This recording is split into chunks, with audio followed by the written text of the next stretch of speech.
Dad!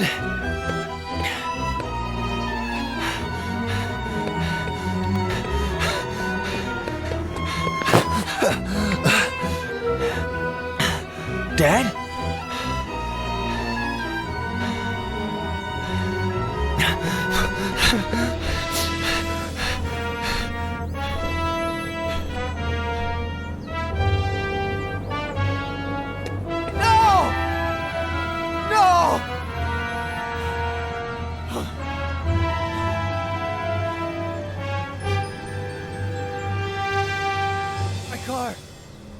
Jenny!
Hi, sweetie. Thanks for getting back to me so quickly.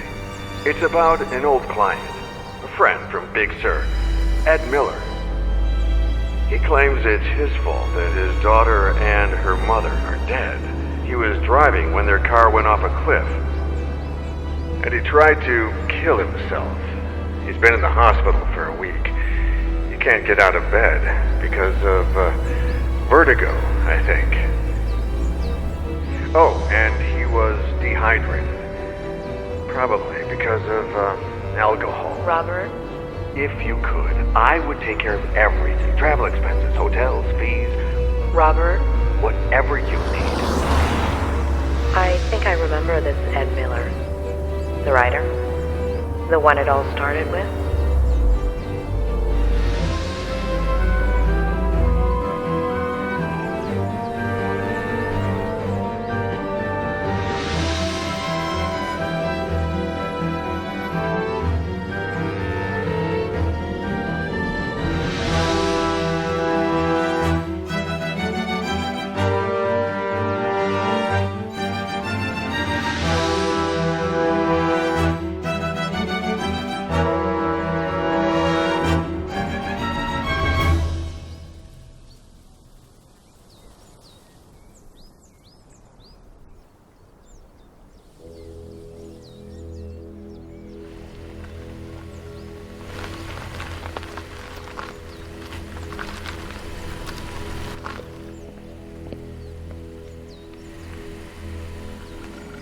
Claire Miller, I'm Dr. Lomas.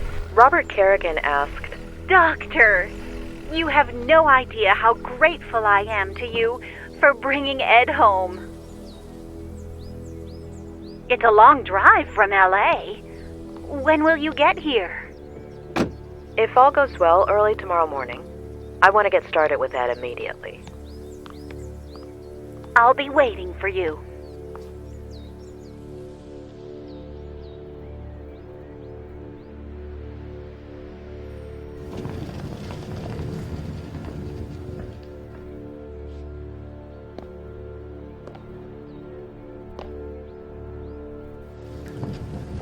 A pleasure meeting you, Ed. I'm Dr. Lomas. Doctor in what exactly? Doctor?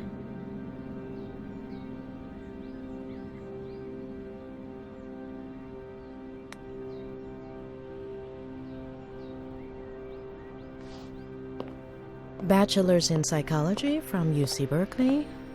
Master's in systemic and family psychotherapy from the University of Michigan. Why, Robert? And Why?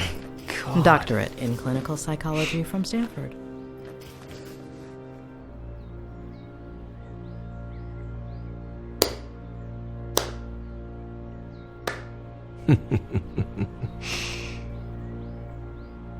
Why? I'll give you free rein over my memories, my trauma, my room, my troubles. You got 1 hour. 1.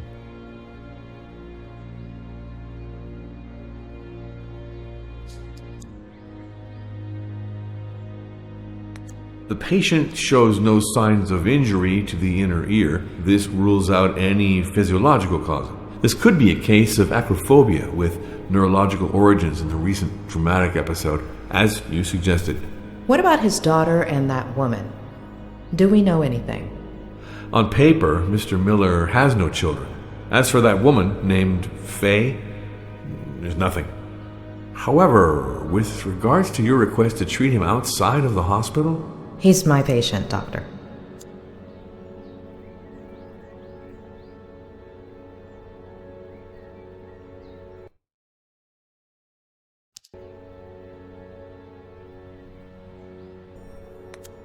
He's lost. He knows that he'll never recover on his own, but that doesn't keep him from feeling threatened by me. Or is that just his way of asking for help?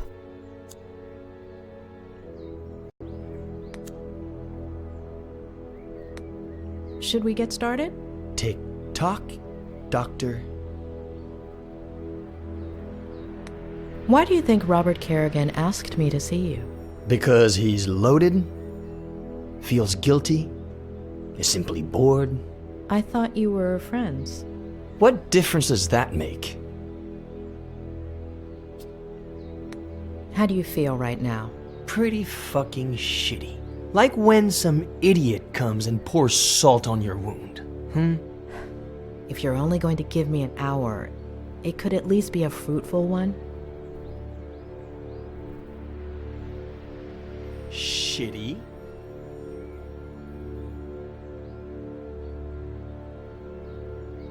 Why?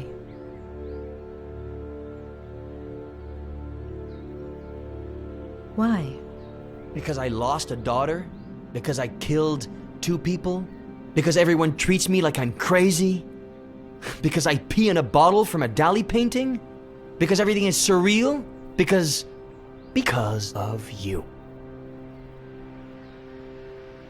Does shitty work, or do you want me to keep going?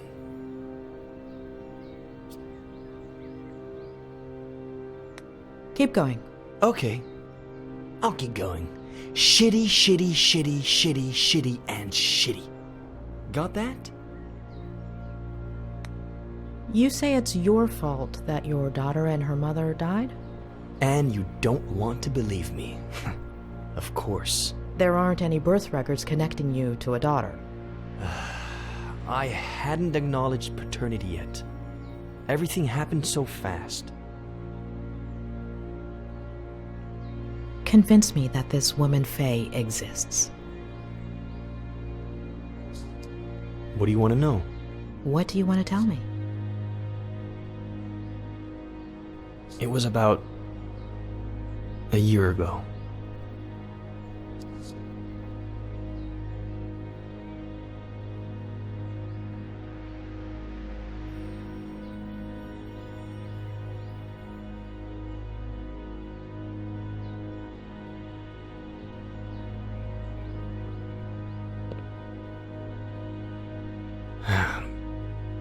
I just sat down to work.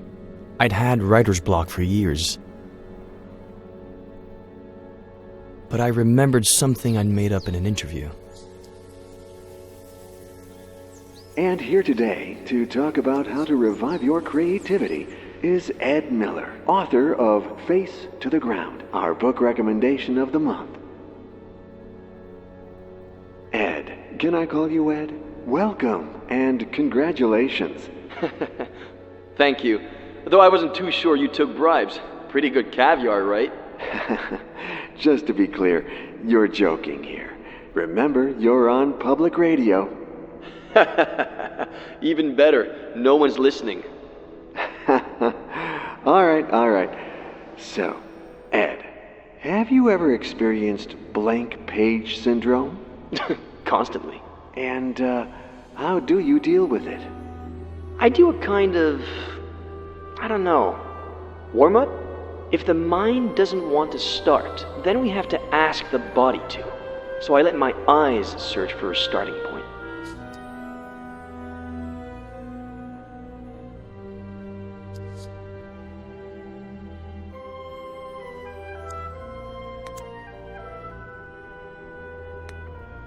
When my eyes find the word, then it's my fingers' turn.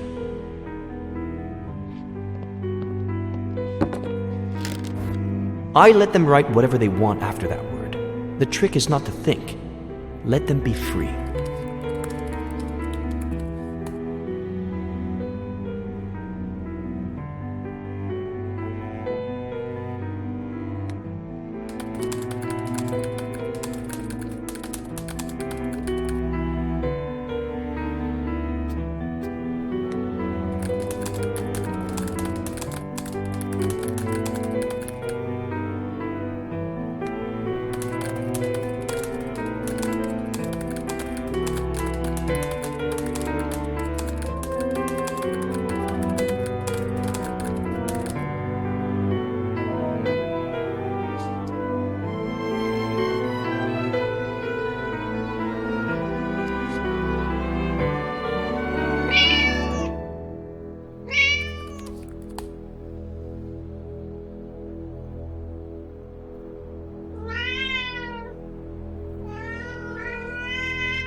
Really?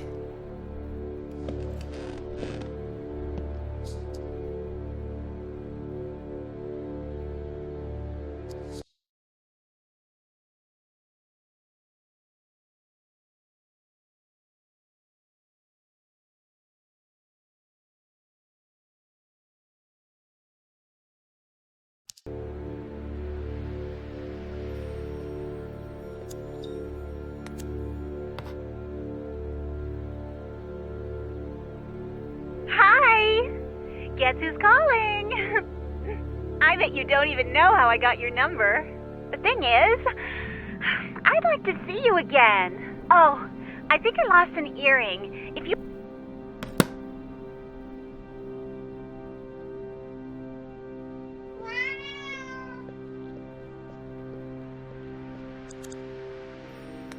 Do I hear higher? Remember, it's original owners. No doubt it was put to good use considering their history of depression. 35,000 from the bearded gentleman. Do I hear 40? 40? 35,000 going once. 35,000 going twice.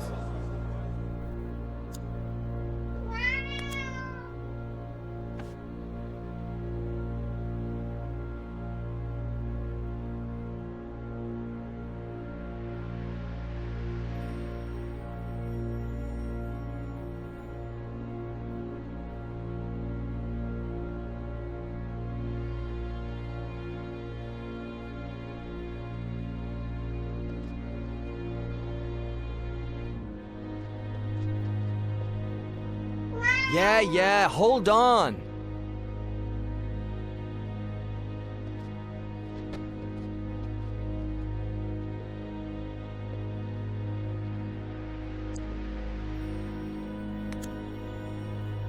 Not bad. Not great. But it's something. Maybe it's a start.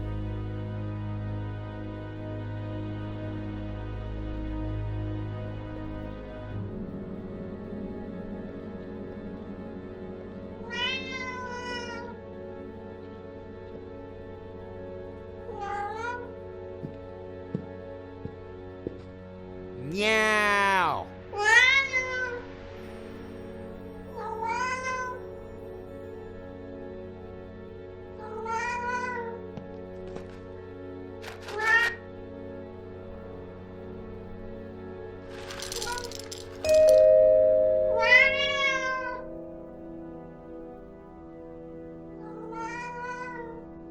I'm coming, Samuel. Please, open the door.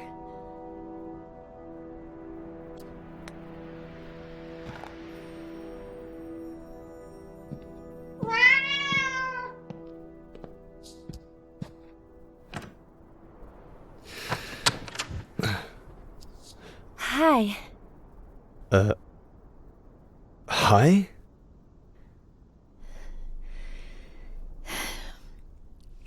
It hurts. There should be a saw around here somewhere. Help yourself. Seriously? No, just kidding. Exactly. Can you help me? My battery's dead and there are no other houses nearby. Ugh, I'm no doctor, but that looks really bad.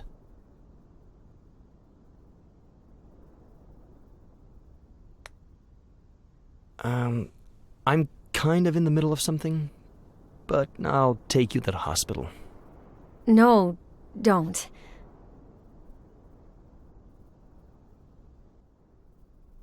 I'm between jobs. No insurance, no money. I need to lie down, please.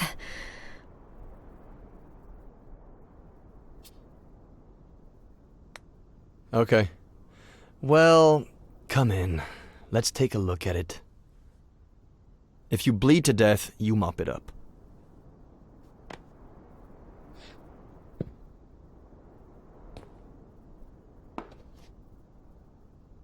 Can I lean on you? Maybe you should ask before you actually lean on the person? Ow, hold on. Slower. Hold on. Not so fast. Don't take this the wrong way, but this would be faster if I carried you. I can walk. Just don't go so fast. Ow! Fine. Carry me. Okay. I'm gonna grab you here, okay? And here. And lift you up. Okay? Yeah, okay. Can I lean on you? All That's right, okay with here we me. go. All right.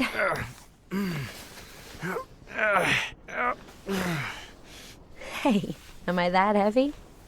If you had taken your backpack off... Okay. I'm going to let you go. Hold on. Let me take my backpack off. Now? You want my back to hurt too? Mine already does. All right. May I? You may. Do I? Please do. All right. Oh. Phew. Finally. Thank you.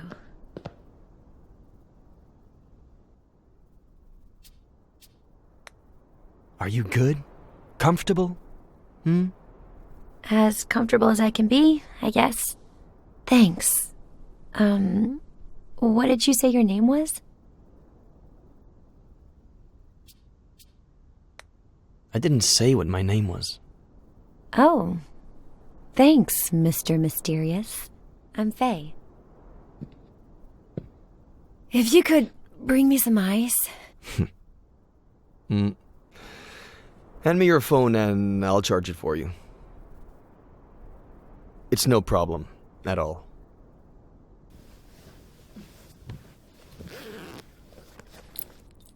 I left my car outside the Forest Park entrance.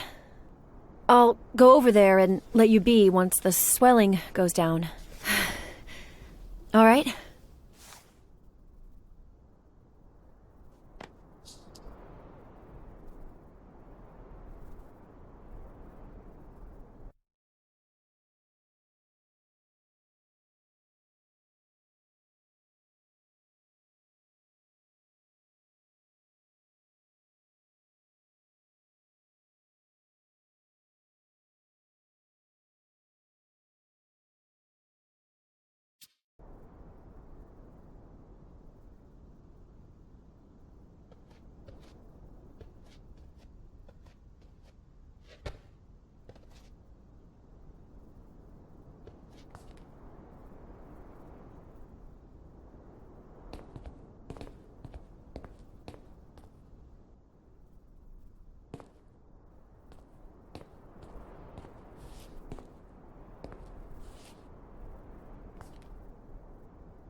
What?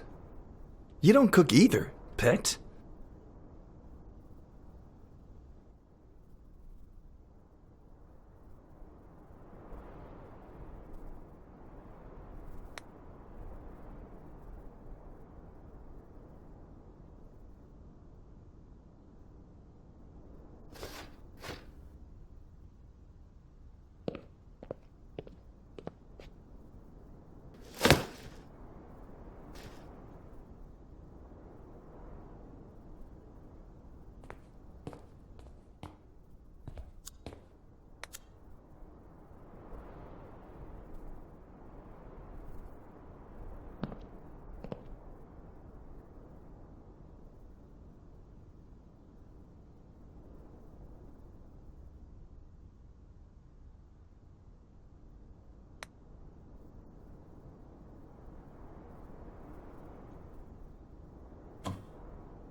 Ed, sweetie, did you get the little blanket I made for Petronius? Aunt Claire? What blanket? A cat blanket's a thing? Oh, it should have gotten there by now. Hold on, I got a package the other day. Let me check.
can bring me some ice.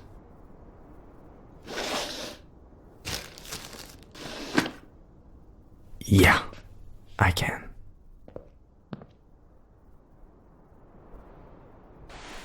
Wait. Gently.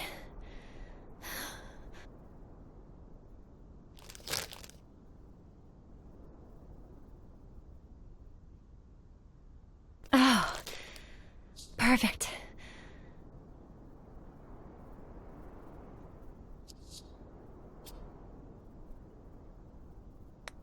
You're all set. I'll be upstairs, okay? Okay.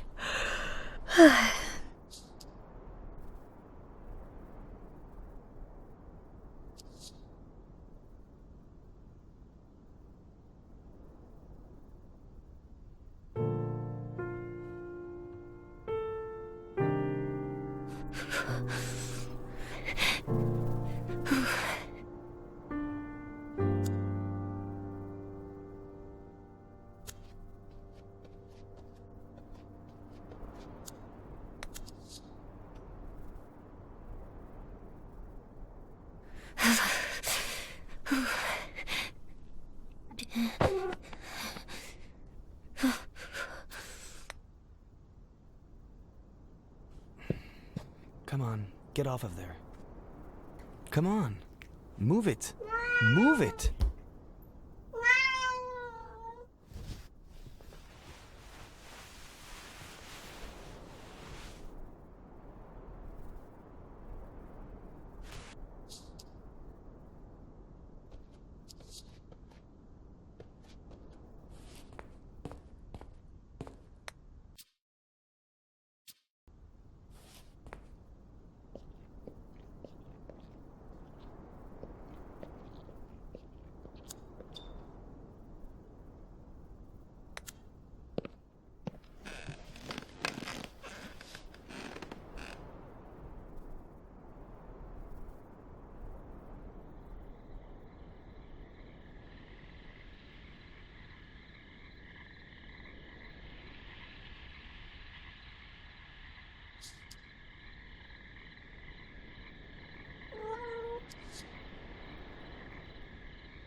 Mr. Mysterious, you there? I'm up here. Upstairs. Oh, great. I thought you left. Hey, the ice worked. My ankle looks brand spanking new. Yeah, you healed quickly. Always have. By the way, thanks for the blanket. Oh, it was the least I could do. Didn't want you to freeze to death. Not possible. I never die. Besides, I usually warm up fast. Have you eaten? I'm hungry. There are leftovers in the fridge. Help yourself. Leftovers, my fave. You cook them yourself? If cooking means ordering online... That's how we'll all cook in the near future. Well, I'm afraid I cooked in the future then. I love food that's ahead of its time. I'm gonna go bring those leftovers into the past, okay?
Someone looks pleased. Am I interrupting a special moment? Huh? Porn, leftovers, porn. It's something I'm writing. Mr. Mysterious finally makes a reveal. What do you write? Hopefully not mysteries. That would be too predictable.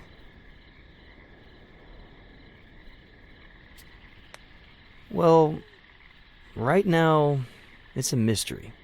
Even to me. I'm not too sure where this is headed. Well, here you go, in case you get thirsty along the way. Consider it my way of saying thank you.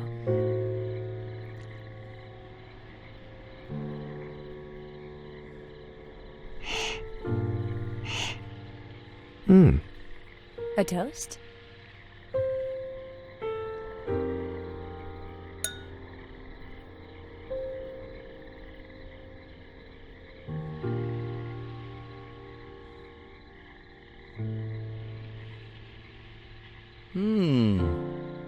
May I ask where you carried this from? Your kitchen. I was looking for something in the cabinets, and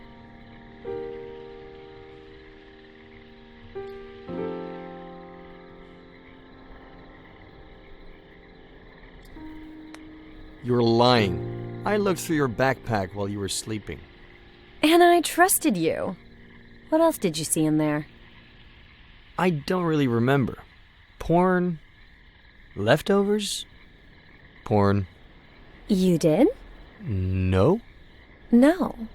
Or did you? I didn't actually look.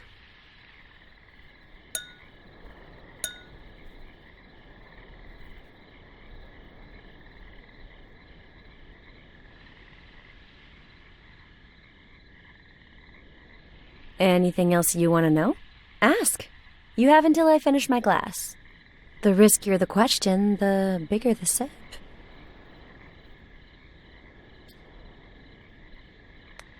What are you doing in Cerro Lake? Guess.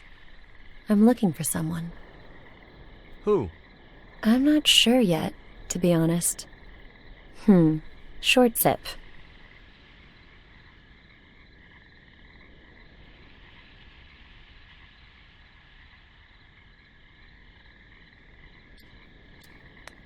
I'm not about to ask you the classic work or study question, but do you work or study? Neither. I just finished my degree. In? Psychology. Ugh. Short sip.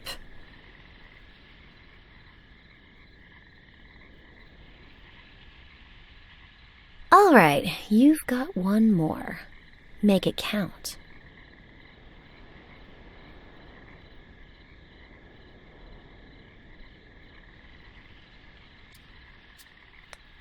Do you feel like spending the night?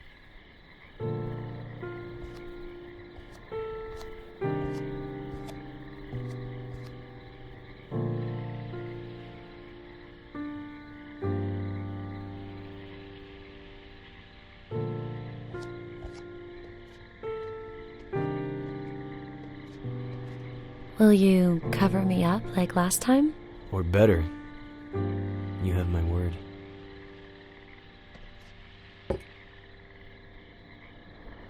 Words. Now I get why you're so well spoken. Wolf, Bierce, Plath, Poe, a host of tragic deaths. Should I be scared? My favorite one's missing. The son of the Black Corsair. Emilio Salgari, right? Mm-hmm. How did he die? Suicide. I should be scared. Hey, look! One who's alive. I'm saved.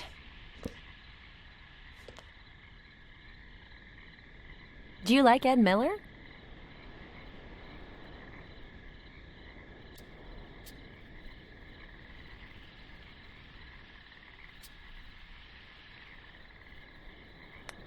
Ed Miller? What an idiot. Yeah, sounds about right. You know what? Me and that guy have history.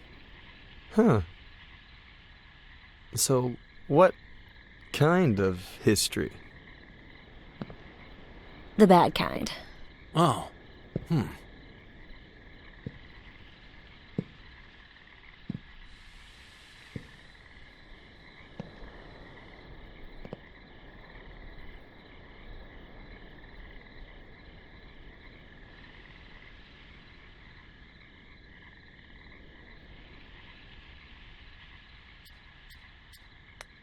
Did he hurt you at all?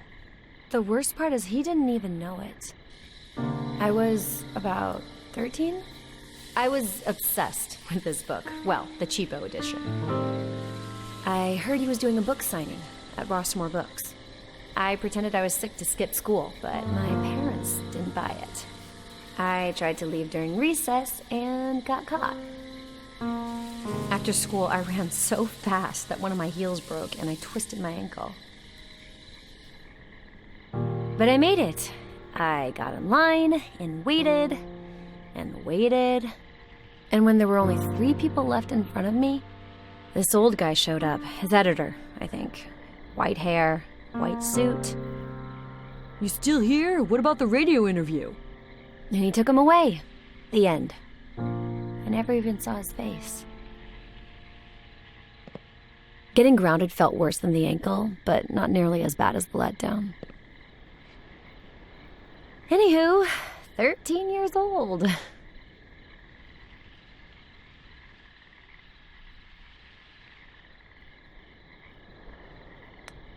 The cheapo edition you had didn't have a picture of Miller, did it? I'd remember. This edition does. Don't you want to see his face? Yes. No.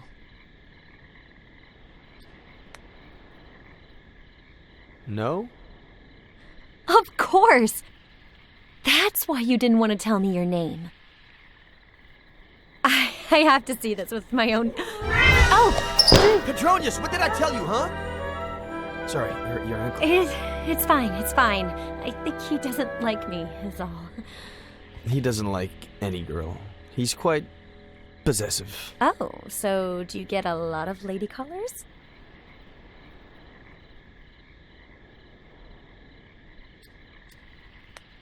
Nobody comes here, except for my neighbor, Samuel Franklin. Oh, should I lock the door and turn off the lights? Or would you rather I get another glass?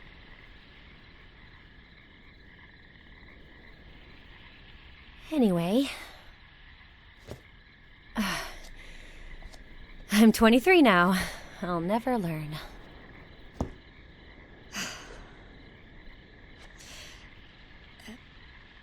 Do you remember the song that Buster sings at the end of the book? I wrote it. Did you write the music? It's a novel. You can't hear it.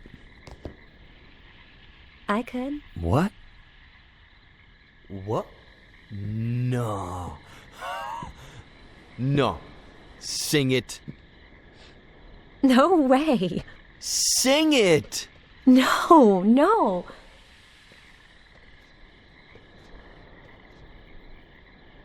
Please. Sing it. Sing it. Sing it. Sing it.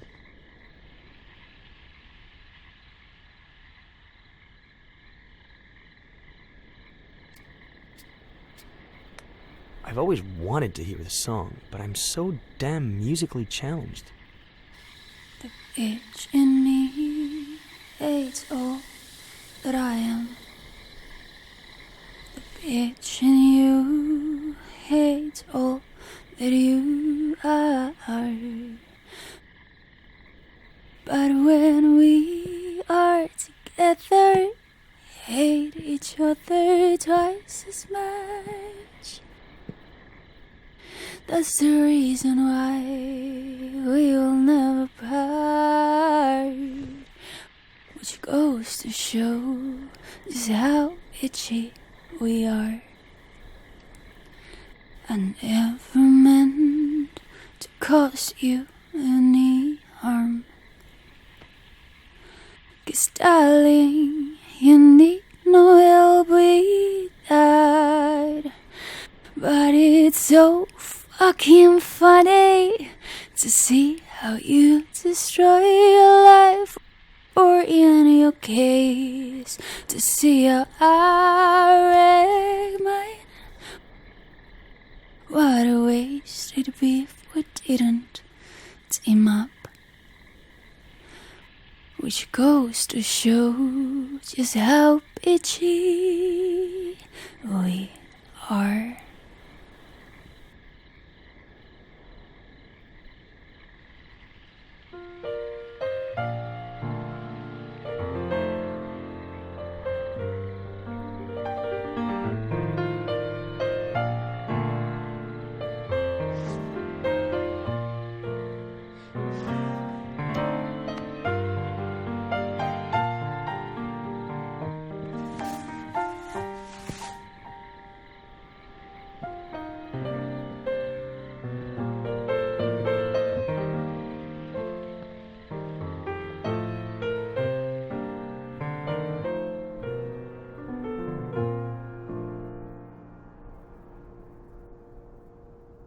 And then... I don't think I need to go into detail about what happened.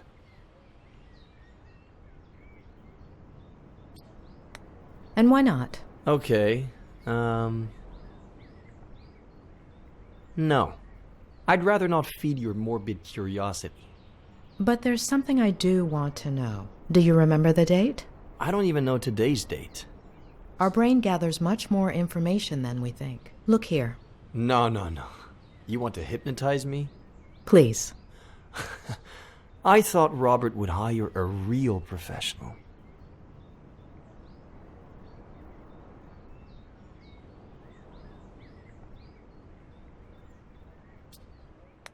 You can keep your eyes on me, but a little spiral is too much for you?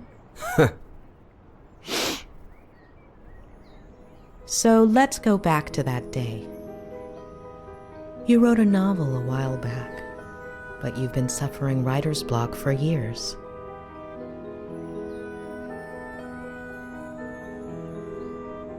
You look through your office window. Leaves dance in the wind. Birds sing up in the sky.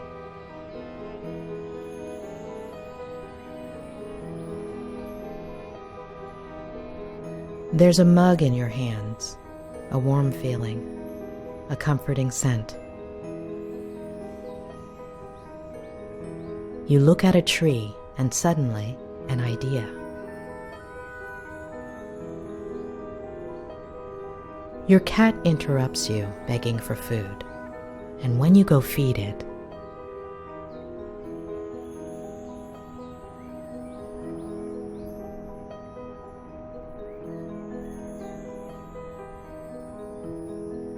there's someone at the door.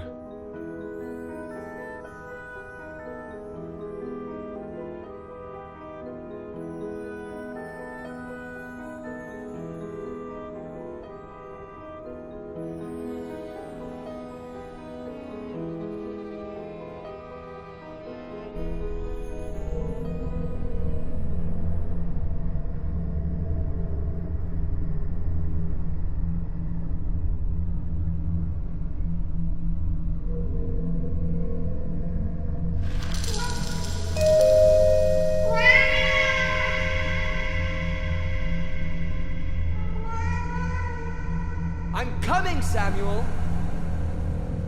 Please, open the door!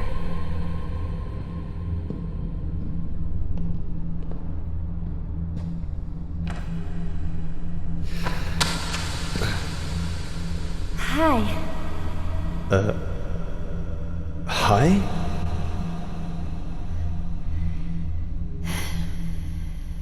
It hurts. If you could bring me some ice. Hand me your phone and I'll charge it for you. It's no problem. at all.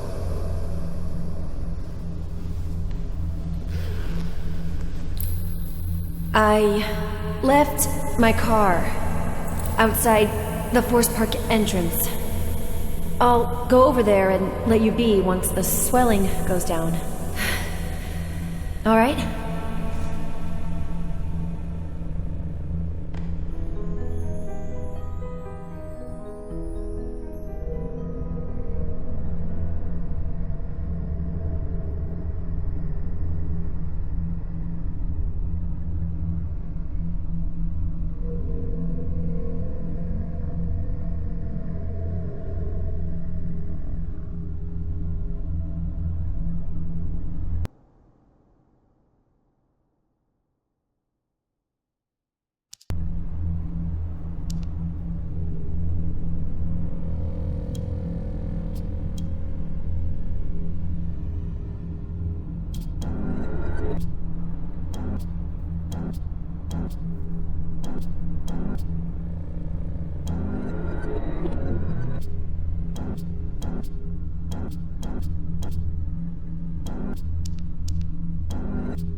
How did she do it?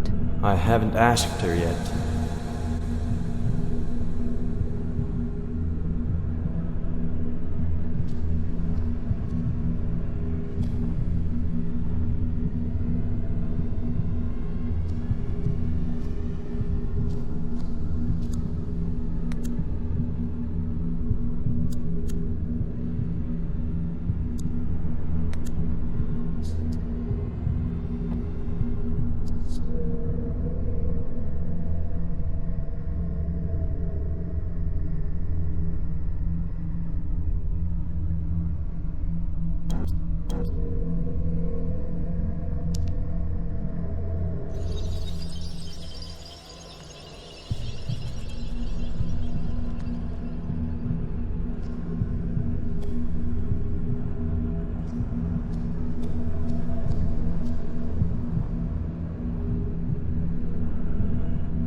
You mentioned a certain Samuel.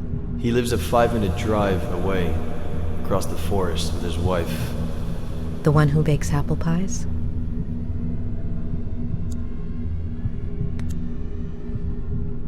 You call your cat Pet.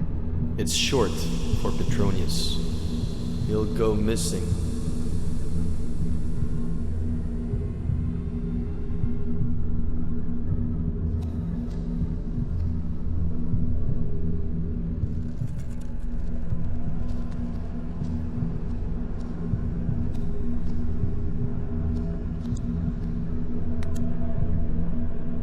Do you like to drink? Wine, never on my own. Why? People like me better that way.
Consider it my way of saying thank you.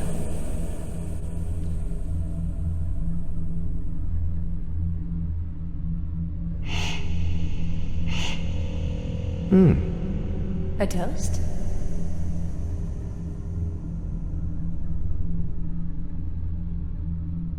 I just finished my degree. In? Psychology. Ugh.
You bought it at an auction, right?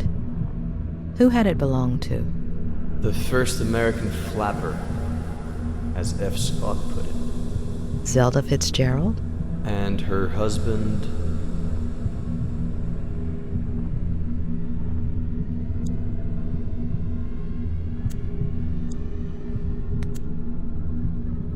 Is your cell on, Ed? Yes. What's the date on the screen? October 8th.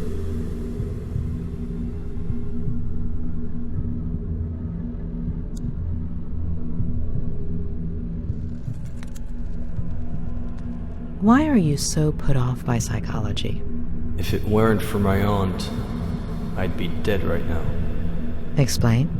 Both Zelda and Scott Fitzgerald went to psychologists and psychiatrists. He was an alcoholic. He had died of tuberculosis. She had schizophrenia and died in a fire at the insane asylum. Got it. Thank you.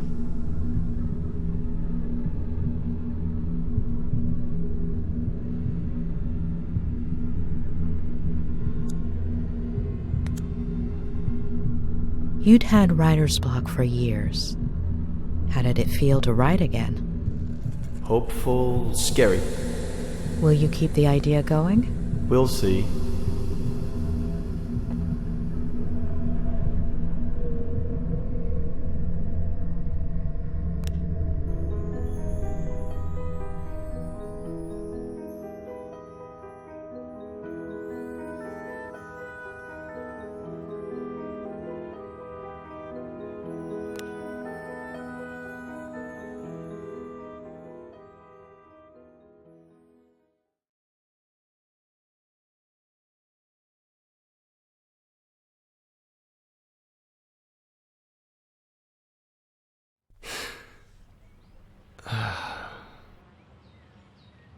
All good?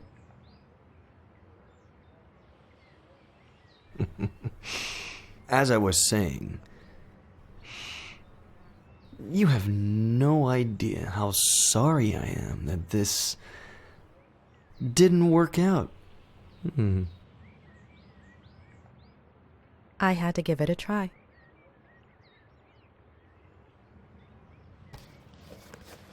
So you did it. I'm cured. I'm not going to cure you. You are.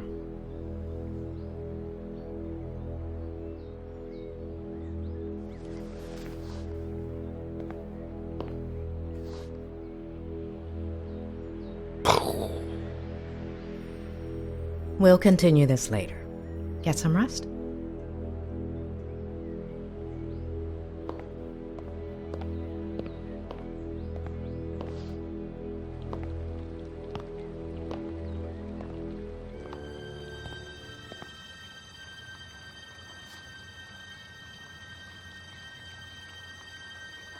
the smile of the nurse that tore you from your mother's arms.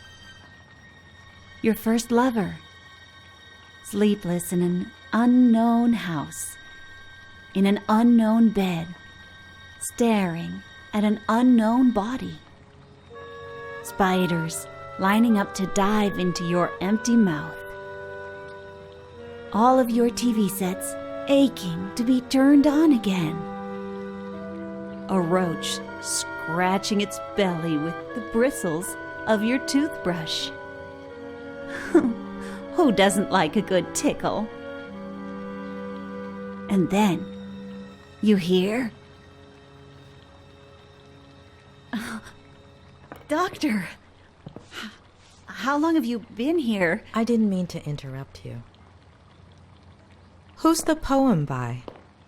Oh gosh, I like to come up with verses while I work. Oh, so then this is where Ed gets it from. Or from my brother, his father. It runs in the family. Where is his father? Where did I put the sauce?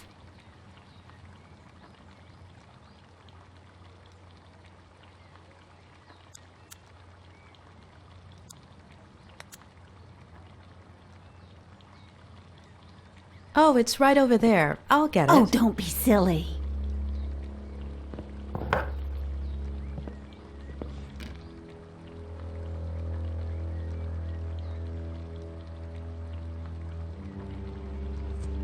Eddie loves three-bean chili.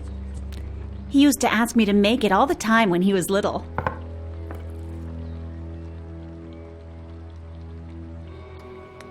What about his parents? Care to eat lunch with me?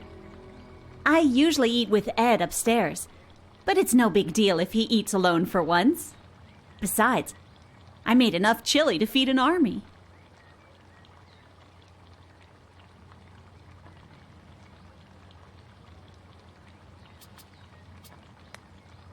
I appreciate it, but I think it would be better for Ed if you ate together. I think I might need a little fresh air to take a break and maybe organize some of my notes. You should check out the dock. Plenty of sun at this time of day.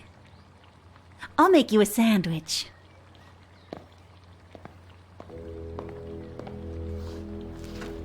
What do you think about Ed? He's a little stubborn, isn't he? Will he walk soon?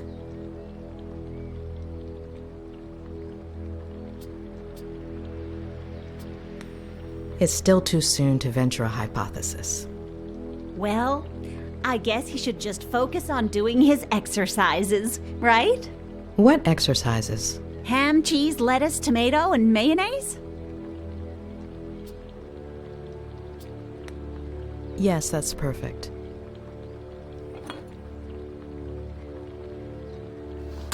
Well, if I was able to help him last time, I'm sure a doctor like you will manage. Help him with what exactly? Vertigo. Vertigo? Oh, let me tell you, Eddie was never afraid of heights as a child. No pirate captain ever is. You see that tree? The one with the deck chair? There used to be a little tree house in it. Ed would spend hours on end up there. My brother built it for him. Then Eddie turned it into his very own pirate ship. It was all he could talk about. Pirate this, pirate that. He was obsessed with pirates ever since I got him a book by Salgari. And with his love of pirates came a love of reading, too. And see, that's where the writing began. Mystery solved. I don't mean to pry, but where are his parents? Off you go then, Doctor. Or you might not have time to eat your sandwich.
Ed is reluctant and even hostile towards therapy.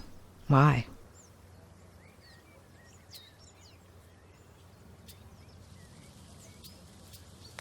His story is fabricated, and he's hiding the truth. It won't be easy.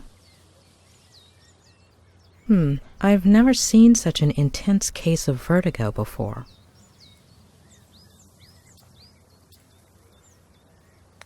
Something tells me that Ed isn't lying about that part of the story. Besides, the case reports were conclusive. Does she exist?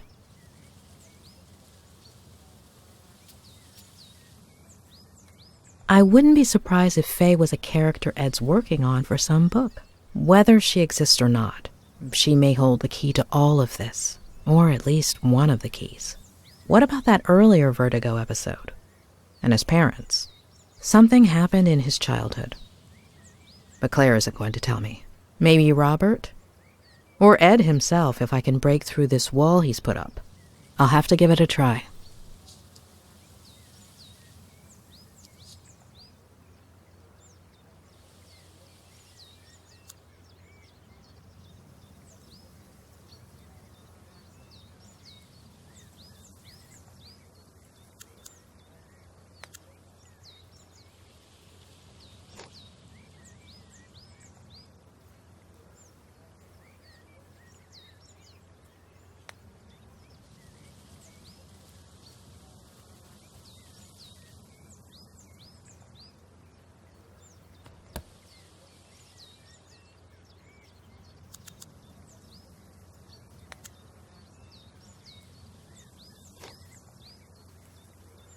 The number you are trying to reach is currently unavailable.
Who am I speaking to?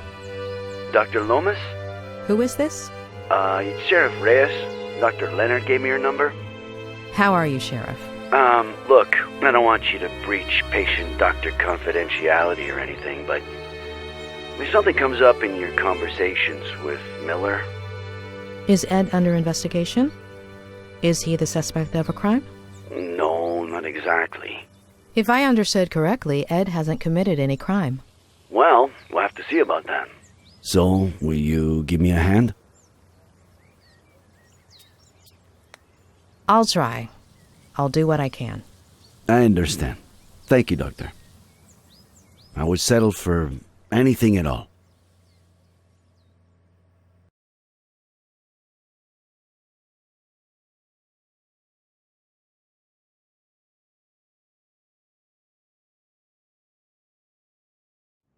Maybe someone saw something.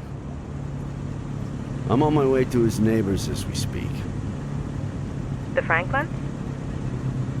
Nick, you there? Sorry, I gotta go. What is it this time, Adam? Tell me you saw my email with the slogan proposals. Yeah, great stuff, kid. I'm not sure which one I like the best. I like the sixth one. Yeah. That one was, Vote for Sheriff Reyes, the sneaky bastard who would have known there were only 3 slogans if he'd read the... Adam, do I have to tell your aunt and uncle you have no respect for your elders? You at the ranch yet? I'm on my way. Look, if anyone asks, I was working on Saturday night, okay? I skipped the monthly dinner. Hello, Samuel. Did you know your nephew is a sneaky bastard? You wouldn't dare. Hey, I'll check that out once I got a signal again. Okay?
Samuel! Are you there? It's me, Sheriff Reyes.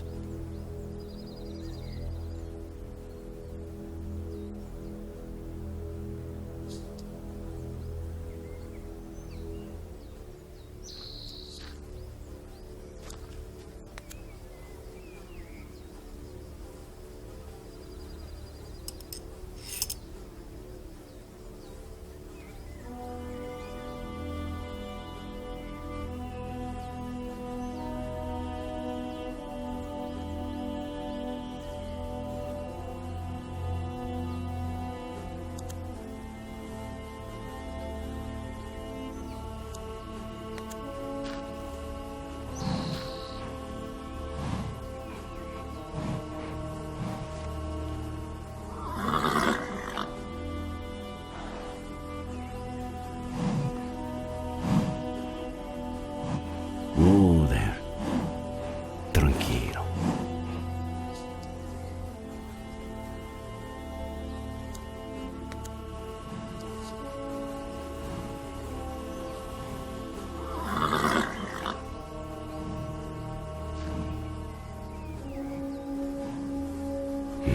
Shit.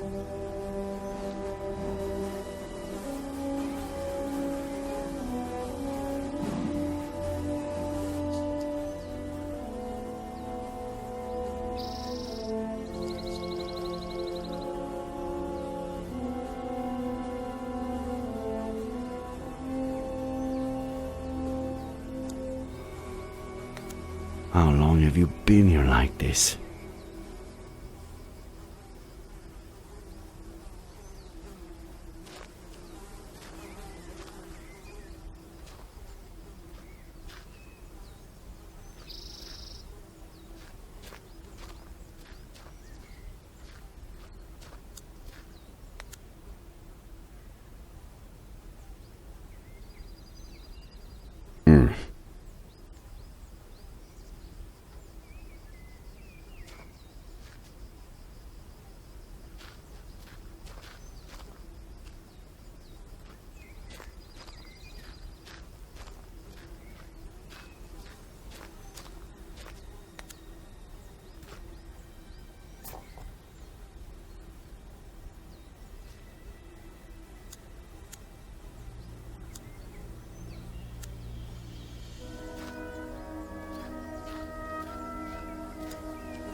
Joder, despacio.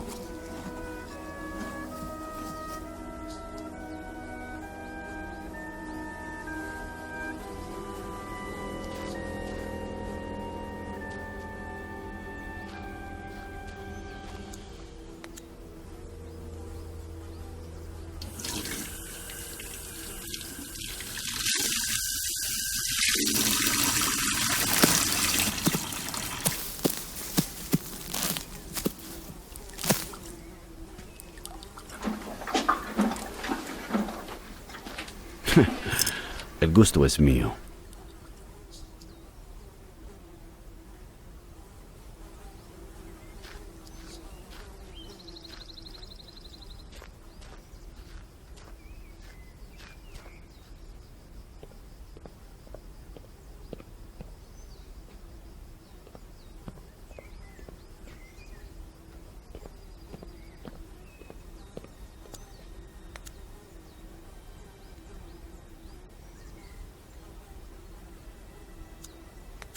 Adam, care to tell me why my assistant graduated with blue hair? No. I told my Aunt Esther to get rid of that picture. I made a bet with Marcello. If I graduated before he finished his thesis, I had to do it. Where'd you find it? I'll tell you later.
Adam?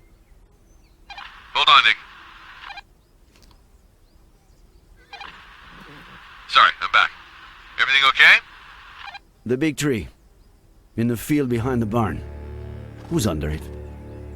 Oh. My cousin Leonard. I never met him. What was it?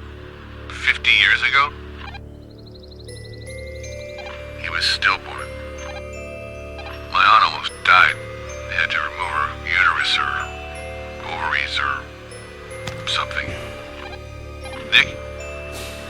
You still there? Sounds terrible. Thanks, man. I'll see you at the station.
No running for now.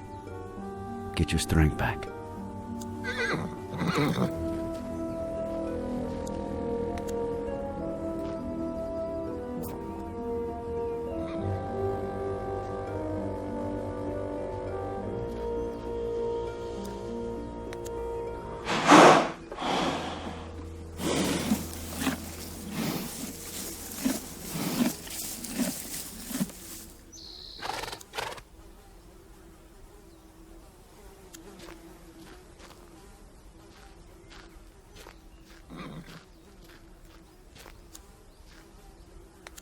No running for now.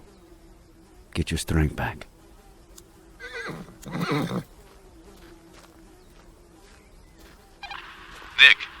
you there? Just a reminder, you got a meeting with the mayor in half an hour. Oh no. Hey, I can hear Frankie Lane. How is he?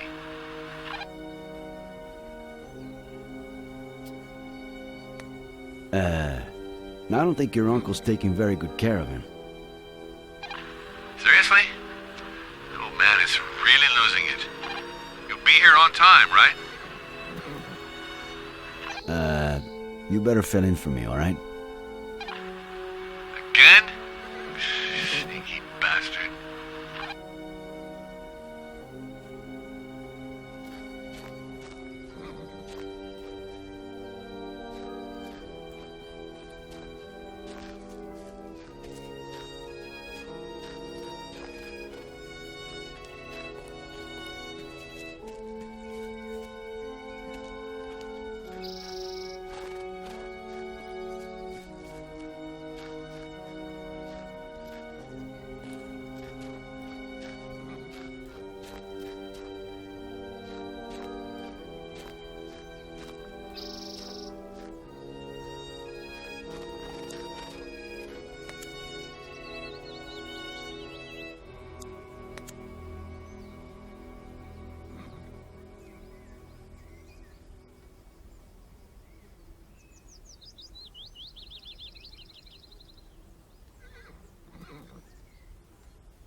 Adam, were you planning on fishing with your uncle anytime soon?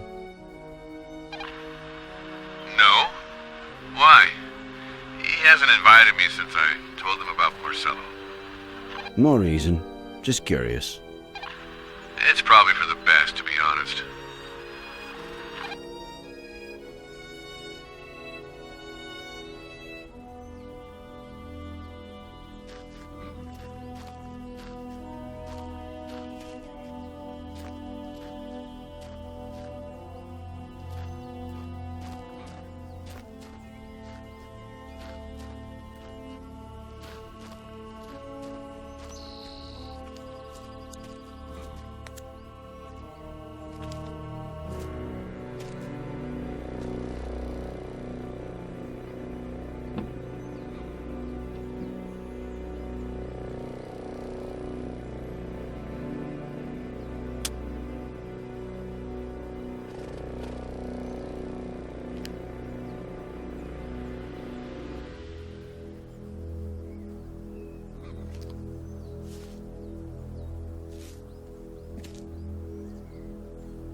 Adam, your Uncle Samuel doesn't take care of the whole ranch by himself, does he? Well,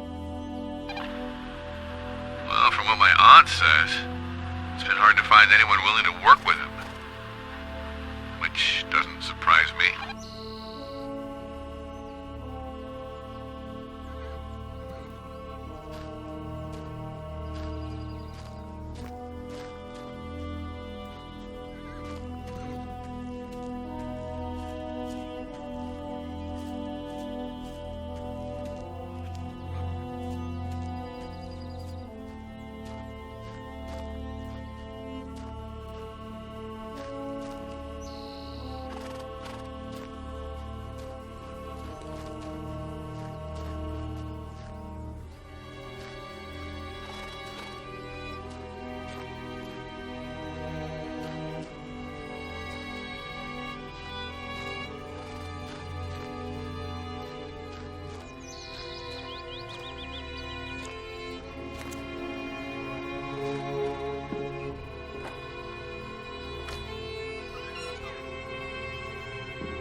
Well, at least they didn't rob you.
The mayor just left.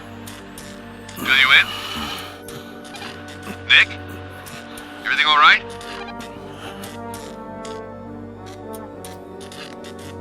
I'm busy. I'll let you know later.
I was just going to call you. Ed's waiting.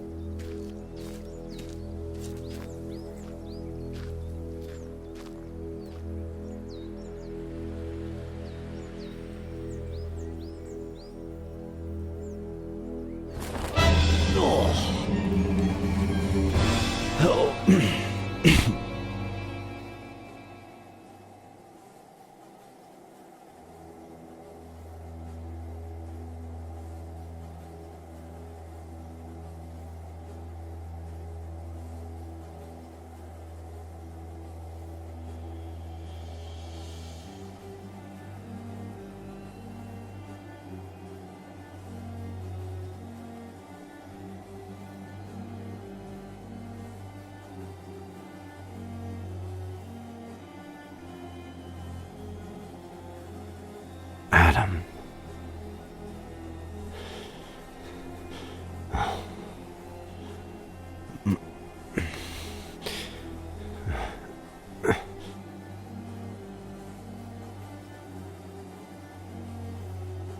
Harley, don't say anything to Adam. Call forensics and tell them.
Ed?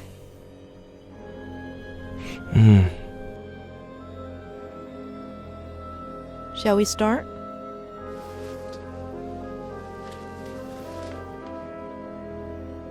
Why don't you tell me about your childhood? What do you want to know? What you played? How high up?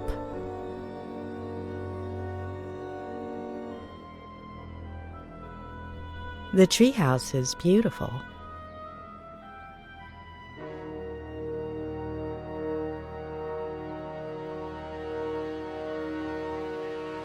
It was.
All right, you scallywags. Now we've got him. Heave ho! Flanagan, me hook.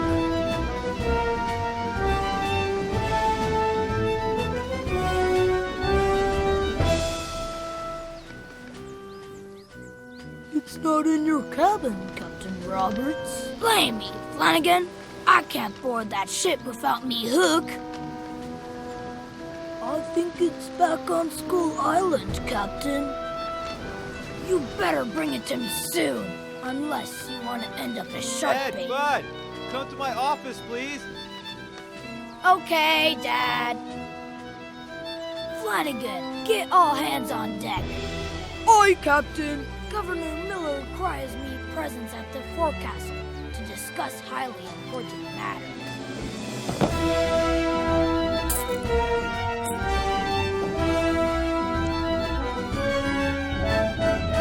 If I keep piling up treasures, relics, and talismans, I'll have to start sleeping on deck. Arr, I've got enough Spanish dollars to buy me own island.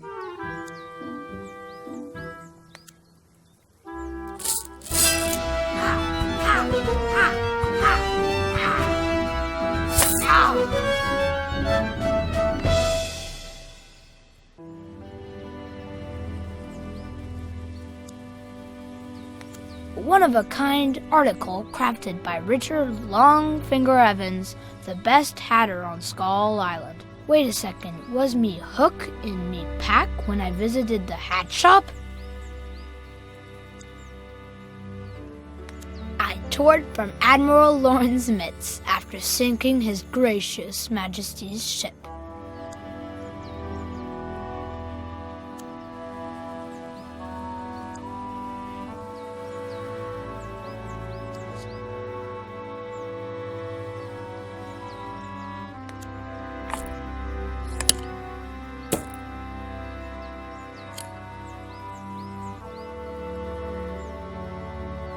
Skull Island market looks quiet this time of just what I thought. There's that hornswoggler Longfinger Evans.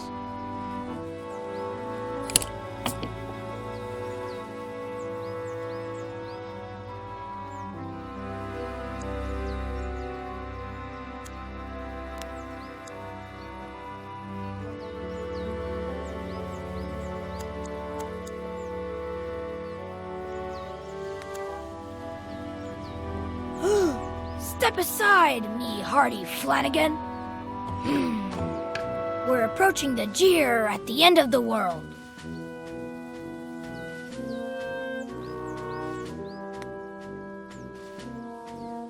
Do not change the course a single inch? Grade? Nah. Do not change the course a tiny bit.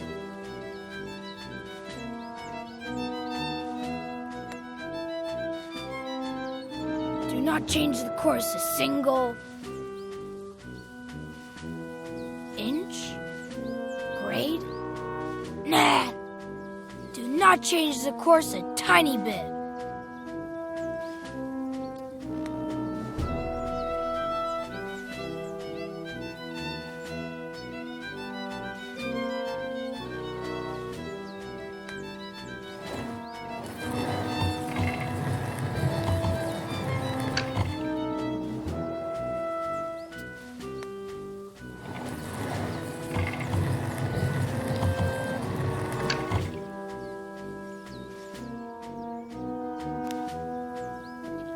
Flanagan, take the helm. Or must I take care of everything?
Now is a good time to wet me whistle. I'm as thirsty as... Ed, are you there? You coming up? Yes, Dad.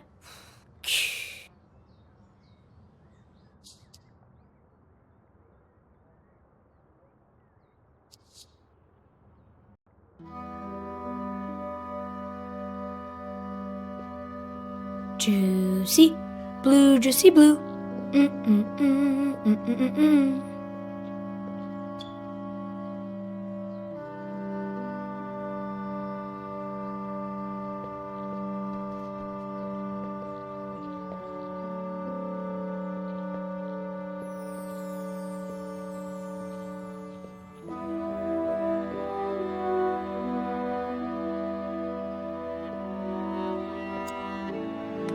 Juicy blue, juicy blue.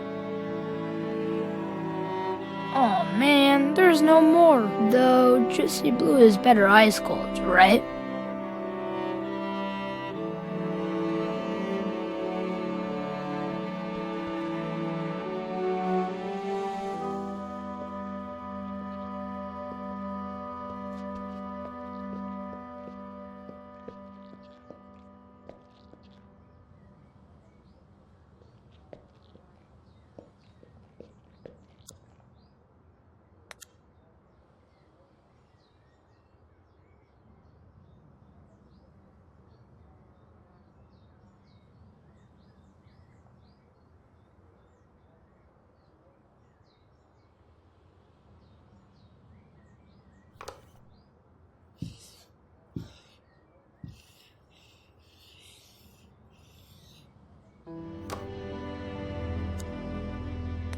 Juicy blue, please, please.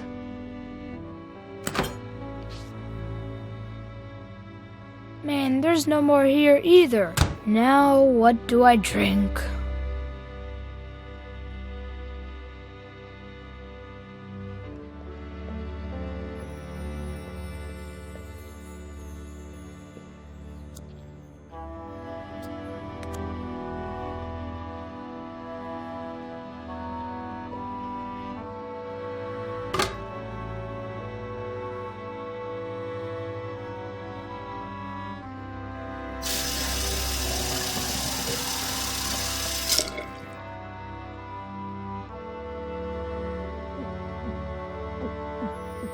Ah.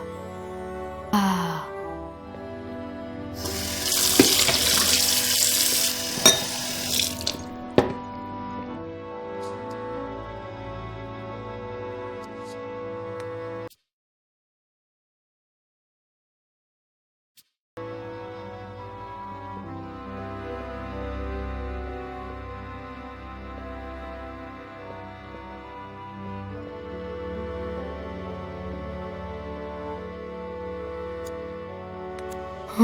I miss them, and I'm sure Mom misses them too.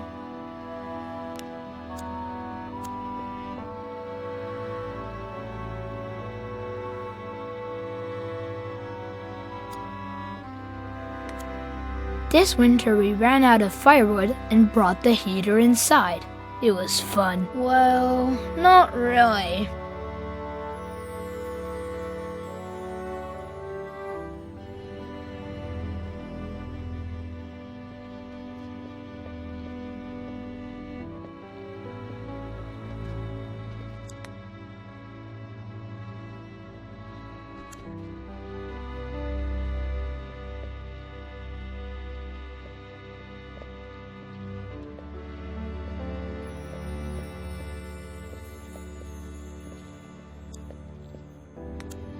I used it to contact international spies and crack their codes. Then I got older and became a pirate.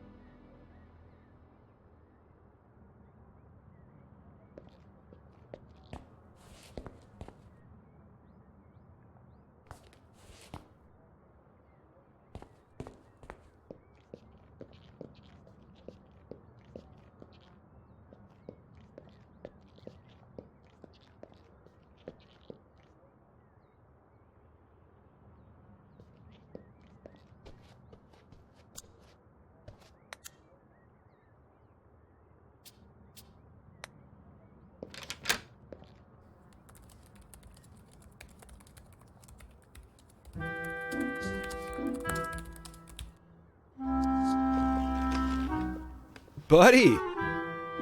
Hey, Ed, what did I tell you about not knocking? Oops, yeah, you said. Coming in without knocking is not polite. Well said. Let's see if you remember next time. Come and say hi the way we do. Remember the Pirate Brotherhood secret handshake? There is no lost cause.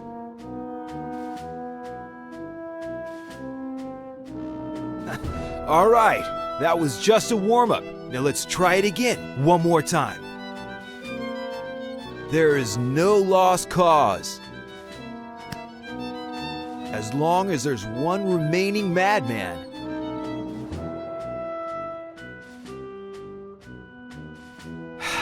Okay, the third time is the charm, my man.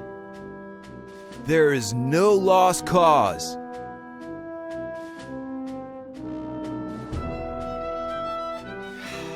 You know what? We'll get there. Just give it time.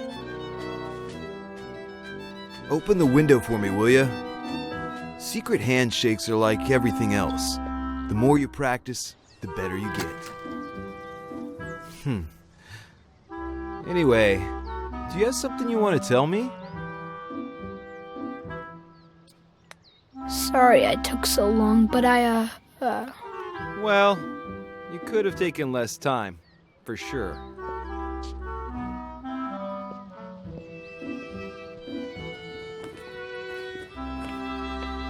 Anyway, that's not what I wanted to talk about.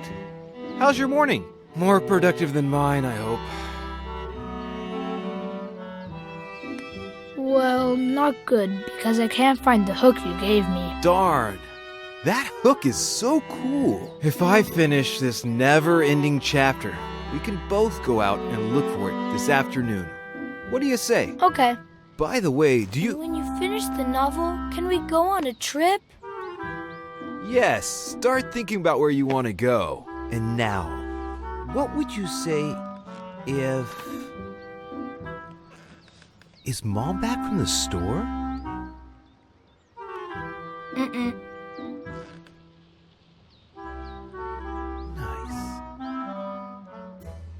What do you say you go to the garage and bring me a... you know what?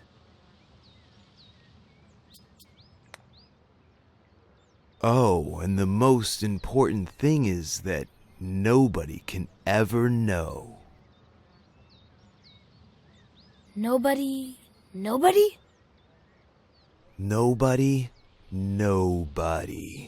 It's our secret. A secret pirate brotherhood Exactly. A secret pirate brotherhood pact. Signed in blood. Signed in... ink. Wait. Ink? You'll see. Ink. Okay, so what could the symbol of the pirate brotherhood be?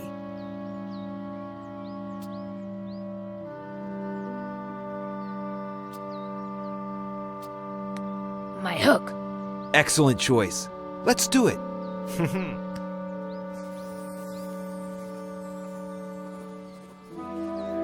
It's awesome. Secret pact? Secret pact. All right then, hurry up. You know your mission.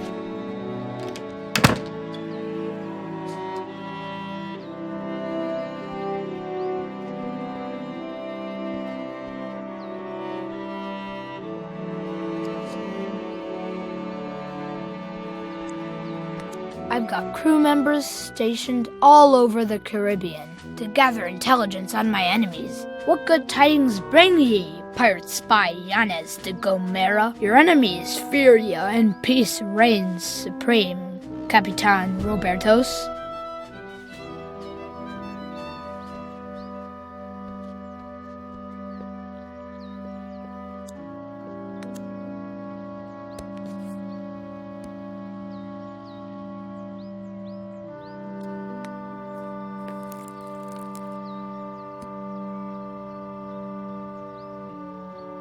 Aunt Claire made me promise to call her if I ever found a real treasure. She says I pester her with calls, but she cracks up, so...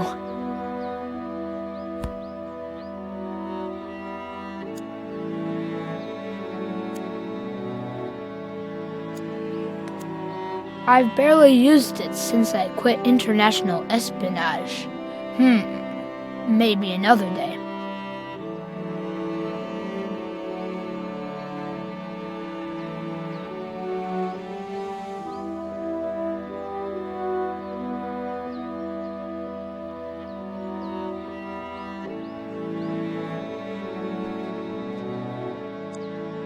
Mom is always getting on my case for leaving my stuff lying around, but lately she leaves her stuff around too.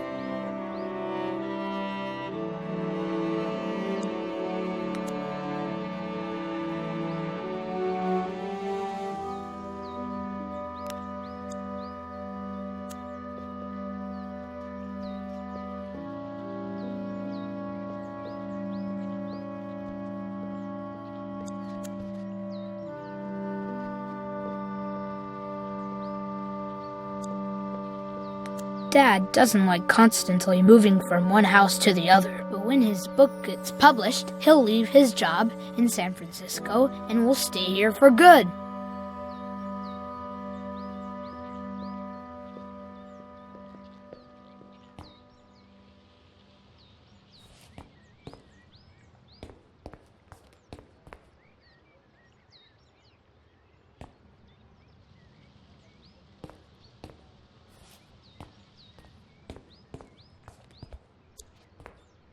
Being a grown-up is cool because you can drive motorcycles. But it's also not cool because you spend half the day shaving and things like that. When I grow up, I only want to be a grown-up for the things I like.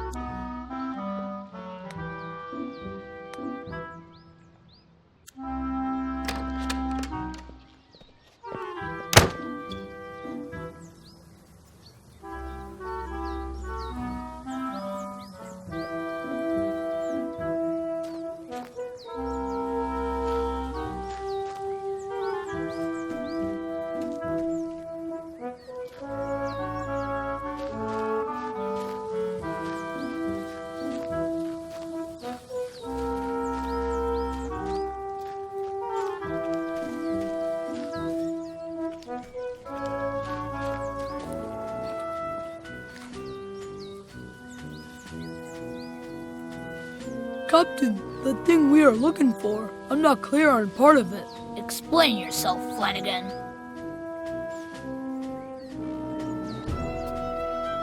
Could you describe it to me? Well, I don't know. A little like this? Of course, Captain, but... why exactly is it a secret mission? The reason, Flanagan, is also a secret. Oh, it's so much clearer to me now, but...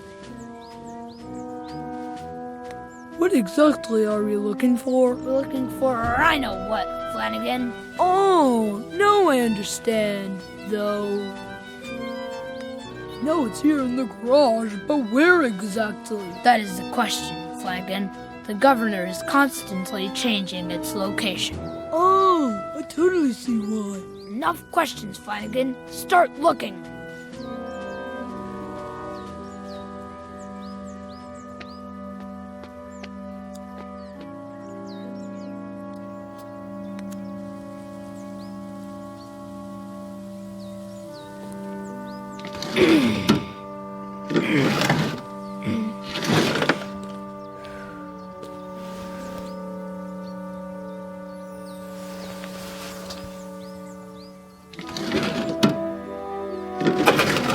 Well, it's not here.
Dang it, not here either.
The secret must be kept.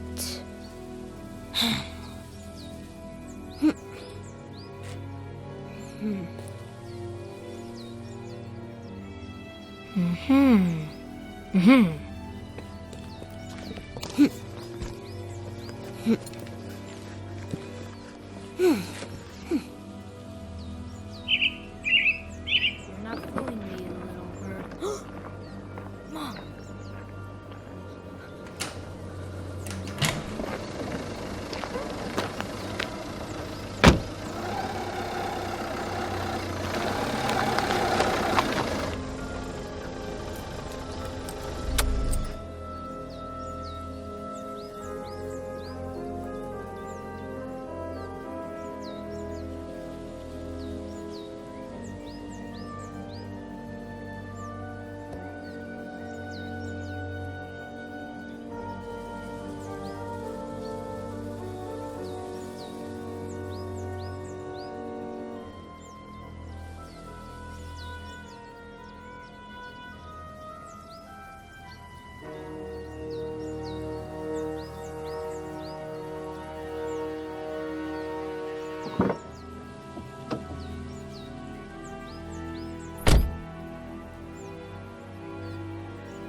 Eddie? What are you doing? You know I don't like you playing in here. It's dangerous. Eddie?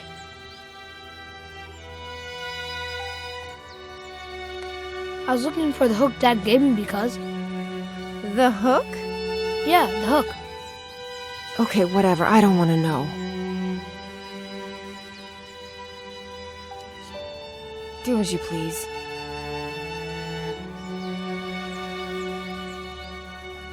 Mom.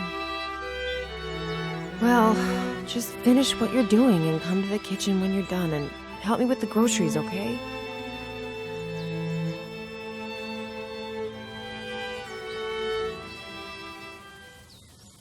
Captain Roberts, in a desperate attempt to keep his word for the governor, had made enemies of Captain Morgan, a valuable ally. I must get her back, he said to himself, but first I have a mission to complete, and Morgan can't find out.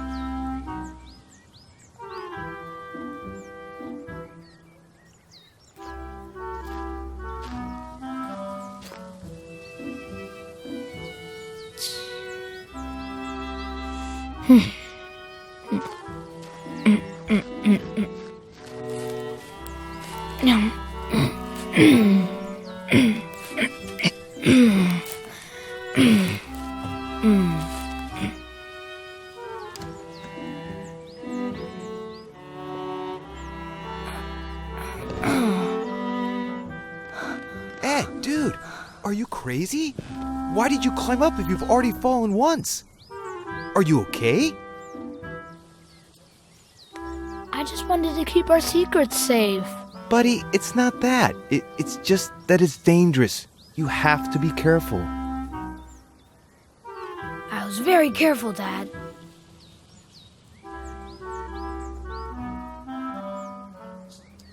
Ed, you could have... Wait. Did I hear the car? Is she back? Did she... Hey, did you talk to her? And... did you tell her... Does she know? I didn't say a word. The Pirate Brotherhood is safe. Good. That's good. Maybe you should... Oh, go yeah. see her. I was supposed to help her with the groceries. Come to think of it, I've never seen you climb.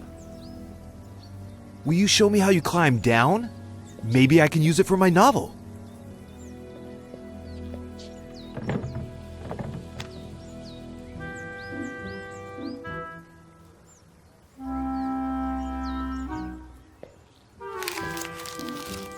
Hey, are you hungry?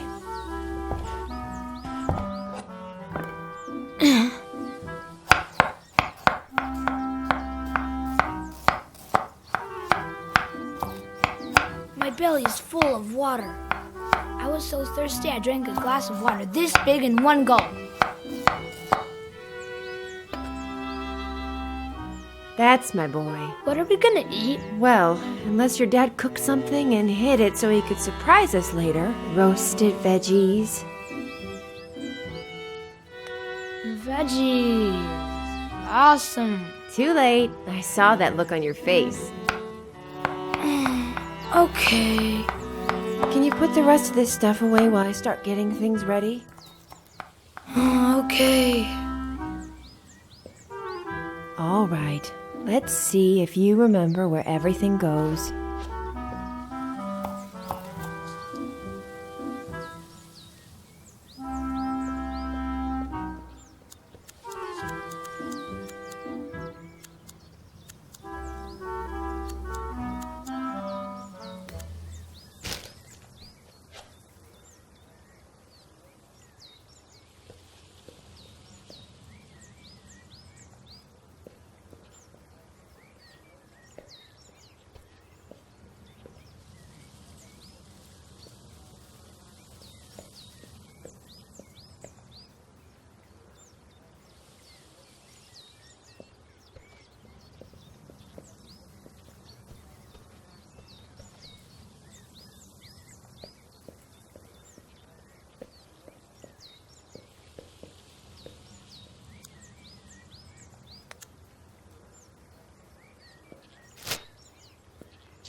Mom, I put everything away. Can I go play now? I'd say that was faster than ever. Wait. Are you sure there's nothing left in the bag? If I were you, I'd check again.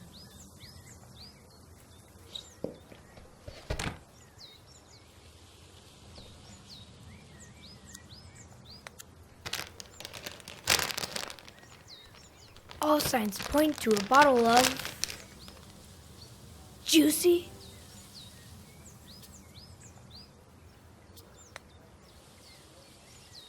Red, my fave.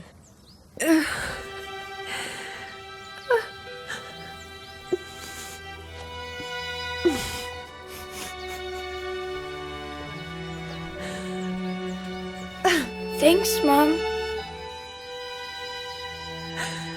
Mom?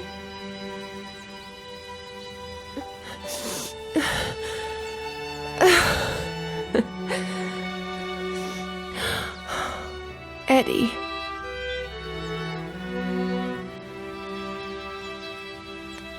I'm sorry, Mom. It's not your fault. It's not your fault. Oh. Mom! You're bleeding! That's why you were crying. Oh, sorry, I got some on your drawing. Signed in blood. Should I go tell... It's nothing, sweetie. I'll fix it up in a jiffy. Just finish putting the things away, please, buddy, okay? So brave.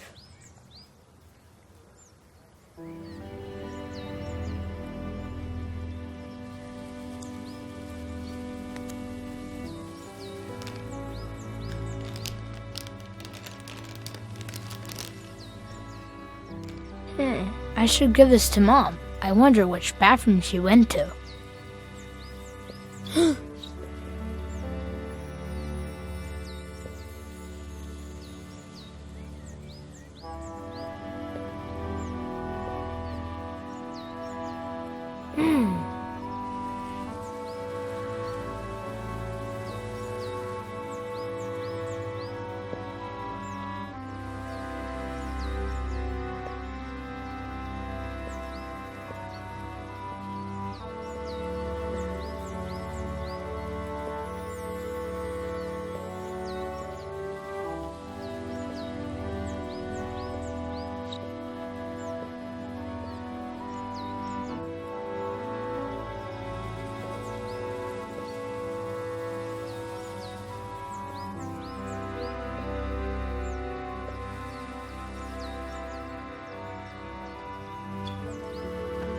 Mom?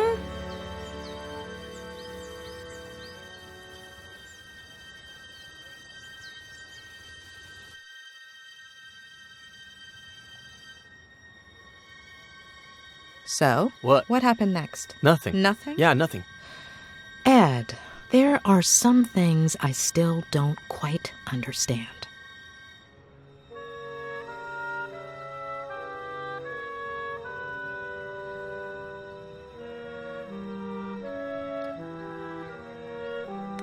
What happened to your mother? Why was she crying? She cut herself. When was the last time you cried because of a little cut? Maybe it wasn't a small cut. I don't remember much.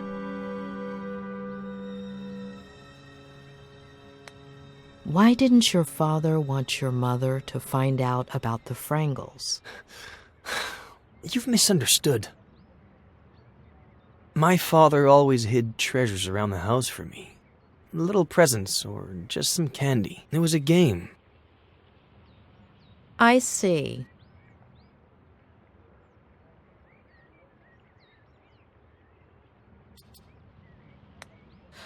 Would you say you were a little obsessed with pirates? Not as much as you are with psychoanalyzing me. I was just a kid. Do you tend to obsess over things? Maybe you're the one who's obsessed? Asking the same question over and over again. One last... I was under the distinct impression that psychologists just listened.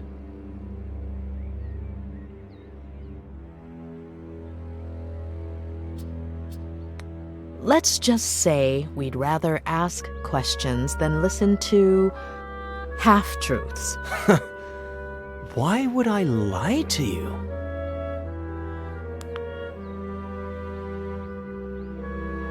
Ah, come on. Don't you ever get tired of being ridiculous?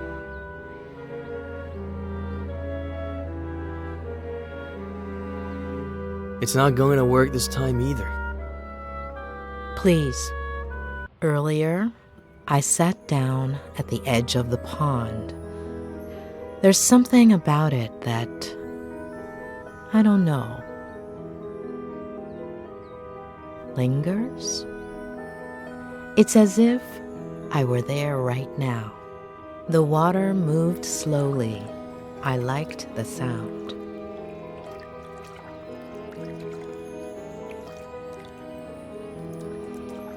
The air was humid, sweet. The cool breeze whistled between my fingers.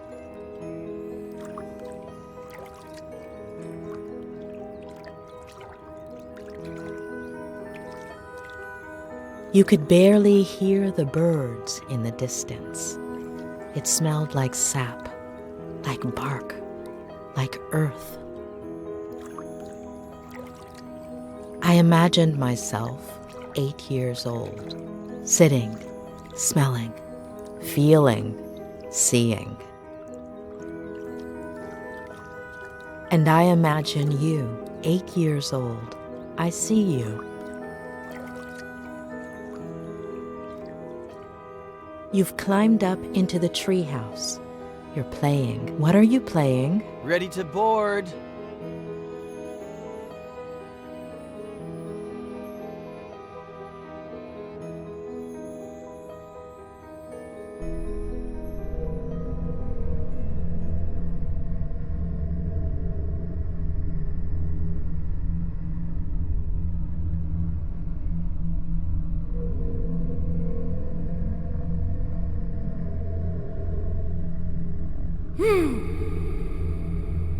Flanagan, me Hook.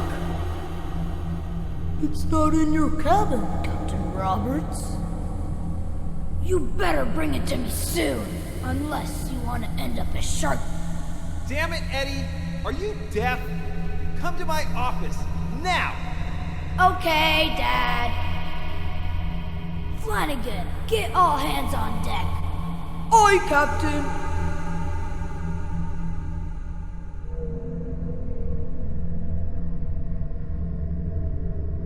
Governor Miller requires me presence at the forecastle to discuss highly important matters.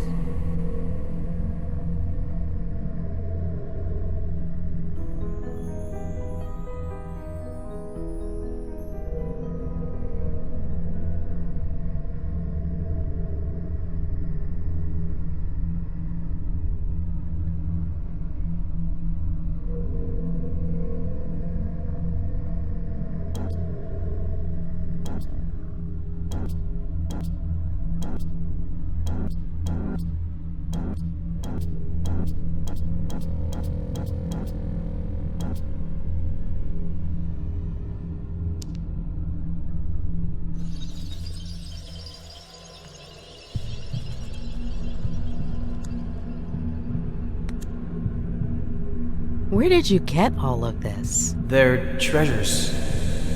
They're all over the place. They're not actually treasures, but I make it look like it. The trick is half closing your eyes.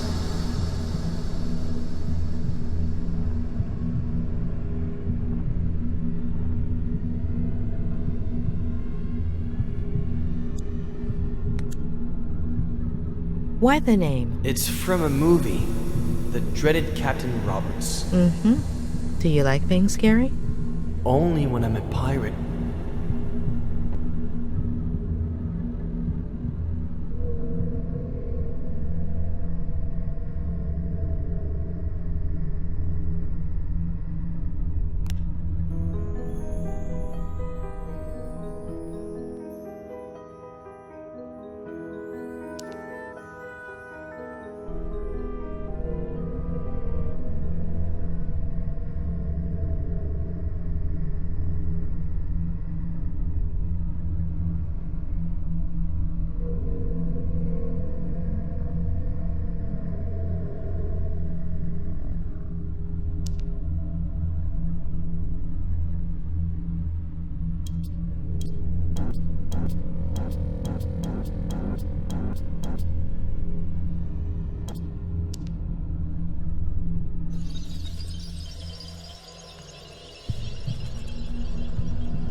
Who gave you all of that? My dad bought me a ton of pirate toys. Look closely. Are you sure that toy was bought in a store? Maybe I found it somewhere, like my treasures. Before, he would give me presents, lots. Why did he stop? He's busy.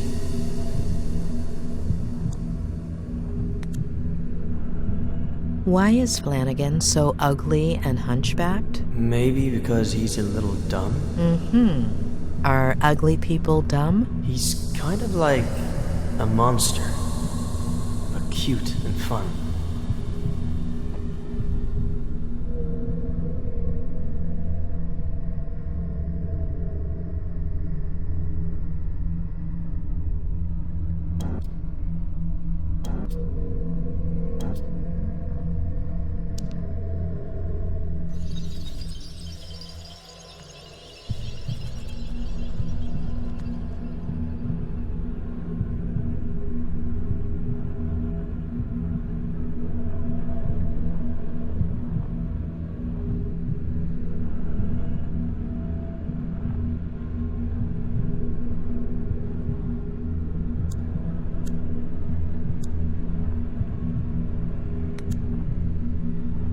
Why did he yell at you like that? Sometimes he gets a little upset. What makes him upset? The yearning.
Flanagan, me Hook.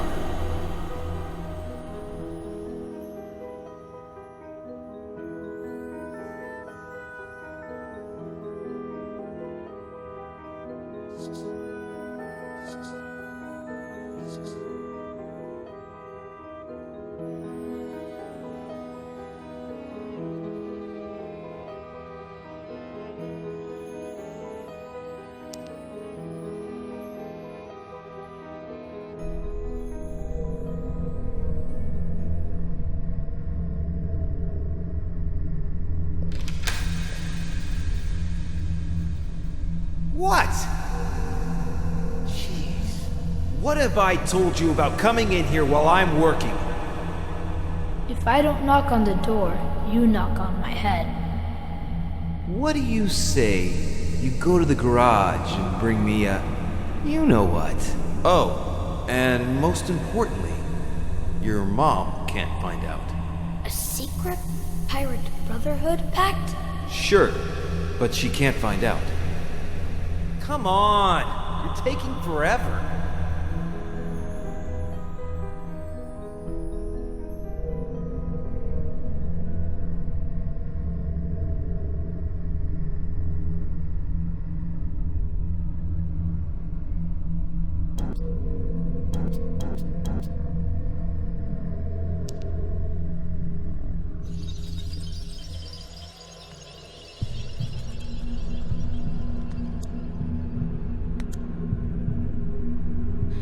You told me about a pirate handshake where you bumped fists. Did that actually happen, or did you make it up? It might have happened another day, before, when everything was peachy. Ed, your father, has he ever hit you? No. Are you sure? Sometimes he turns mean and makes a fist and looks at me like I'm a bad kid. But then he forgets everything, and he's nice again. And so am I. And your mom, has he ever hit her? I don't know.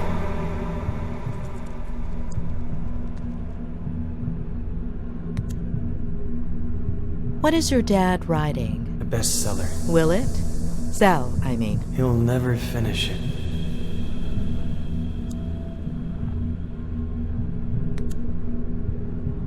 How much does your dad smoke? I don't know, but he doesn't want to. Who makes him? The yearning. Mm-hmm. Is that what he says?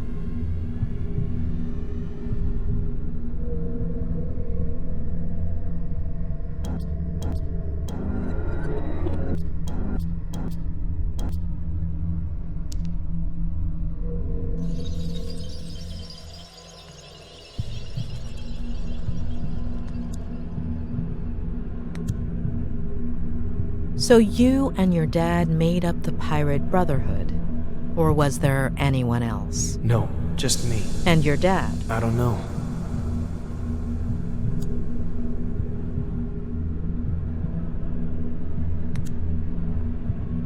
So your father hides treasure around the house as a kind of game for you. Do you remember other treasures, aside from the Frangles? Not right now.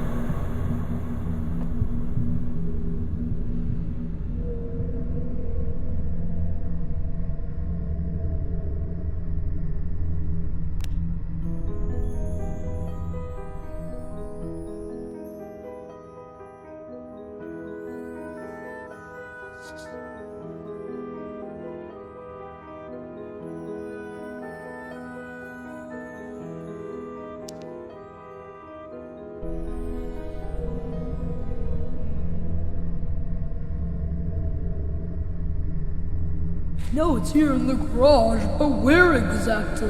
That is the question, Flanagan. The governor is constantly changing its location. Of course, Captain, but... Enough questions, Flanagan. Start looking.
Your dad said he would fix it. I'll never ride my bike again.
Ed, are you okay?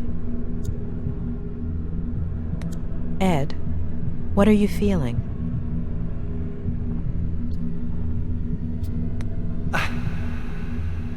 I feel...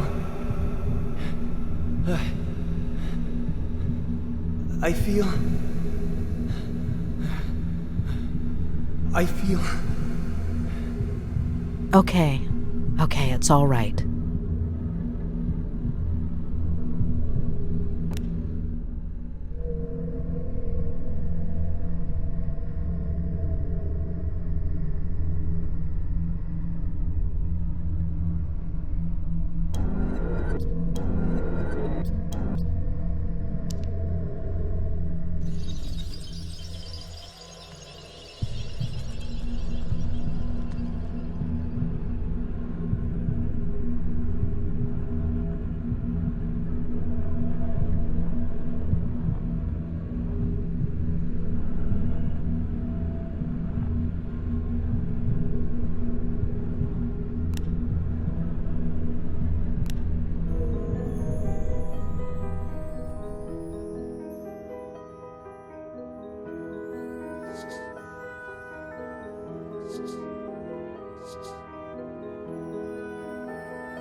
Are you out of your mind?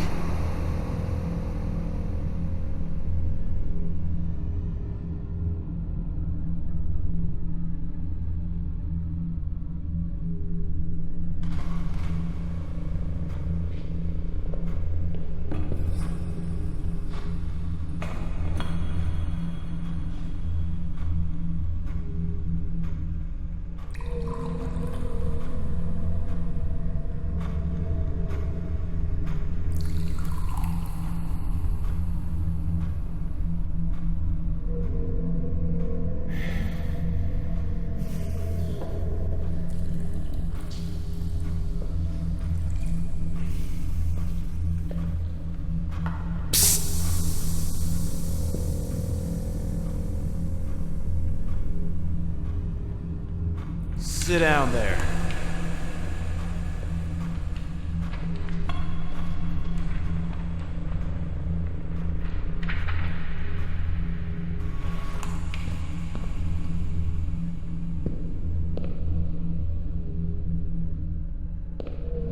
Read this.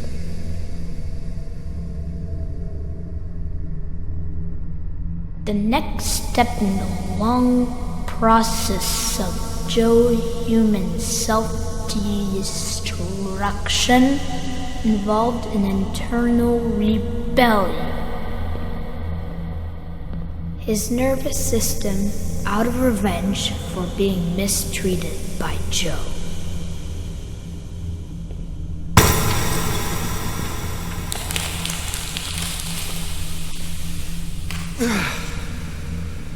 It's all a bunch of crap, Ed.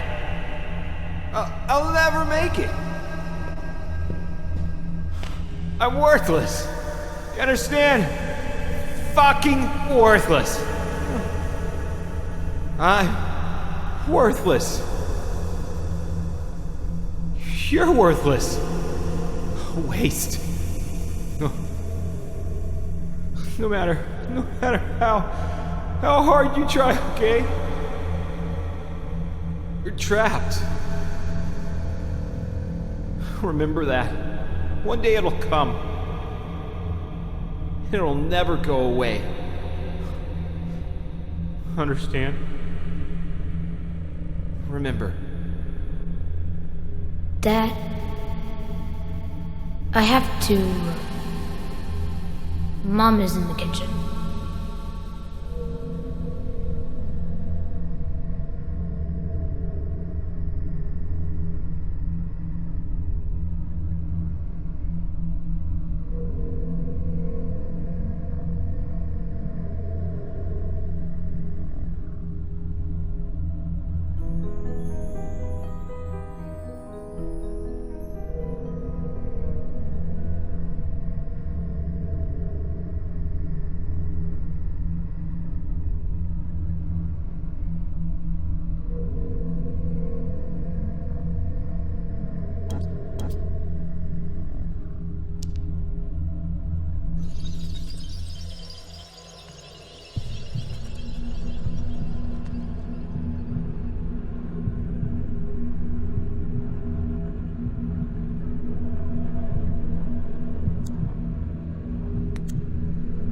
You fell, right?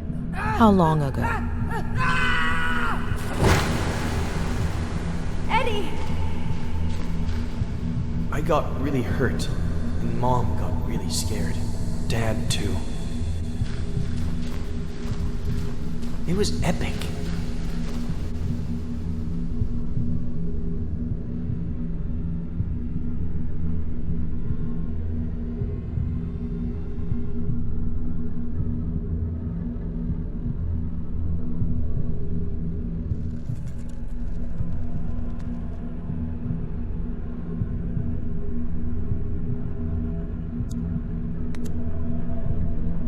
Do you like basketball? Ed, I'm sorry. Who are you talking to? To you. I love it. I don't follow it much, to be honest. Well, I'm sure you'd love it. Really?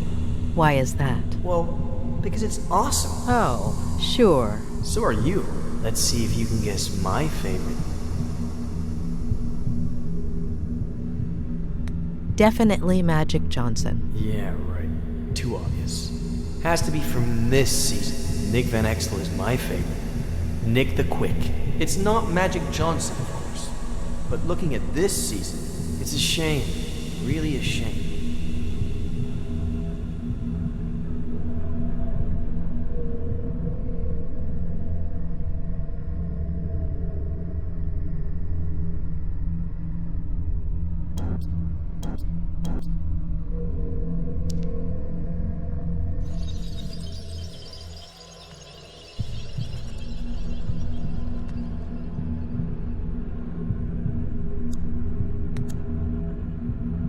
So after falling from the ivy, you didn't get vertigo? What is that? Fear of heights.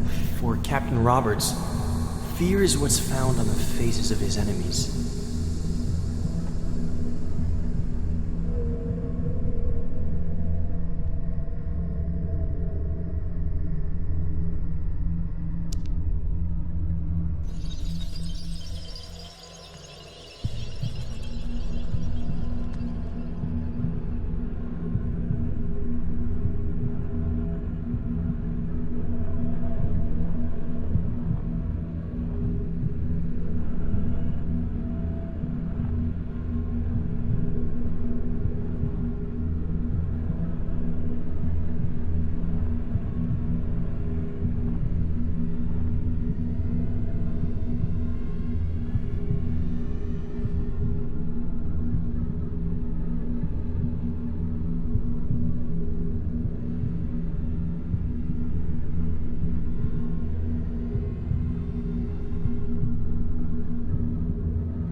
Is it a normal thing for your dad to get really sad all of a sudden? Or angry? Or happy? It wasn't before.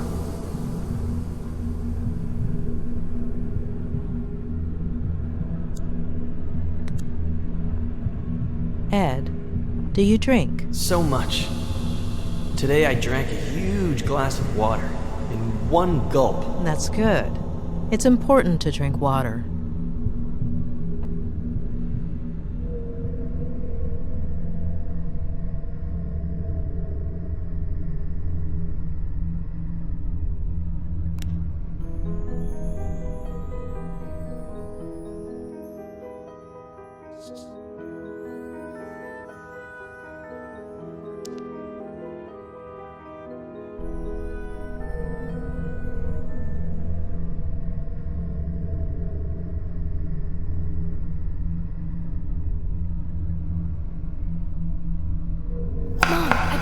Away. Can I go play now? Wait. Are you sure there's nothing left in the bag? If I were you, I'd check again. All signs point to a bottle of...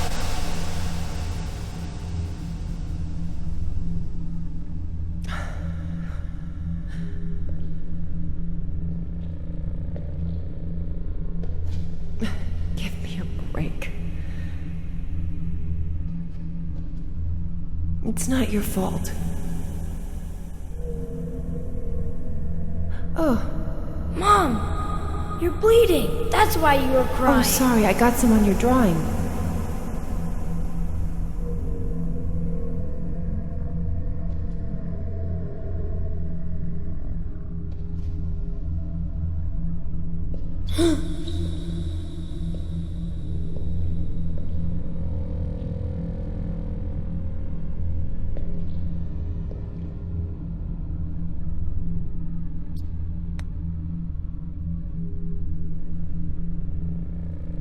Does it hurt?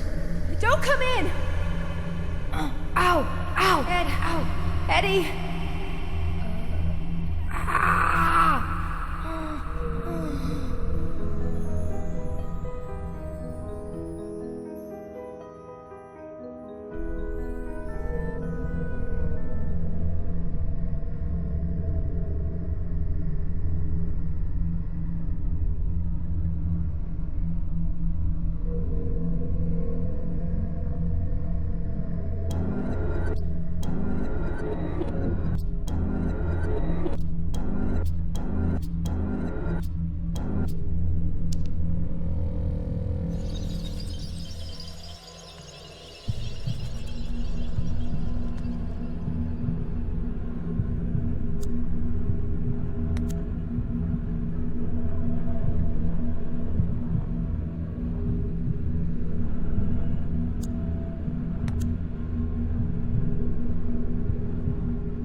Who built it? Dad.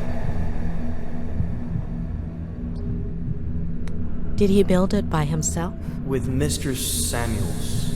And Mom and Mrs. Samuels helped.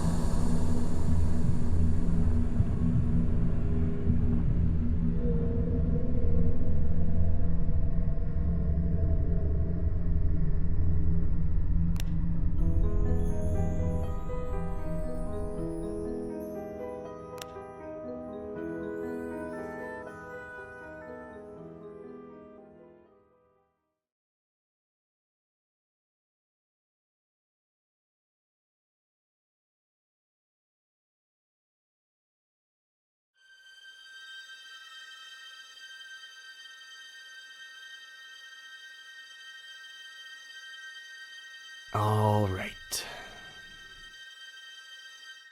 So, you believe me yet, or are you gonna keep at it?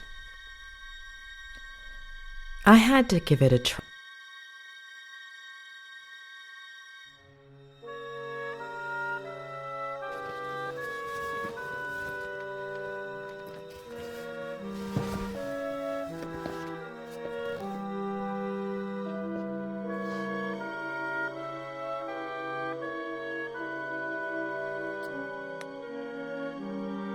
Say hello to Joe Human in your sleep for me. Joe who?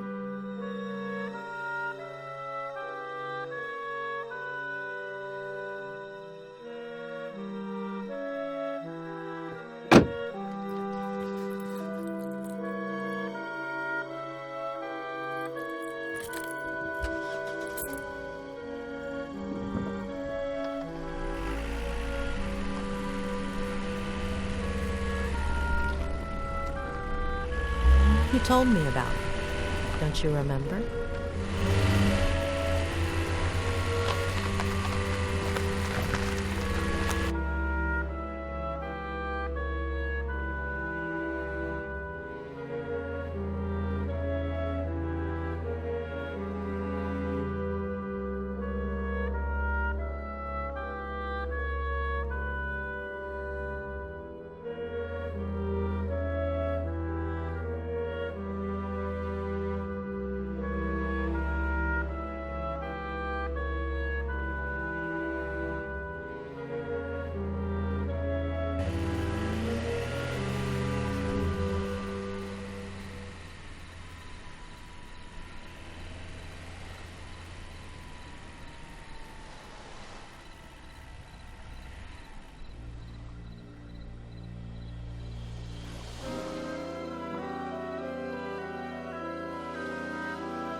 It's not that Ed is lying. It's more like he's unconsciously repressed some of his memories or distorted them. But did he block things out himself or with the help of someone else?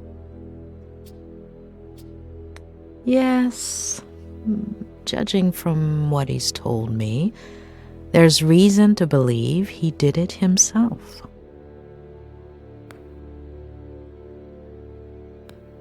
What if Ed, aside from fulfilling his father's dream of becoming a writer, followed in his footsteps in other ways? What if, by driving himself off a bridge, Ed was trying to copy his father?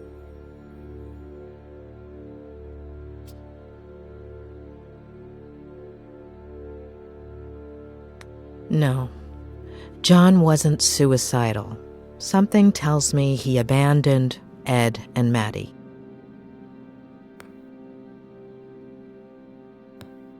What about his mother? How does one deal with a situation like that?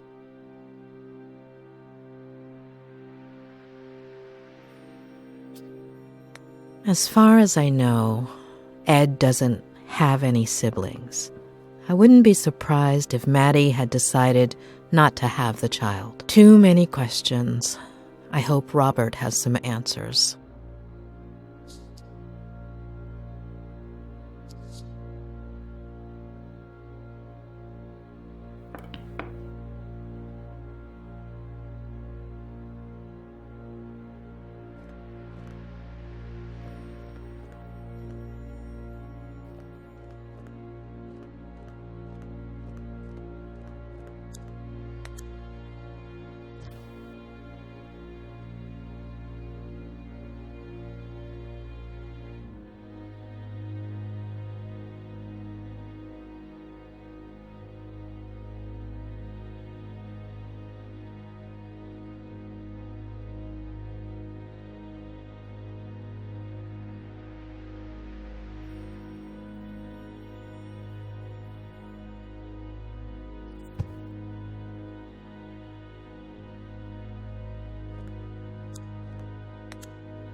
Mrs. Lomas, is there anything I can get you? You don't do dinners by any chance, do you? No, but there is a wonderful restaurant in Santa Anita, about 5 miles from here. Oh, thank you. I think I'll order in. It's been a long day. Oh, good luck with that. They don't usually deliver here. I could make you something, if you'd like. Just this one time.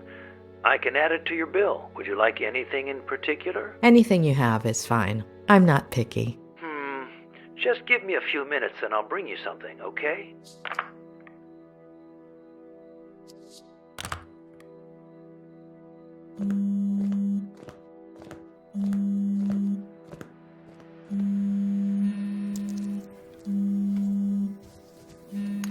Hey, sweetie. You must be exhausted. Did you find a motel? You should have let me do it for you. Exhausted is an understatement. Okay. Well, just stop me when you're falling asleep. So, tell me, how is Ed? You know I can't. But I'm paying for it. That's not going to work. No, yeah, of course. I know. But he'll be all right, right? It's still too soon to say, but I'm optimistic. He's in your hands. He'll be all right. Hey, dish the dirt. So, what do you think of his Aunt Claire? Have you known her for long? Just over the phone these last few days, but hey, don't change the subject.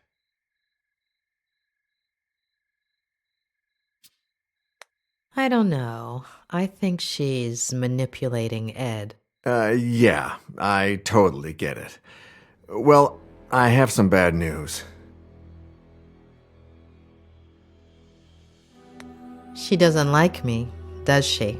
She called me a little while ago. On the one hand, she says you're very professional, and she likes how punctual and responsible you are. Oh, and the bad news? She's thinking about moving things out of Ed's room so you can bring in the equipment. You mean the rehab stuff? Yeah, the walkers and all that. I don't think she realizes you're a psychiatrist or psychologist. What is it? I always forget. Both. Really? Well, the lady has a whole different picture. I still don't understand why that's a bad thing. Hold on. Ed hates psychiatrists. I'm sure Claire does too. No, yeah, for sure. When they find out. Ed already knows and seems okay with it. As for her, time will tell. Give me a second. I need to think. Yeah, sure. Take your time, sweetie. I'm in no hurry. Although I did order some dinner, and it should be here any minute now.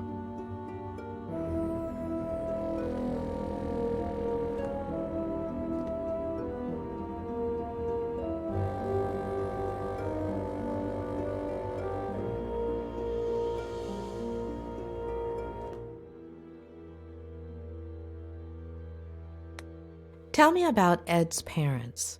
Well, don't know much. His mother died in a car accident. What?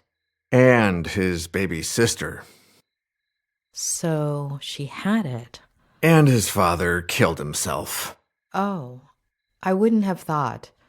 How? He jumped from a bridge. And you didn't think to tell me this before? Well, no, it just slipped my mind. Ed is following in his father's footsteps, and I'm sure his first episode of Vertigo came as a result of that trauma. Yeah, rings a bell.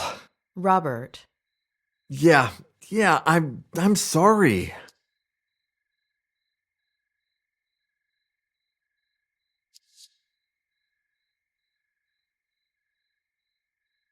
How did you meet Ed? Through a mutual friend, one of his college professors. She gave me his manuscript. I loved it, and we met up. The novel was a diamond in the rough, but it needed a lot of editing. Lucky for him, he was talking to the best editor in Los Angeles. It was a few months' worth of work. He would come over, we'd read, talk, drink. You and Ed, were you pretty close? Yeah, kind of. He became a good friend of mine until Vera... Robert? Yeah, no. Sorry. Are you all right? Yeah. No, I don't know. Yesterday... No. The day before yesterday was the anniversary of Veronica's death. I completely forgot about it. It's been 8 years, and that's never happened to me before. Do you want to talk about it? No, yeah, it's fine. It's just weird. It's like I remember. You said this would happen, didn't you? In our last session. Possibly. Oh, dinner's here. I'll be right back.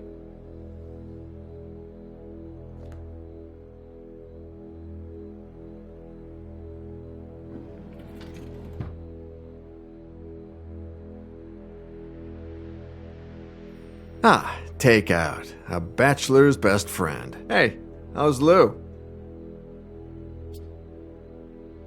I need time. Oh my, a visit this late, Doctor? Oh, come on. I eat too. Yeah, right. Of course. I'll leave you to it, sweetie. Bon appétit. Talk soon, yeah? Bon appetit. Mrs. Lomas, your dinner's gonna get cold.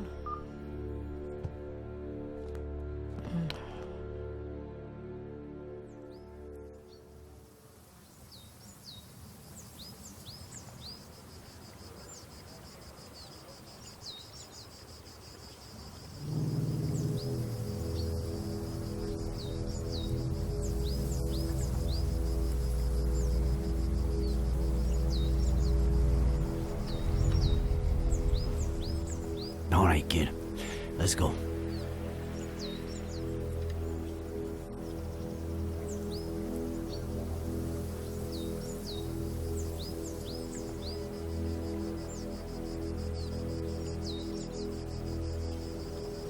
Never, ever tell me anything like that over walkie-talkie. Not ever again. Adam?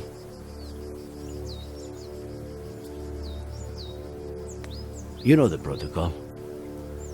I'm supposed to let forensics know immediately. And I was worried that if I didn't tell you first, you'd find out some other way. I had to be the one to tell you.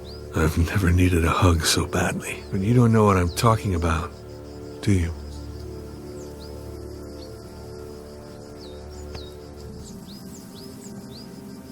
Kid. We have to find my aunt. We'll find your aunt. She's alive, right? She's alive. Harley is getting ready for the biggest search party you've ever seen, Adam. We've already got over 100 volunteers coming. We'll find her.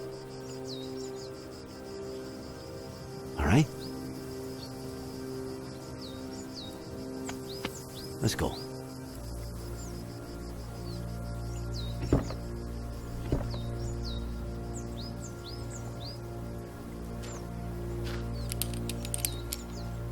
Sure you don't want me to go down there? I've done this before. Just pay attention. Give me more or less slack when I tell you to, okay?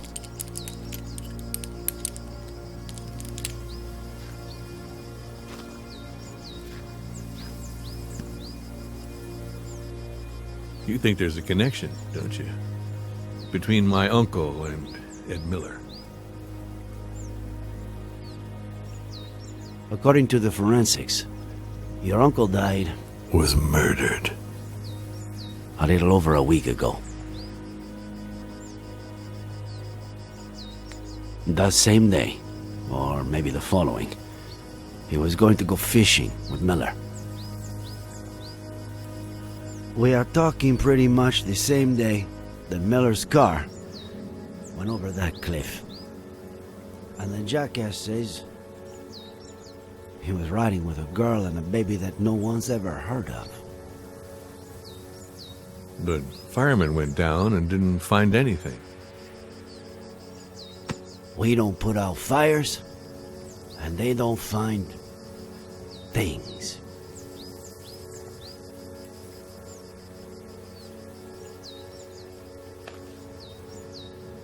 All right, go for it.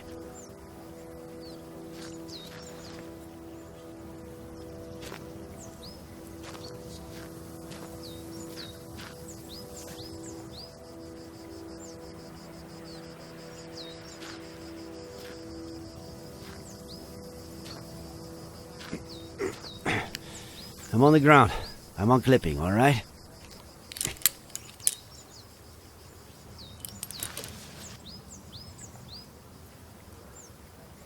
Roger that, boss.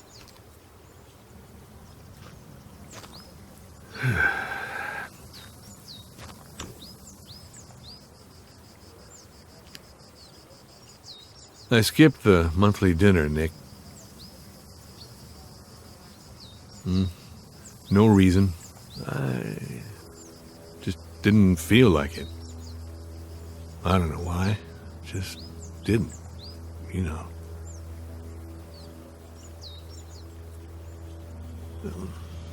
I just stayed home, watched some stupid show with Marcello.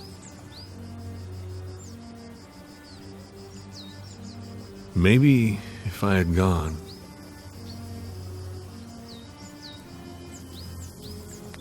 None of what happened is your fault. The real culprit is out there, and we're going to find him. Okay? Sure we will. I get why you feel that way. And I have no idea how one gets rid of that feeling. However much time goes by. All I know is that it's pointless. It's like a busted pipe. The more you force it... Nick, are you getting poetic on me now? If that doesn't make you smile, I don't know what will. Asshole.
Nick. Nick, you there? Just what I said in the car. I'm sorry. Adam. Are you getting poetic with me? You asshole.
Son of a bitch.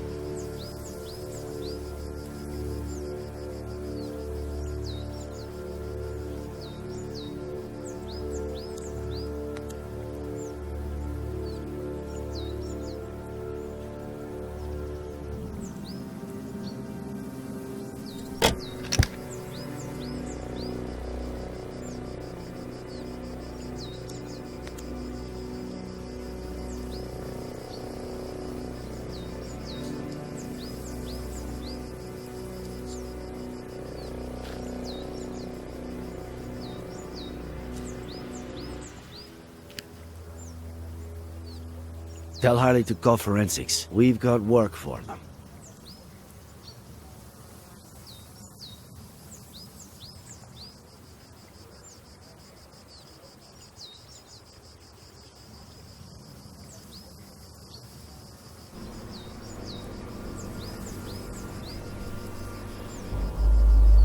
No! It's too early, John. I don't... Do you even listen to me when I talk?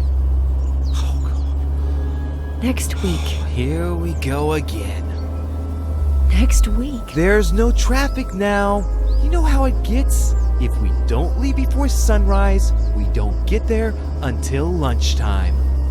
I mean, honestly. Next week, we should leave at a reasonable time. The kids need their rest. You're saying that as if I didn't care. Not again, please. I'm their father. Are you saying I don't care? No one said that, John. No one. Okay.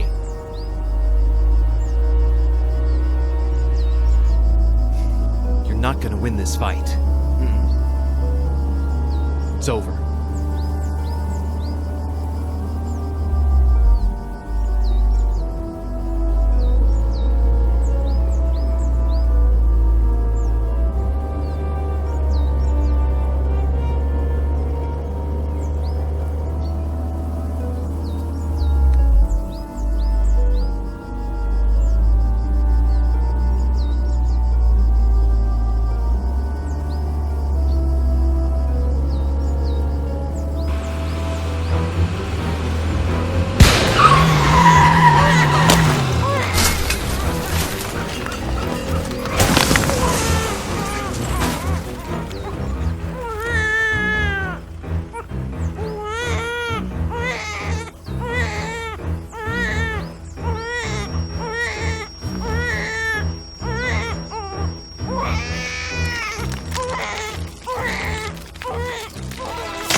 Why am I telling you this?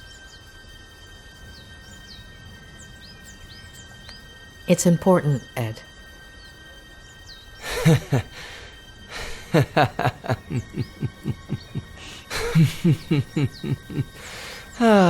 It's not just the money, is it? You shrinks are all addicted to other people's pain. You get off on it. Tell me about your father, about his... See, case in point. Please.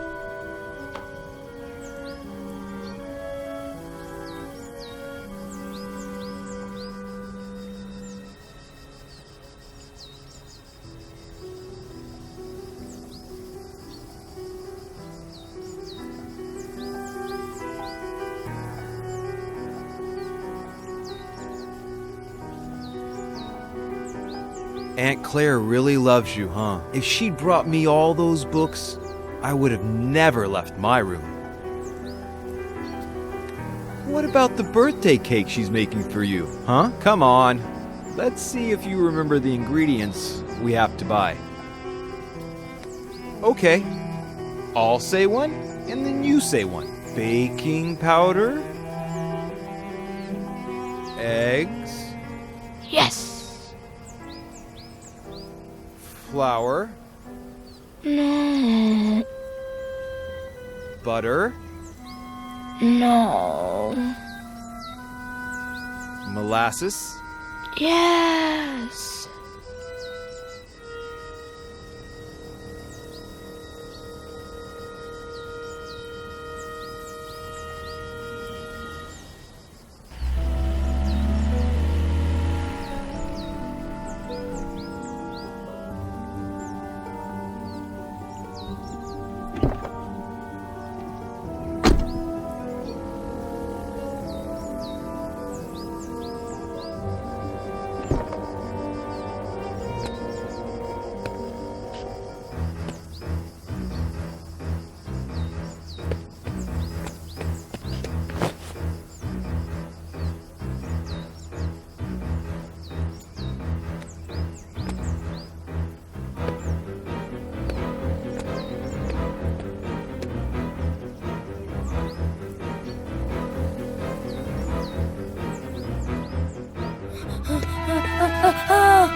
Well, I've held up my side of the bargain. Somebody must be exhausted from all that listening. So, sandwich before going back home?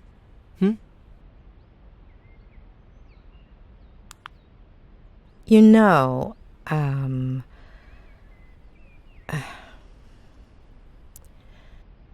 you do know that what you told me is not how things really happened, right?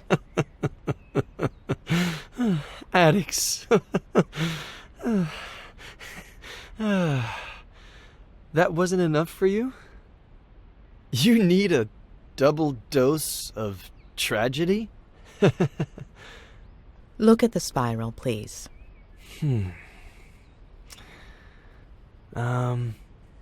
You got me out of the hospital. You're a friend of Robert's. But you've just used up the last favor I owe you. So, next ones. Sandwich, car, road, bed. Got it?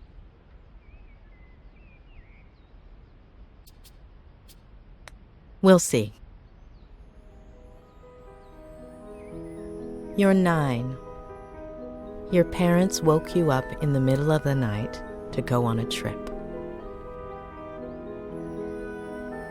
You fell asleep in the car. Your sister is next to you.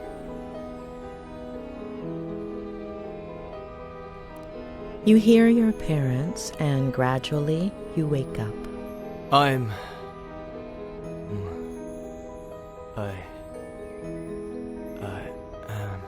No! You have several plastic figurines. Can you describe them to me? They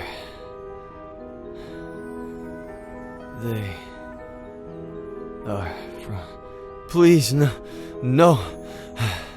Wake up, Eddie.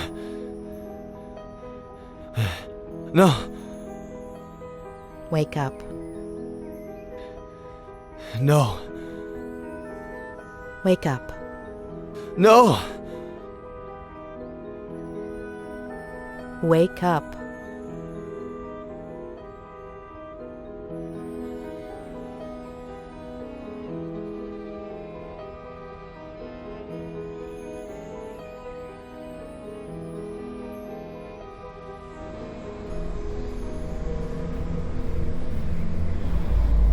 No, damn it!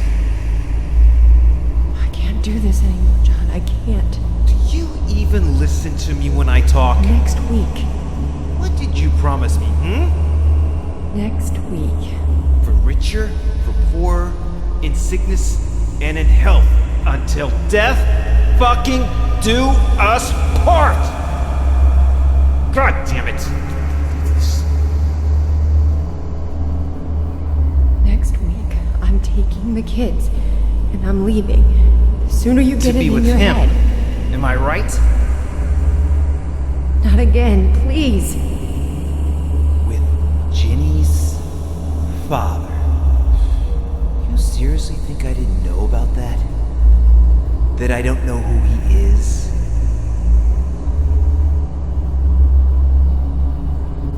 There's nobody, John. Nobody.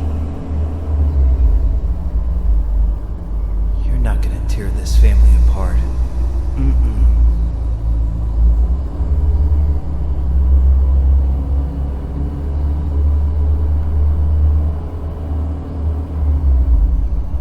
I'll tear it apart first.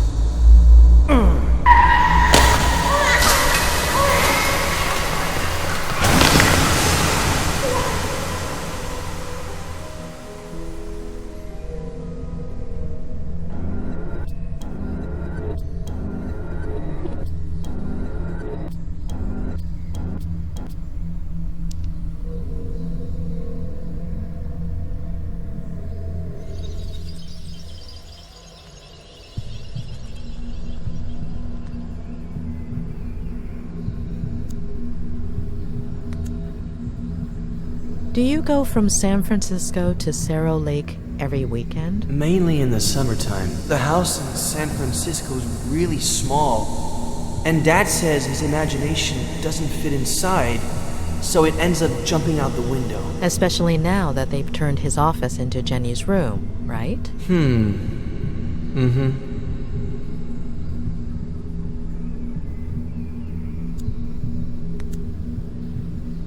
Before, you said your mother winked at you at that point, but actually, she only looked at you. Why? She would do that sometimes. Why did you forget the last look she gave you, Ed? I don't know. It's not my fault. I didn't do anything.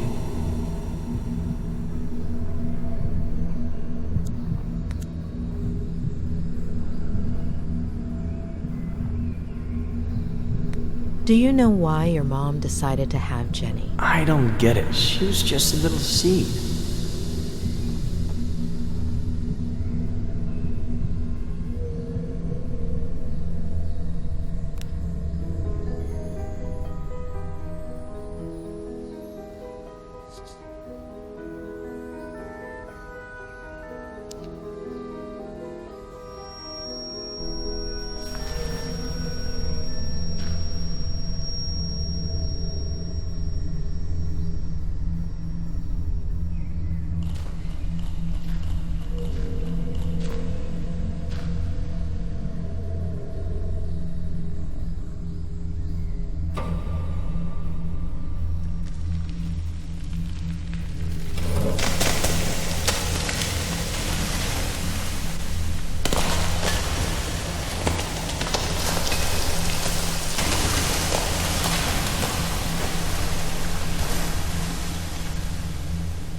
Did you hurt your collarbone? The doctor will say the seatbelt saved me, but it burnt my skin.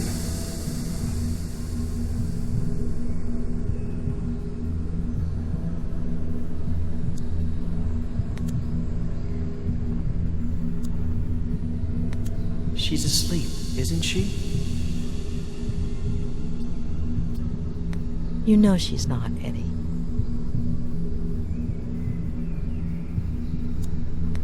She's crying. Jenny's crying. Is she okay? You know she's not, Eddie.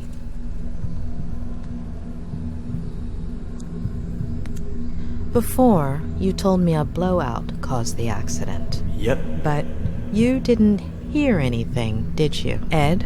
That's what Dad will tell the police.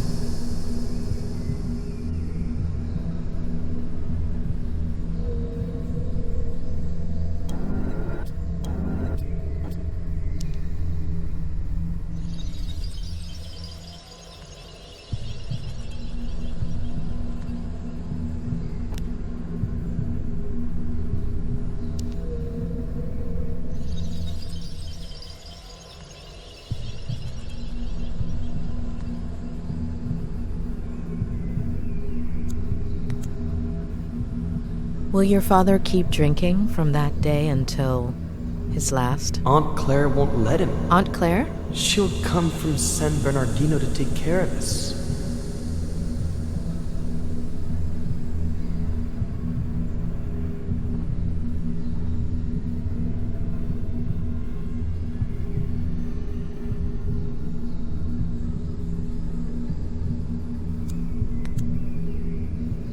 Do you still have that figurine? I'll lose it.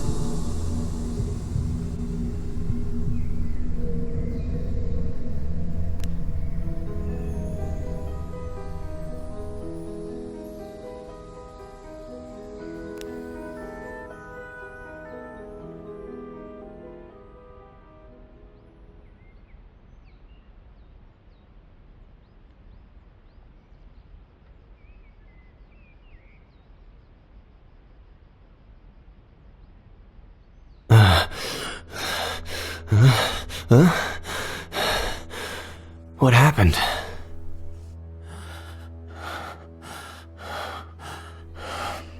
Ed.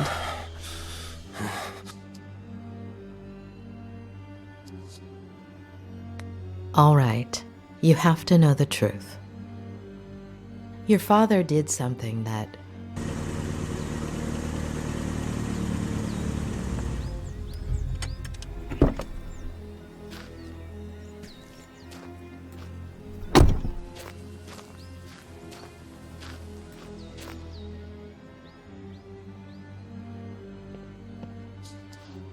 He's in rehab. You can't go in there. What did you do, Miller? Sheriff Reyes. That's me. What the hell did you do? Dr. Lomas? That's me.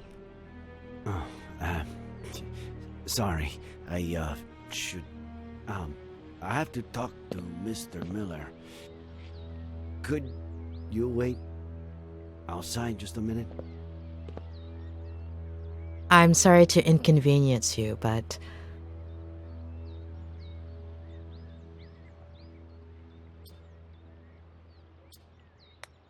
Mr. Miller is my patient. Whatever you need to tell him, it will be in front of me.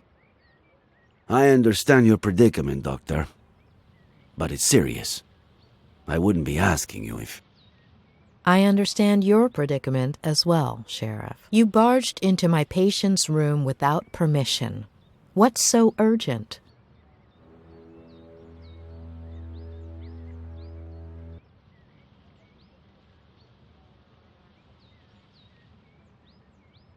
Do you have a warrant explaining why? I know this might seem, irregular, but, if I could just... I don't care what it looks like. I'm not leaving this room. Doctor. Please. Dr. Lomas. I'll take care of this. please.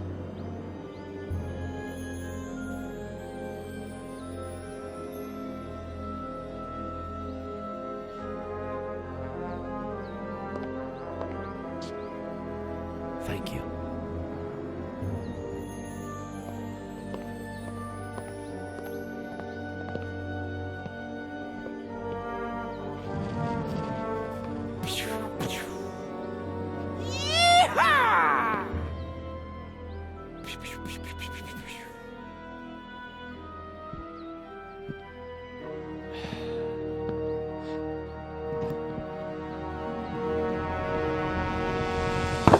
You don't like me, I don't like you. Let's get to the point.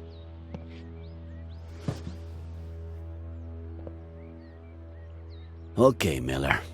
27 years ago, on Brody Canyon Bridge, your family... No. No. And now the exact same thing happens. And I'm supposed to believe it?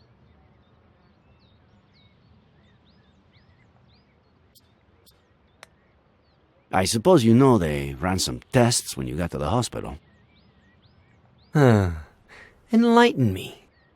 What did they find?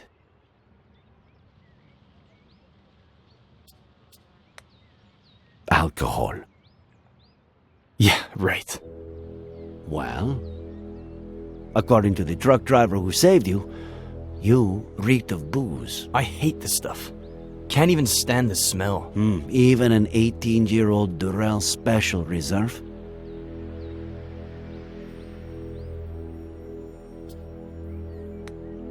Antipsychotics. I doubt that. Does Advil count? Sedatives. Do I look like someone who has trouble sleeping? I've been in bed for a week. So, how did it all happen? Here we go again. I was sleeping. Faye woke me up. Jenny had a slight fever. Jenny? My daughter. Jenny. We got dressed to take her to the hospital. We got in the car, and that's it. That's it. I told you, I don't remember. Amnesia. Comes in handy sometimes, doesn't it?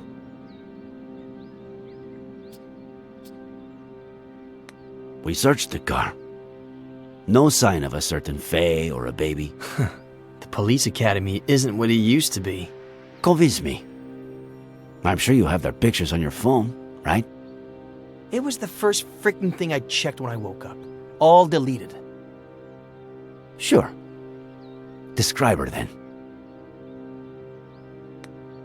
Height? Average? 5'8". Ethnicity? Caucasian. Very fair skin. Blonde, brunette? Practically silver. Shoulder length. Straight. Eye color? Light. Green. It takes a lot of guts to commit suicide. Or maybe it takes the opposite. If that truck driver hadn't showed up, would you have done it? No, I was getting down from the railing when he knocked me on the ground. Had you met him before? The truck driver? What are you suggesting?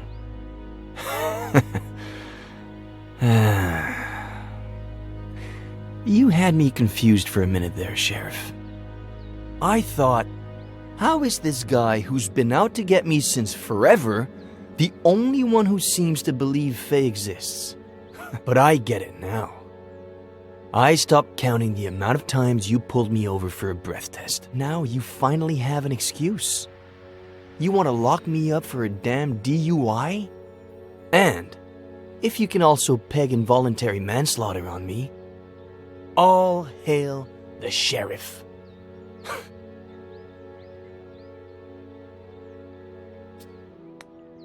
Involuntary manslaughter?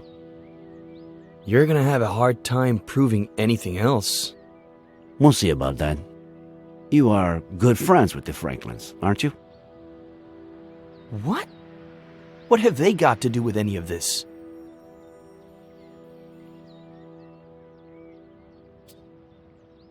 Do you and Samuel Franklin go fishing a lot?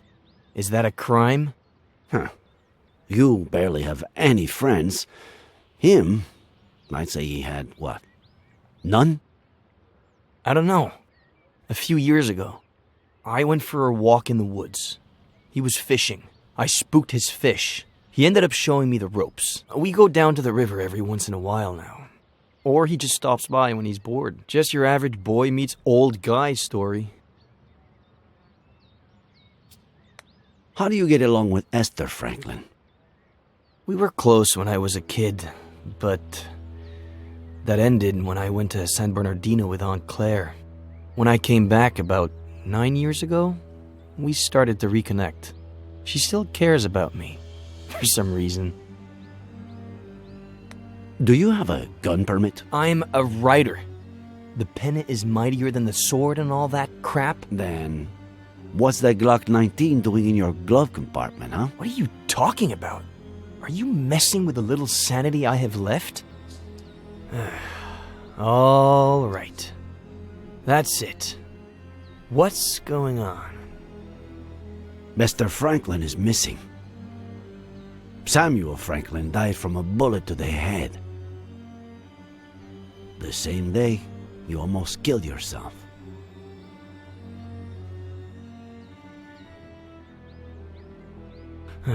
No. No.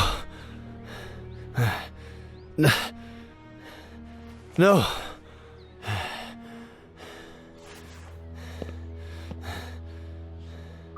No.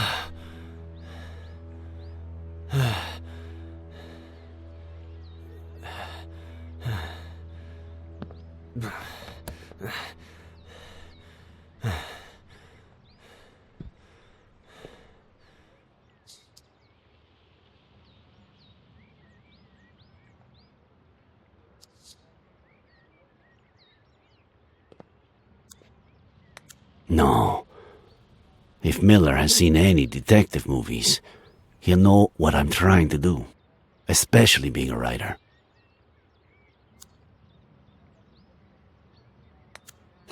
Too risky. He's right there, and it doesn't look like he's going anywhere. Miller. What am I, Sheriff? A lunatic? A murderer?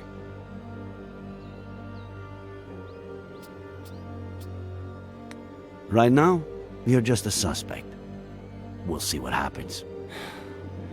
What about Esther? We have to find her. A search party is all set for this afternoon.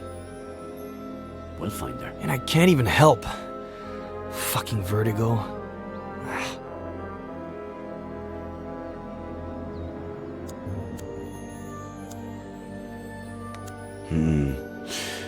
What if I handed it to him? With some excuse to look at something. Maybe a picture of this Faye. What did he say she looked like?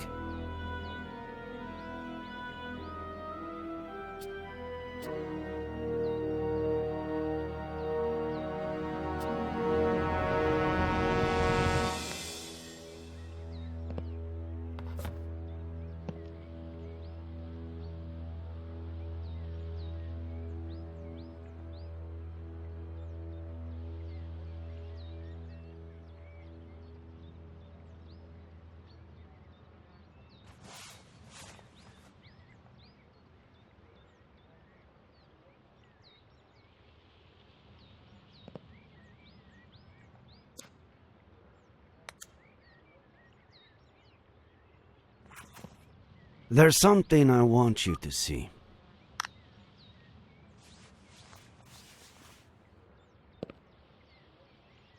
You could be a huge help.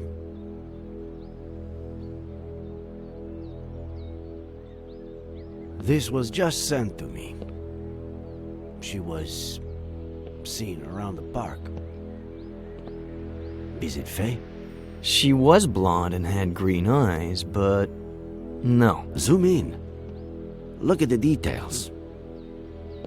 Maybe she was wearing a fake nose or something. No. Sorry, but no.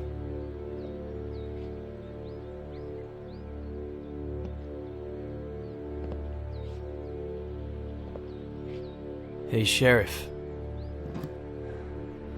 Find Esther. By the way, we found your cap in the ravine. What cap? The one with the stars and stripes?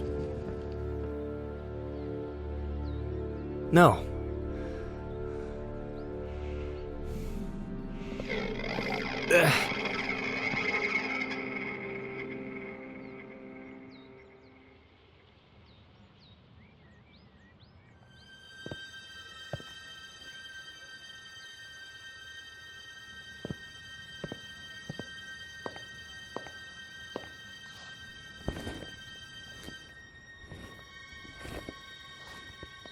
Please, stop. Thanks for what you did before. For confronting the sheriff.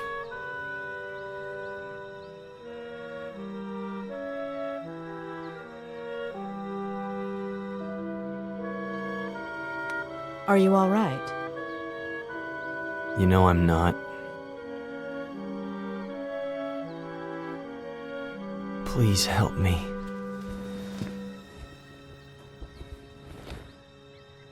When the sheriff walked in, you were about to tell me something. Don't leave me hanging.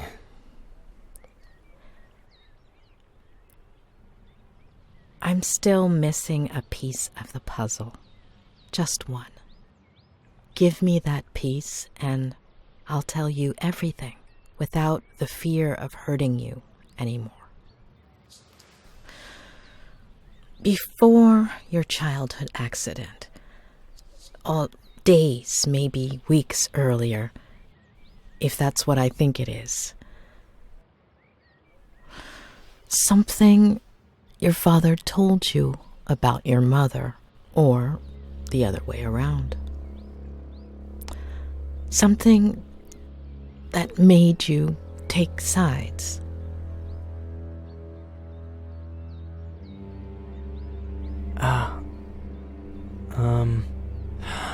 I think I might have something for you.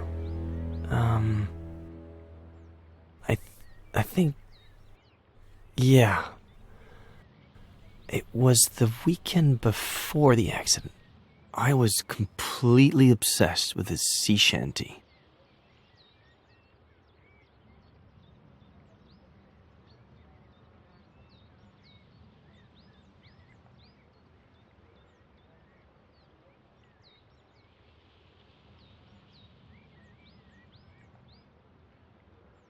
Well, more than the actual shanty, I had a thing with this verse.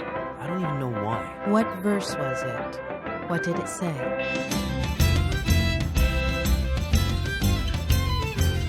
I thought I heard the old man say, leave her, Johnny, leave her.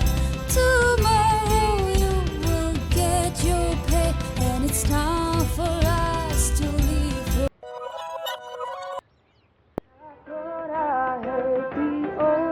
Why that particular verse? I don't know. Maybe because it was Saturday, and I got my allowance on Sundays. It's time for us to leave her. Leave her, Johnny, leave her. Oh, leave her, Johnny, leave her. For the voyage is long and the winds.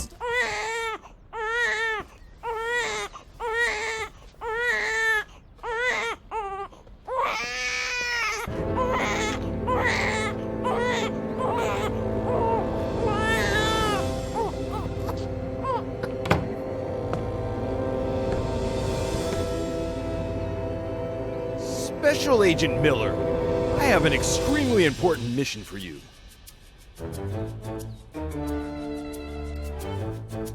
Dad, I haven't played spies since I was little. You'll have to make an exception, Special Agent Miller. As you may well know, we're in the midst of a cold war with our worst enemy.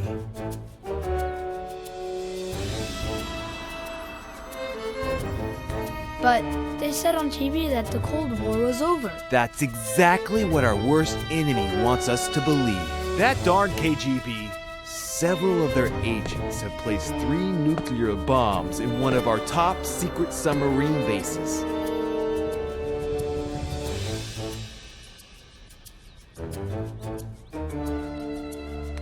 Well, if they found them, how top secret can they be? Good point, Miller. You're such a darn genius, Miller. You'll make a fine major. Where was I? Ah, yes. A super dangerous mission. Only an agent with my experience and training can succeed under these circumstances. But didn't you say you had a mission for me? And I do, Special Agent Miller. And that it was super important? And it is, Special Agent Miller. How important do you think it is to protect the First Lady?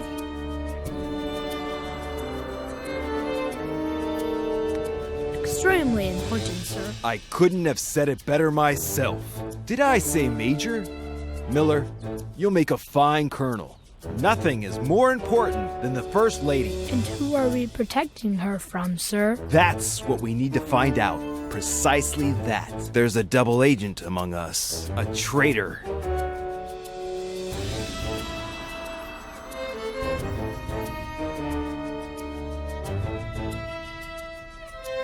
While I'm away on my mission at the top secret submarine base, at the submarine base, you will become the First Lady's shadow. Follow her wherever she goes. But keep a low profile. Make sure to document any suspicious activity that might help us identify the traitor. And remember, it could be someone close to the First Lady. Sir, yes, sir. Good luck, future Colonel Miller. The country's in your hands.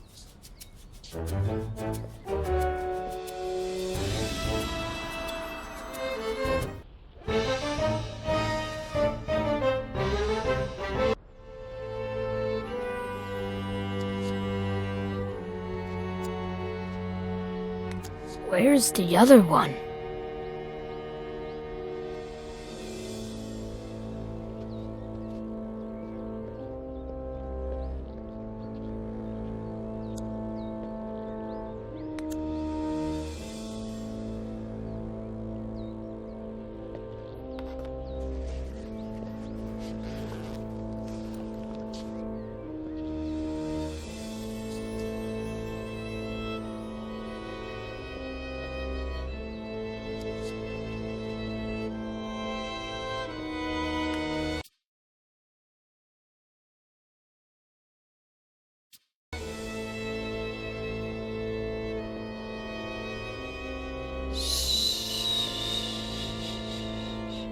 It's okay, sweetie.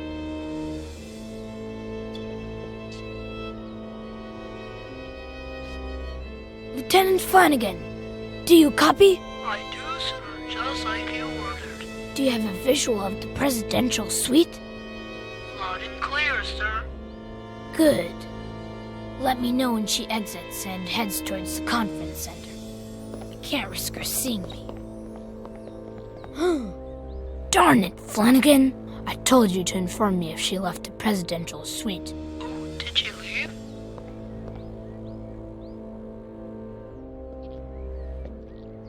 She's in the dining hall.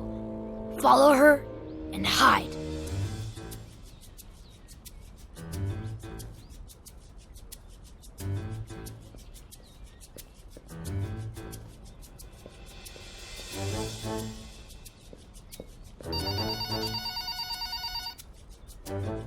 Claire, how are you?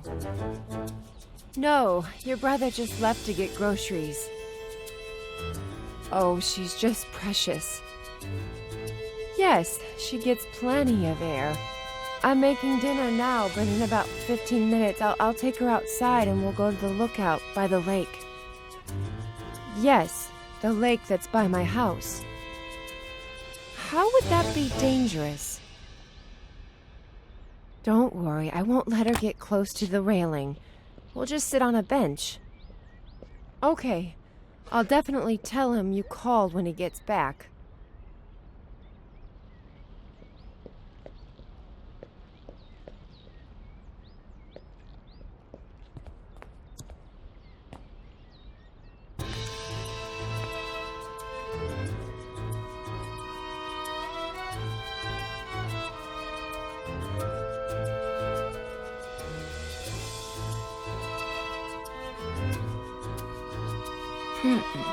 There's still something missing.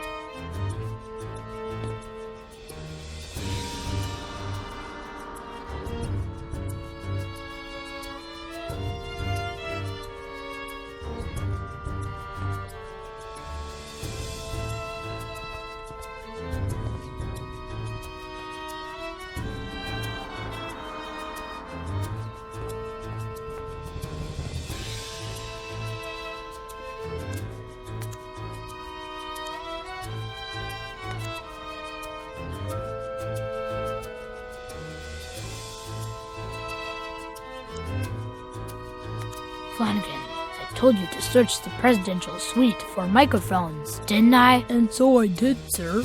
But there weren't any. Do me a favor. Schedule an appointment with the CIA eye doctor, will you? Yes, sir. For who? Just do it. I have a feeling things are about to get dirty around here.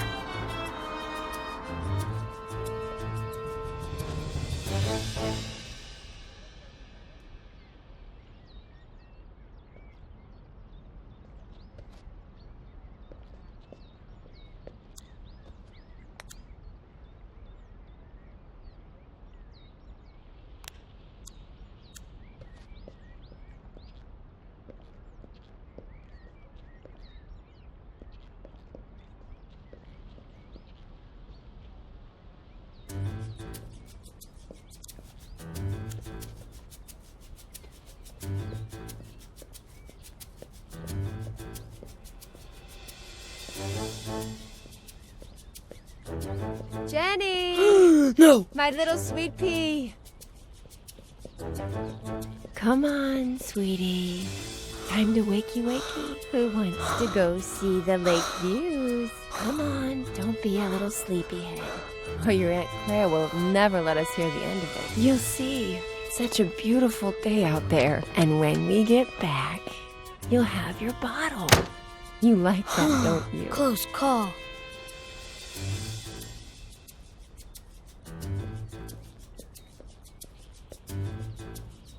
Sir, I scheduled that appointment with the eye doctor. Okay.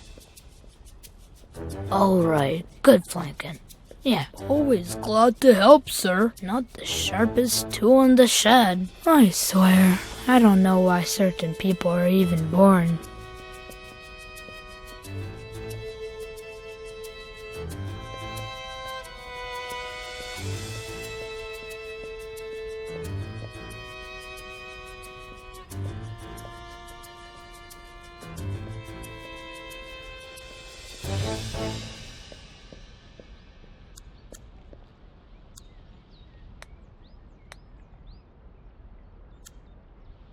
Are you following the First Lady, sir? Not yet. I need my camo helmet first, but I can't find it. Oh, I washed it for you, sir.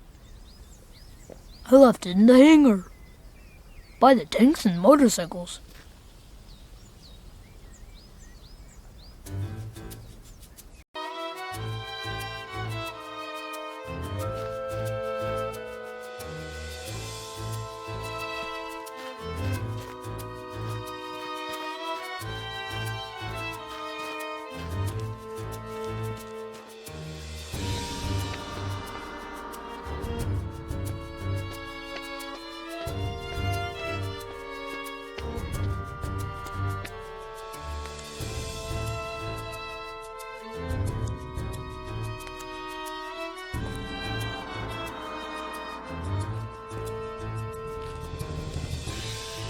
Another great fix by our chief engineer, Captain Samuel Franklin.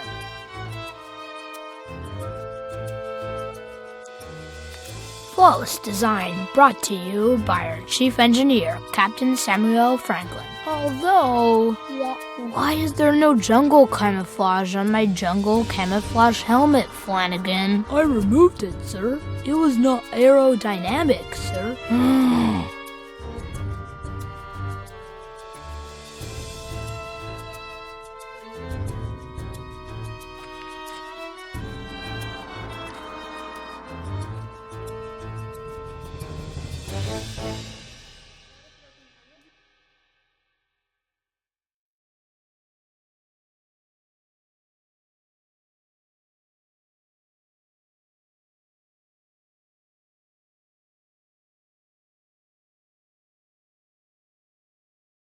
Any updates on the First Lady's position, Flanagan? She crossed the Yellow Flowers track, and she's now in the lookout.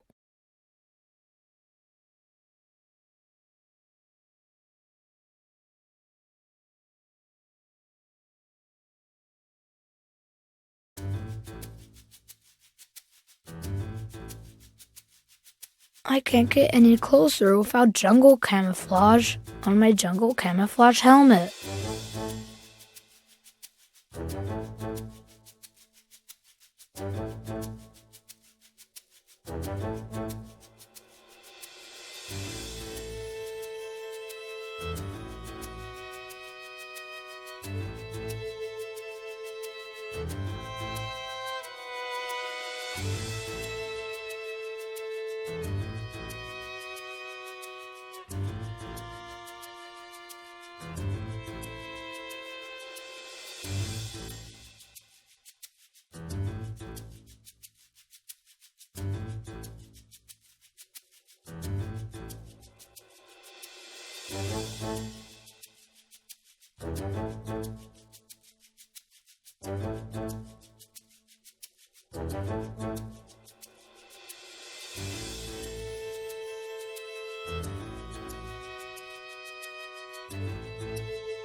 I can't get any closer without jungle camouflage on my jungle camouflage helmet.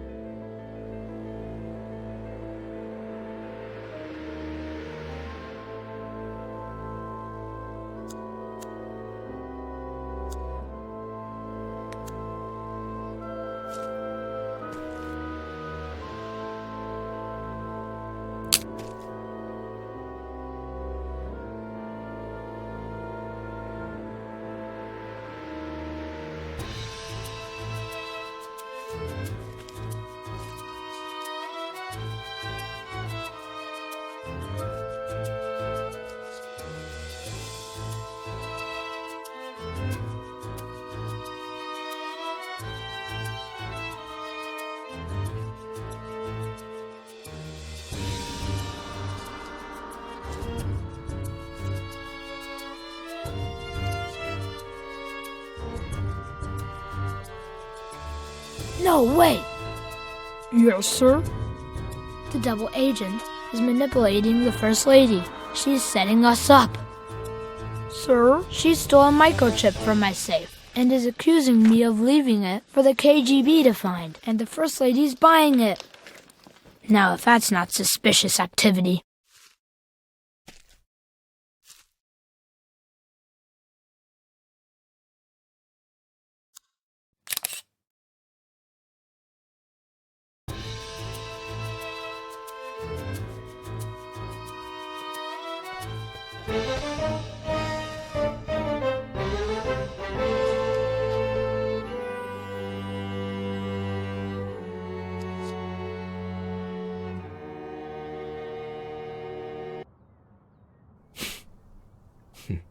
Well, and that's all, I guess. Shall we?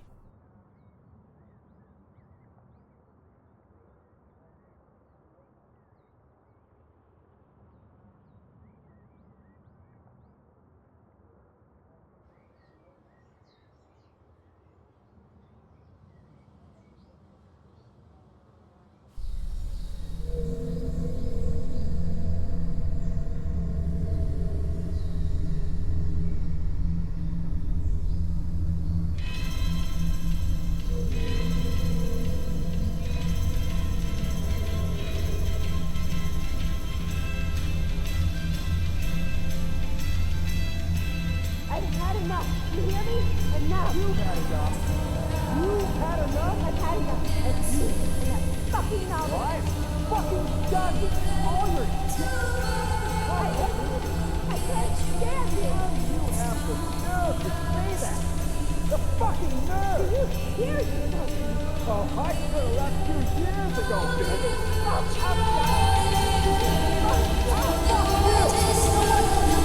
Fuck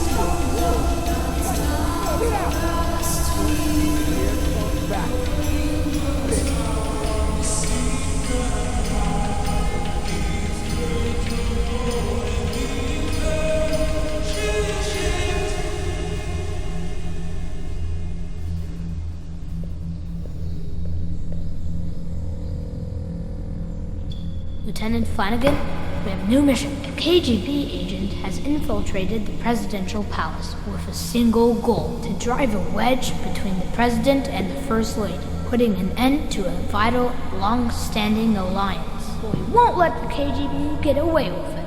We will unmask the traitor and save our nation.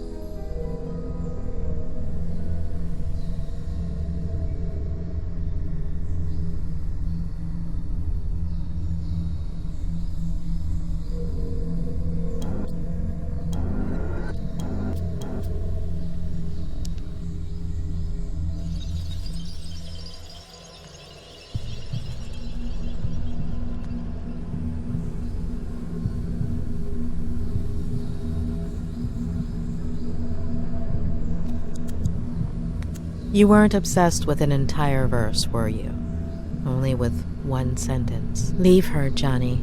Leave her. Maybe.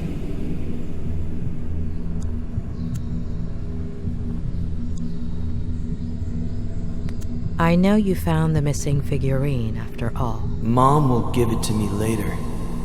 She'll be a bit angry.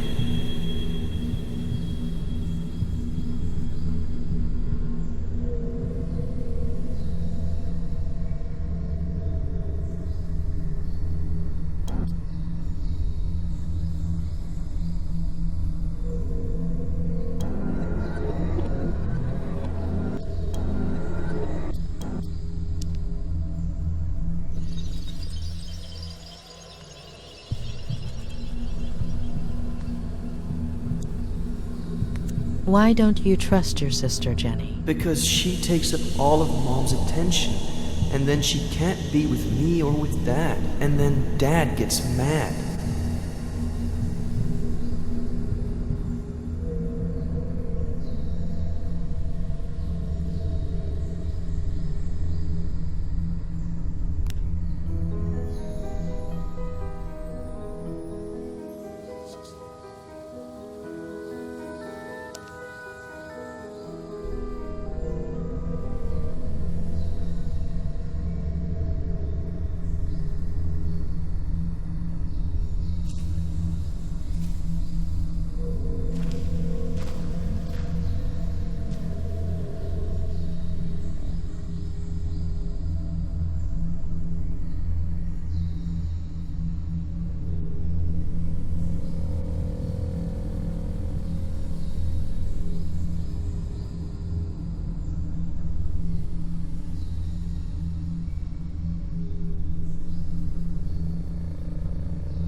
What did you think when the police officer arrived, Eddie? That he was going to arrest someone for misbehaving.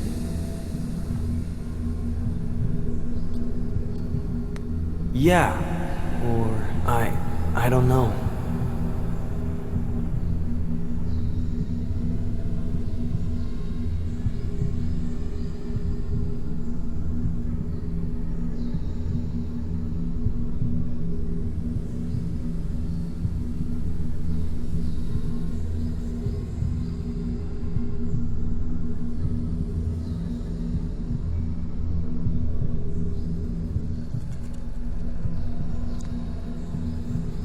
Why are you taking those pictures, Ed? Because things just used to be better.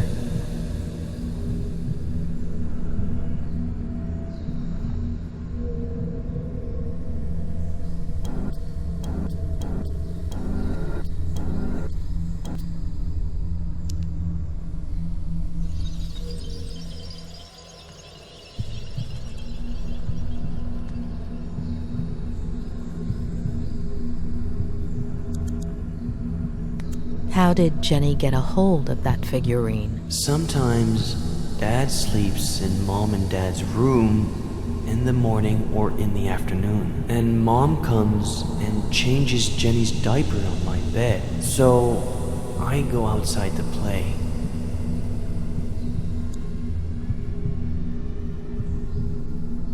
What did you think right there, Eddie? That Jenny isn't bad. It's the police officer that's bad.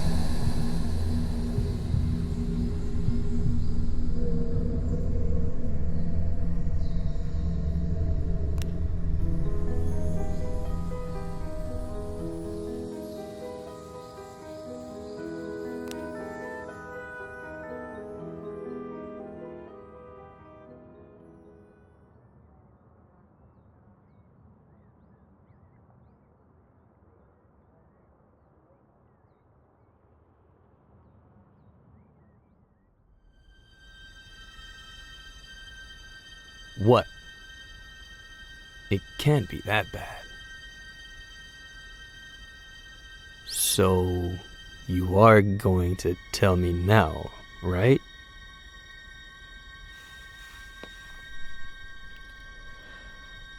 You've been repressing and twisting your own memories since...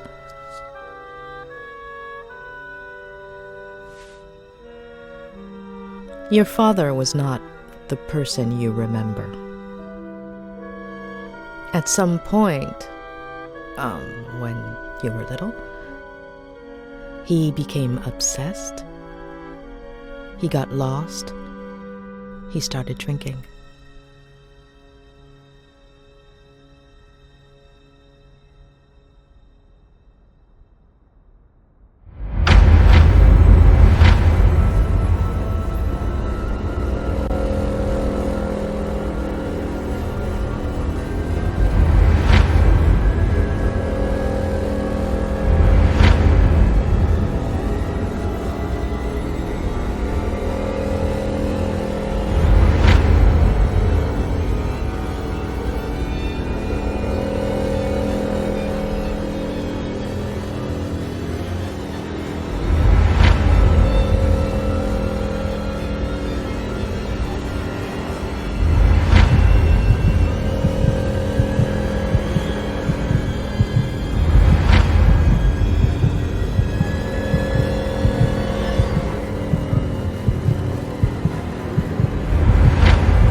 But why did I do it? Jenny. Plenty of older brothers feel jealous of their siblings. It's normal. It would have passed. It was all my fault. No, it wasn't. The picture, if I hadn't... The same thing would have happened. Sooner or later, your dad would have found out. And instead of an accident, it would have been a slap, or a beating, or a push, or a knife. And what good does knowing do me? You've been carrying that guilt for years, building a prison of fake memories just to hide it. From yourself, from everyone. And it's been gnawing at you. But you need to let it go.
Not today.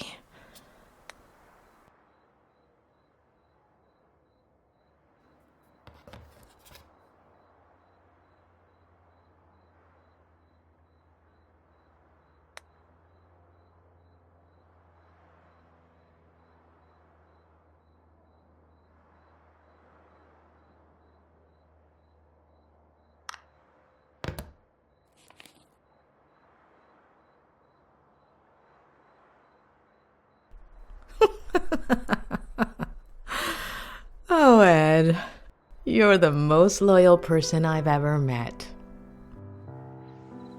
Doctor? It's Sheriff Reyes.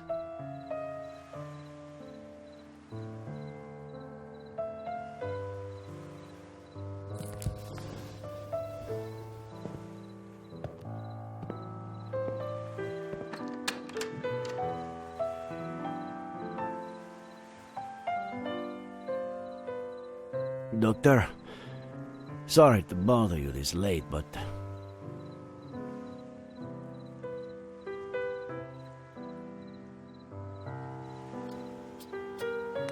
Were you the one texting me? I sent you a few messages on the way, but... It was you.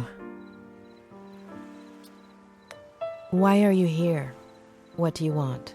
It's late, I know.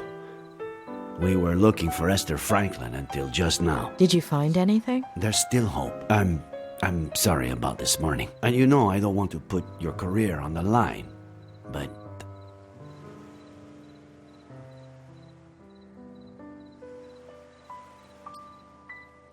We both want to get to the bottom of Ed Miller's story. Why don't we help each other? There's a really pretty lookout near here. We could discuss this.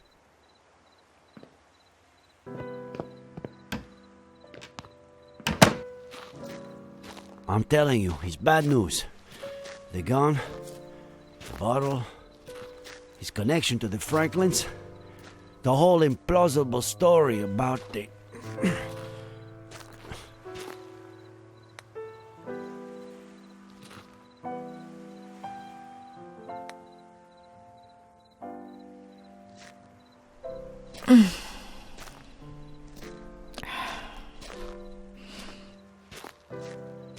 Like I was saying, there are too many signs, huh? I'm not saying he's guilty, it's just... It's hard to see it any other way.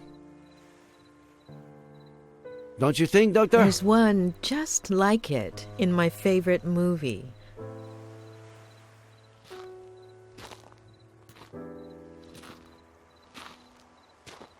I can't say I'm a movie buff myself, no.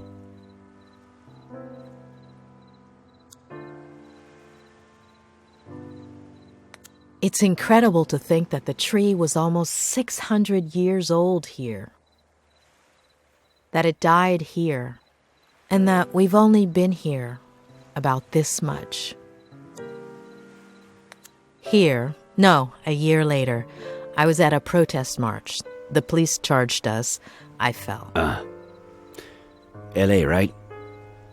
Did they crush you? 3 knee operations. What were you doing at the time? I don't know. Patrol during the day to make a buck, study at night to be a sheriff.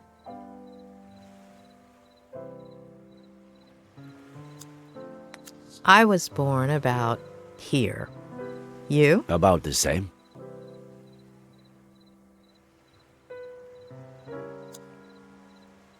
What were you doing that day? Do you remember? Sure. I woke up at 6:30, like I do every day. Turned on the radio while I shaved, and the second plane had just hit. I remember looking in the mirror, not recognizing myself, not my face, my hands, my bathroom. None of it. I took care of people with similar symptoms during those weeks.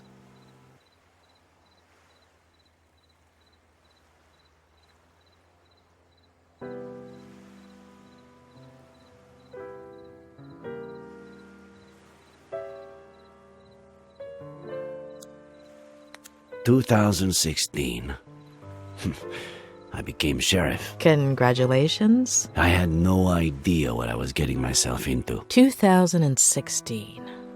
All right. I didn't know what I was getting myself into either. Did you become sheriff too? I fell in love. Ah, damn. Of course. Sorry. I have to insist. I know Miller is hiding something. He's lying. To lie, you have to be aware that you're lying. Nice one. But Miller knows exactly what he's doing. He only has trouble remembering certain things. Things that you do remember. I don't understand. Considering your past, you can't exactly be impartial. Excuse me? Your romance with Ed's mother? In the early 90s, you did a little more than just work and study to be sheriff.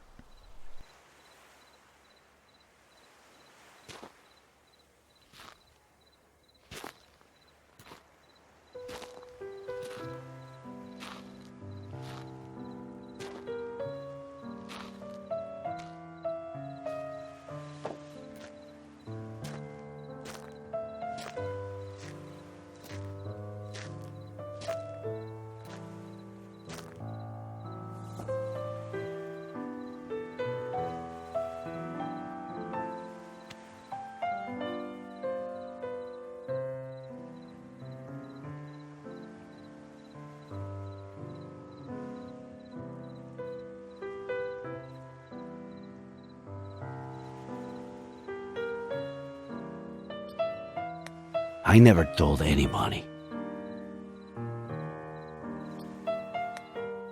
Maybe it's time you talked about it. We were inseparable as kids. I spent more time at her house, the one you've been to, than my own, in high school. Everyone thought we were dating. Then she went to school in San Francisco. We'd meet up some weekends, until one summer. She came back arm in arm with John Miller. Waited to see each other for years. Ed would have been 5 or 6 when we ran into each other and started meeting. A coffee, a walk, dinner, a motel. Later, pregnant with Jenny. She distanced herself from me. I thought the girl had helped her marriage, that she was happy.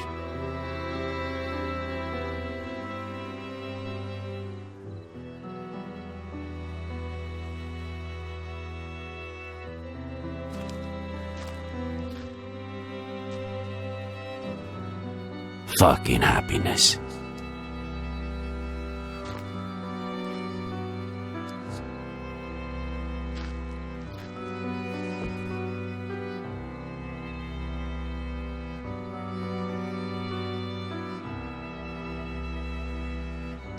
You look beautiful, as always.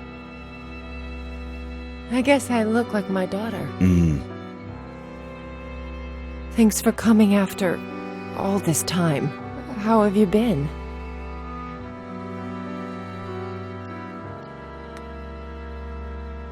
I've been trying to forget you for the last year.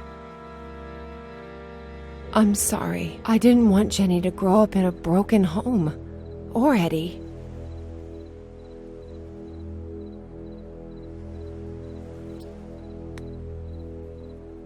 I was willing to give you anything you needed. Anything you needed. And I still am. We could start another family. I felt guilty. John deserved a chance. I thought the baby... I was wrong. Is he still drinking? He's burying me alive. What did he do? If he touched a single hair.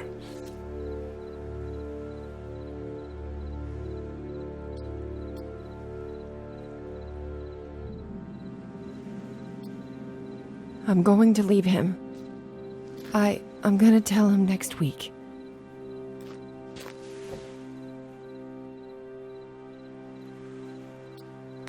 It's your decision, but be careful.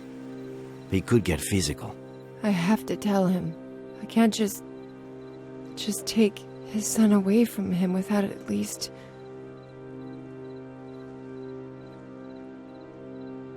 Jenny is yours. Take her.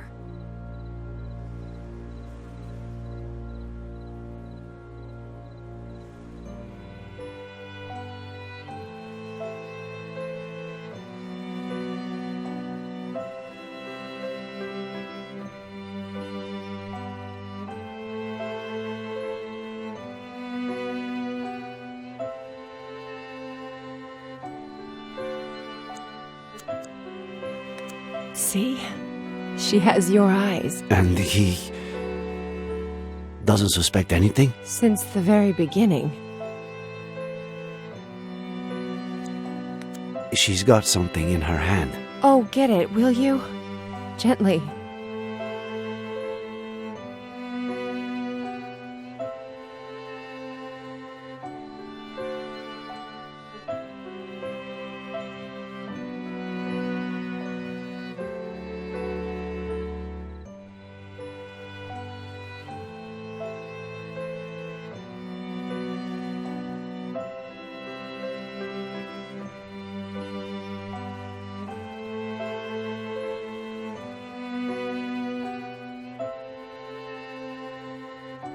Oh, Eddie. He leaves stuff everywhere. How do you know she's not... John's? You've never tried to sleep with someone after you've downed a bottle of whiskey, have you? Well... What am I saying? You're ready for water after half a beer. Come with me. The three of you. Let's take it slowly. I can't risk custody.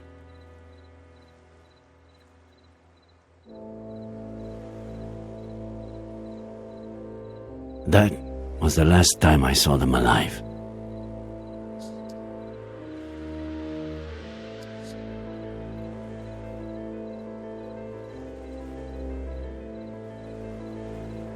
Was it you who found them? I wanted to kill that son of a bitch, but he took that away from me too.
Nick, no!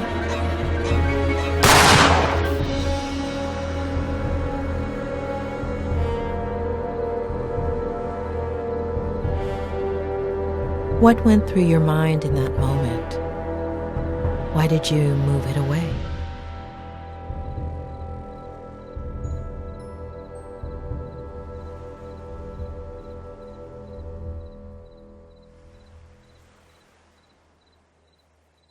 That's something I could only tell my psychiatrist. Thanks. Now, do you understand? John Miller was dangerous. His son is too. The same look in his eye. I'm worried about you.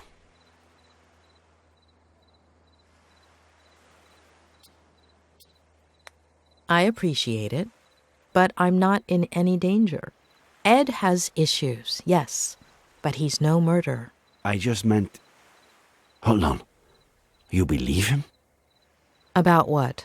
Faye? Yes. No.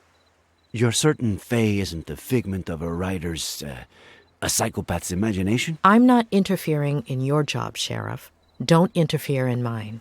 Throughout my career, I've met a great deal of psychopaths.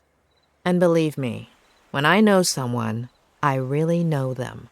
If there is a psychopath in this story, it's not Ed Miller.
Aren't you a little too happy, Faye, considering how much that's gotta hurt?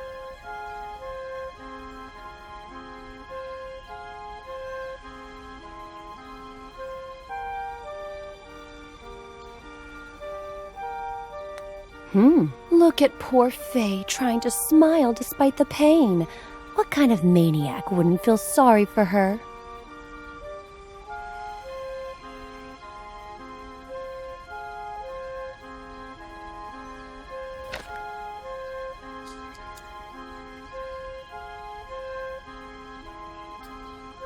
Oh, that looks like it hurts a lot, Faye.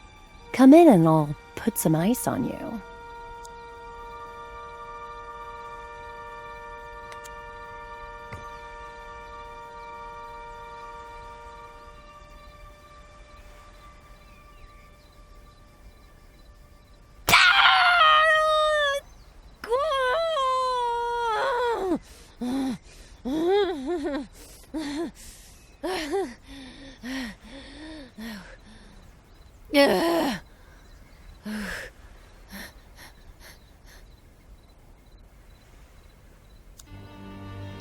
How come you didn't call an ambulance, Faye? I tried to, but my battery died.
Why are you looking at me that way, kitty? I stole your blanket, so now I'm the enemy, huh?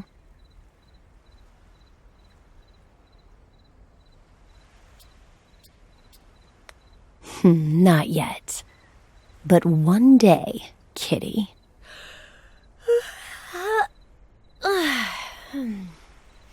Mr. Mysterious, you there? Have you eaten? I'm hungry. There are leftovers in the fridge. Help yourself. Leftovers, my fave. You cook them yourself? If cooking means ordering online... That's how we'll all cook in the near future. I'm gonna go bring those leftovers into the past, okay?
One out of 5 on my list of things to make sure he delivers. But I'll need a more secure base of operations.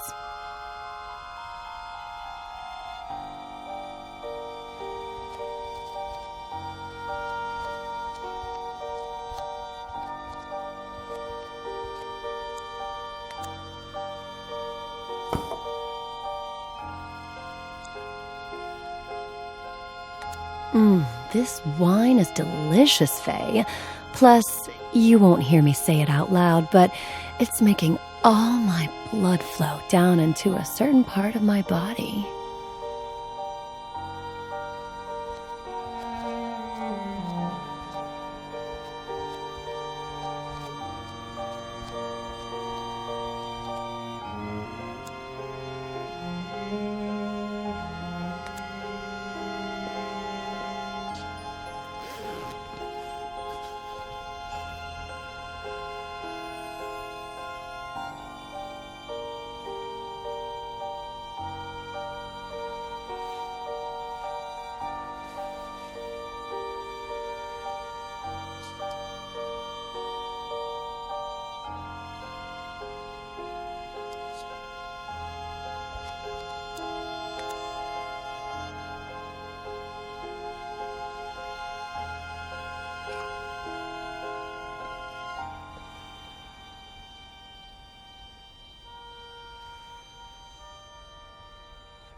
We're good to go, but aren't you forgetting something, Faye? Didn't you want to see his family before hooking up with him?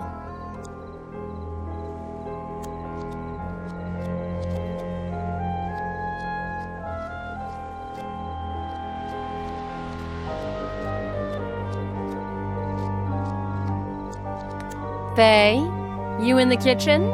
Just a minute, Mr. Mysterious. I'm getting changed. I still have things to do.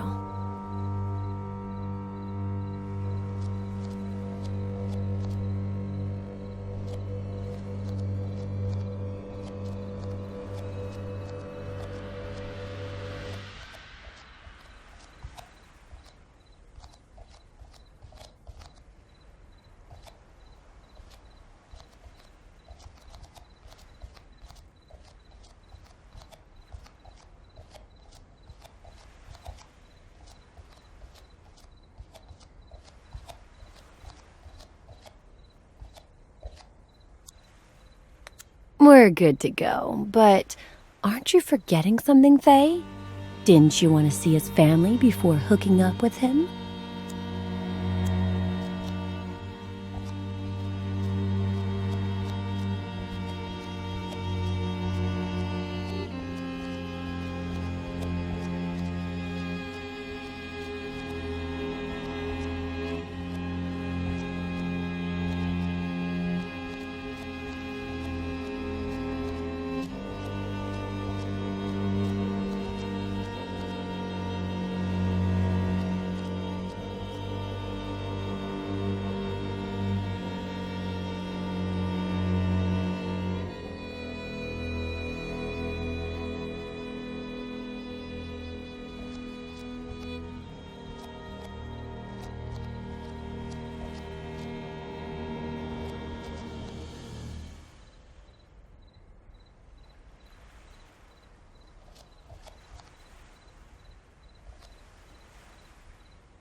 Emilio Salgari, the son of the Red Corsair. Emilio Salgari, the son of the Red Corsair.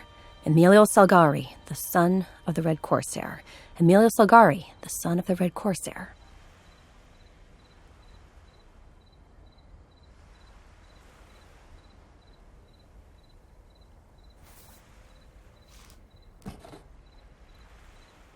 Nice to meet you, Mrs. Miller. You have no idea how inspiring it is to see you in that cheap-ass, slutty little outfit. Mr. Miller? What undertaker did you murder and steal that suit from?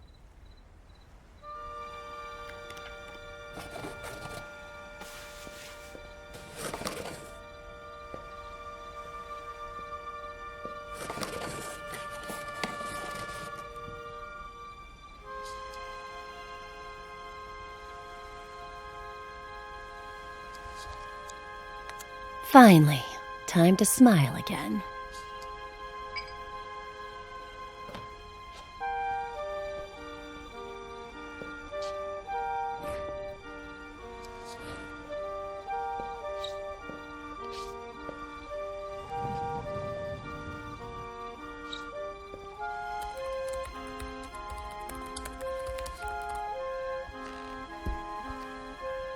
Someone looks pleased. Am I interrupting a special moment? Huh? Consider it my way of saying thank you.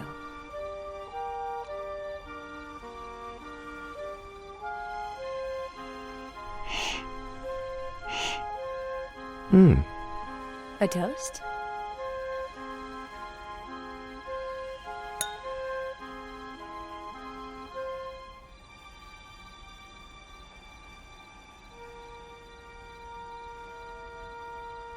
My favorite one's missing.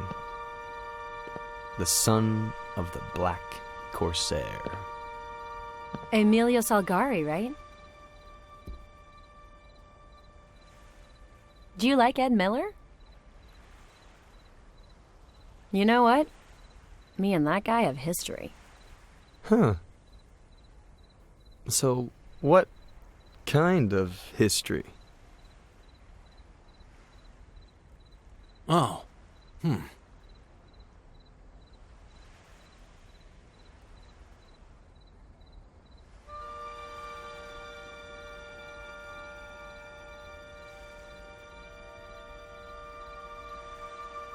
The bad kind.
Relax. I've been on the pill for years. Go ahead and rest. Let time take its course.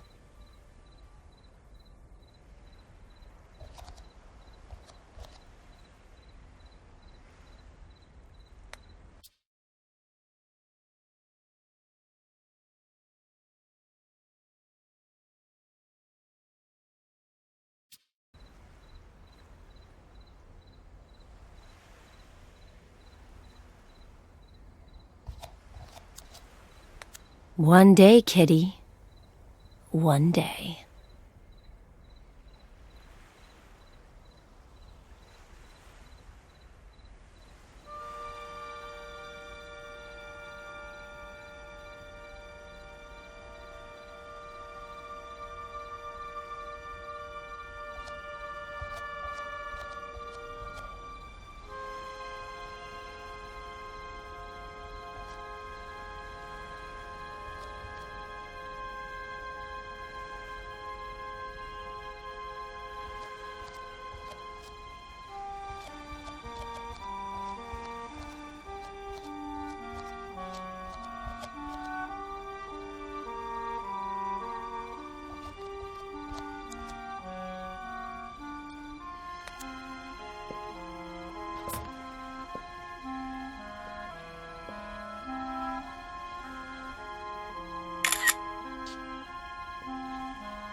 Don't worry, sweetie.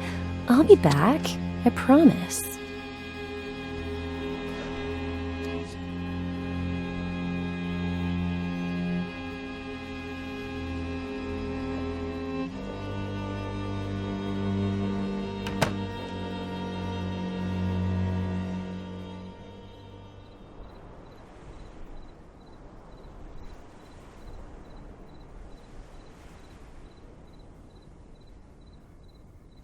Let's say I believe you, that Miller is innocent. Where do we go from here, and what other leads do we have?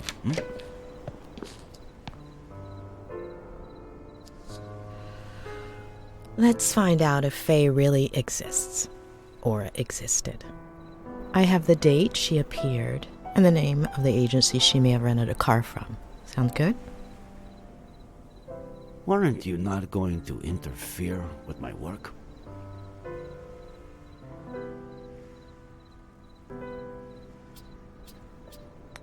Trust me, Sheriff.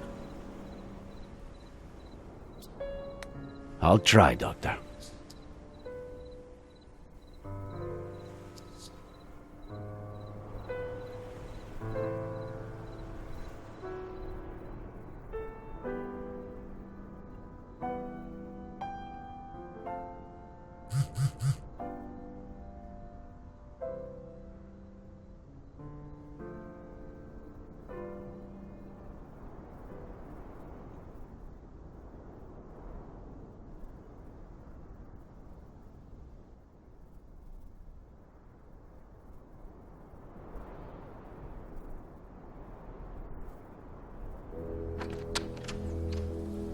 Good morning. How are you doing?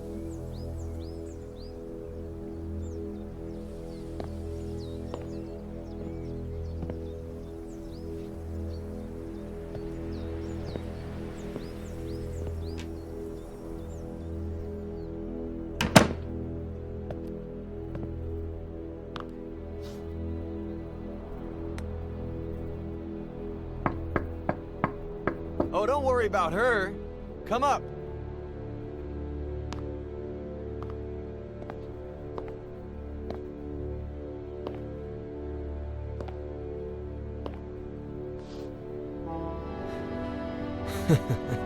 My aunt just heard about the kind of therapy we're doing, and that it's not going too bad.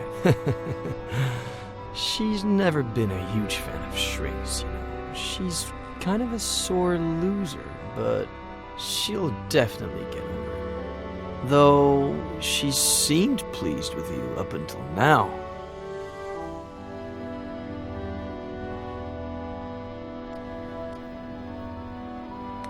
Did you walk there from your bed by yourself? Or did she help you? My aunt? No. I didn't do it alone, though.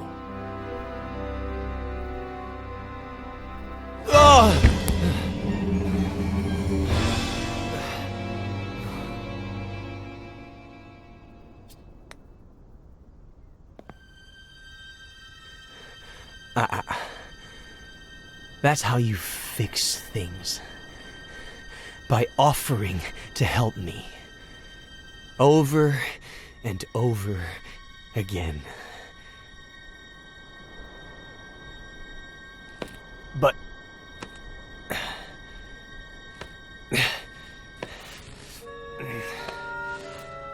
But do I deserve that help? Huh? Do I deserve it? Don't I deserve to rot in jail? Or an insane asylum? Or maybe... Maybe I should have jumped off a bridge.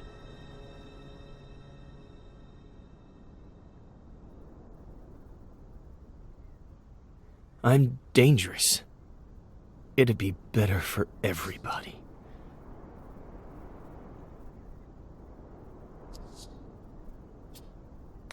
You're not dangerous, Ed. And yes, you deserve all the help I have to offer you. The sheriff is out to get me. I don't blame him. Faye, Jenny, Samuel, Esther.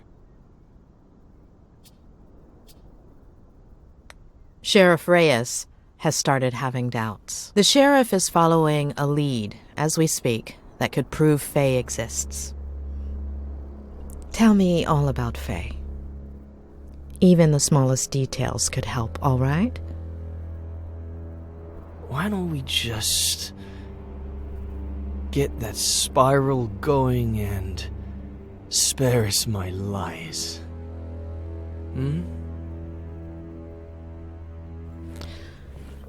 We need to know what you remember so we can understand why you forget.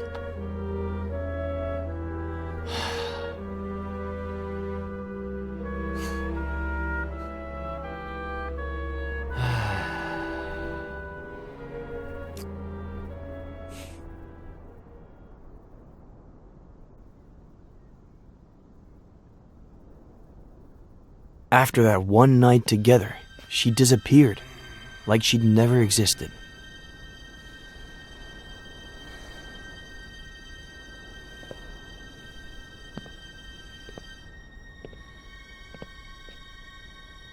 Hello?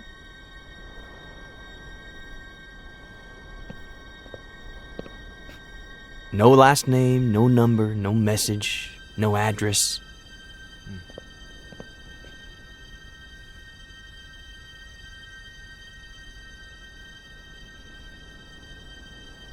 Just her wine glass.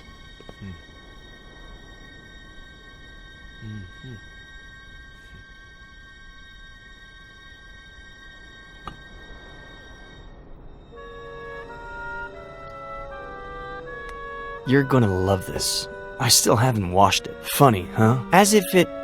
blah. Were you expecting her to come back?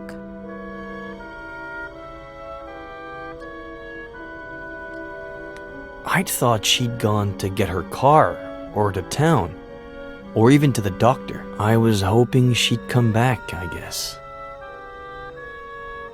But something much better happened. Remember that thing I said about looking out the window, focusing on something and letting my fingers free write? Yes, I believe the day you met Faye, you'd chosen...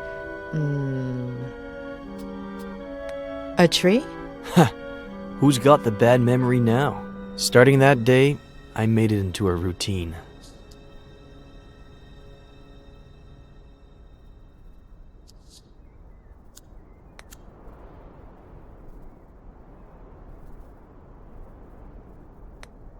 Some days, something interesting would come out of it. Most others, nothing would. But I decided that my next book would be a collection of short stories or vignettes in the style of Bierce or Kafka. New book? How is it coming? I'll tell you later.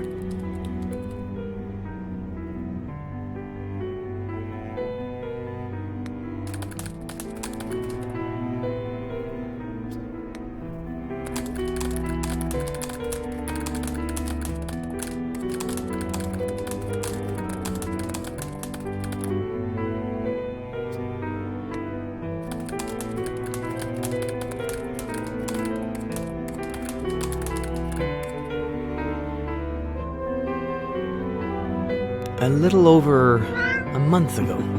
About a year since Faye's first visit. I thought it was Samuel. We'd been playing a lot of chess, and we're supposed to pick up a game we'd started the night before.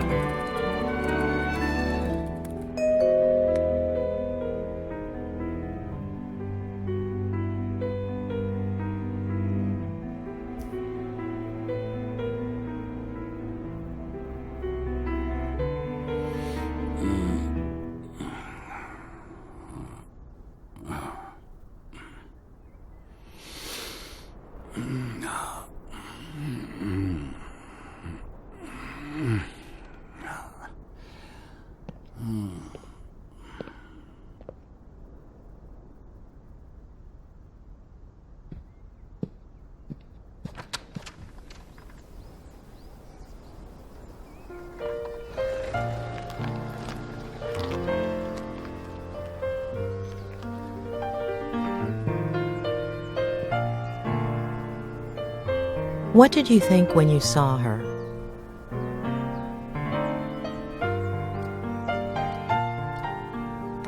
I thought I didn't feel like seeing her. Why had she come back? Her name is Jenny.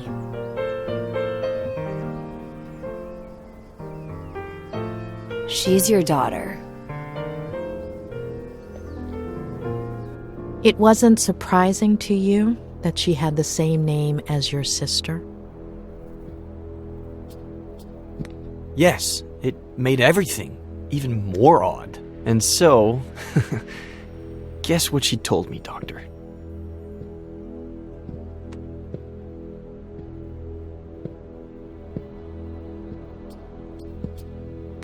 She said it was up to you whether you acknowledged paternity? Exactly. She said she was sure I was the father, that it would have been unfair not to tell me, that she didn't need my help or my money, but if I recognized her as my daughter, I could be in her life. And if you decide not to, it's fine. We'll leave right now and you'll never see us again. But call us a taxi, please. You didn't call one, did you?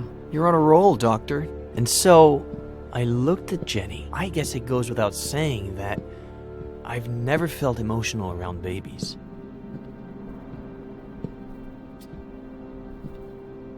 But she reminded me so much of my sister that, I don't know, I felt something.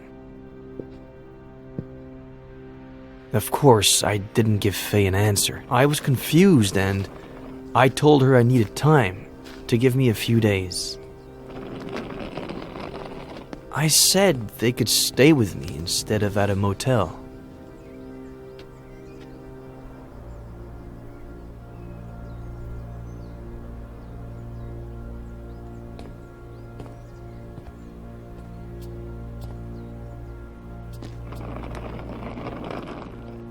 You didn't let Faye and Jenny stay in the main house? There's just my room there. About 10 years ago, when I moved back in, Aunt Claire started visiting me a lot, so I converted the old garage into a guest house. My aunt is better if kept at a safe distance.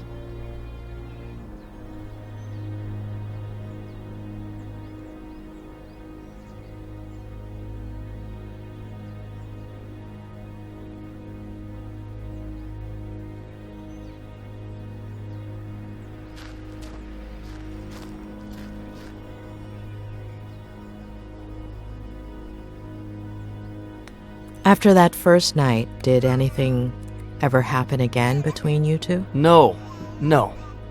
I don't know.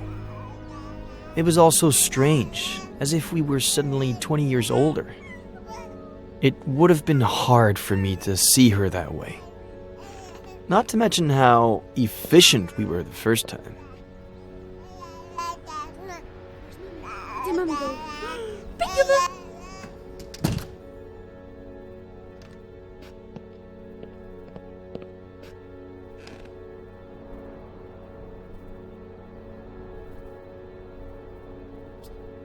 Did she tell you anything about her life? Apparently, she was about to start a master's in something like what you did, I guess. But she had to hit the brakes because of her pregnancy. Only child, father a widower, pretty well off, pretty old, and hoping for grandkids.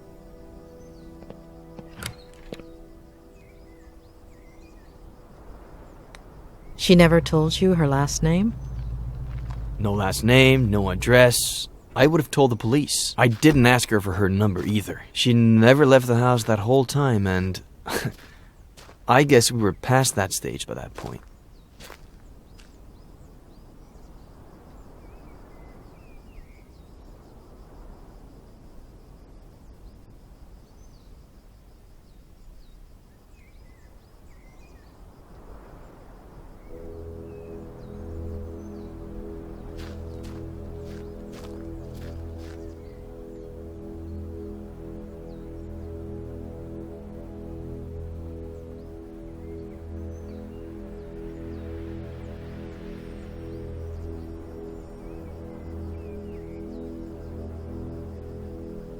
Did Faye do anything strange?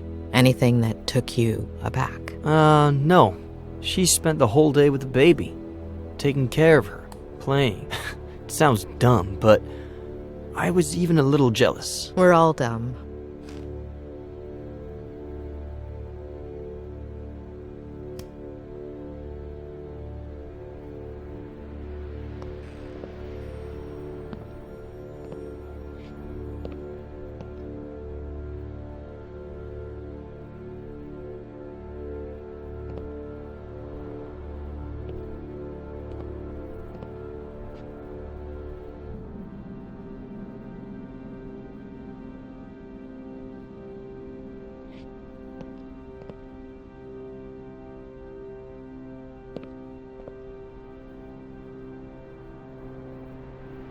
Did she tell you why she disappeared that first night? Did she apologize? No, and I didn't ask her to. You have any idea how many times I've done that? I've got the gist of it.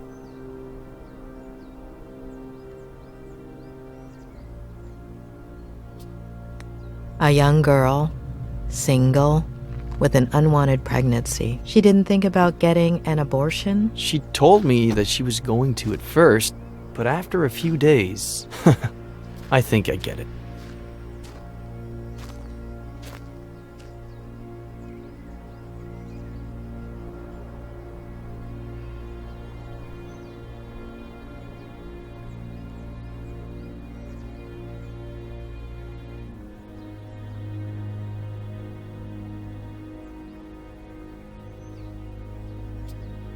How long were they here? I've been thinking back on it these days, and I'd say it was exactly 3 weeks. They got here on a Sunday, and as you know, they disappeared on a Sunday. Are you okay?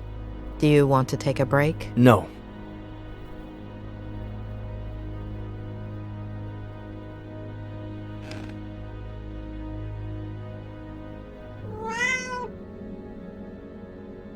When you slept together the first night, she said she was on birth control, didn't she? Did you talk about it afterwards? She was sure she hadn't skipped a single day. But, of course, no method is 100% effective.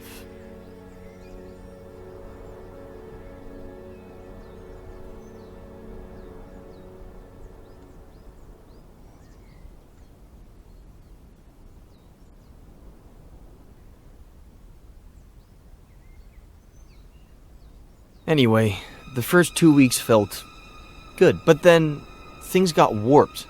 Like my head started to rebel. Like if it was pissed off that I was doing well.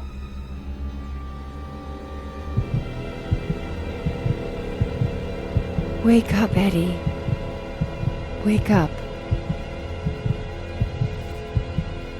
Why'd you do it, sweetie? Mom?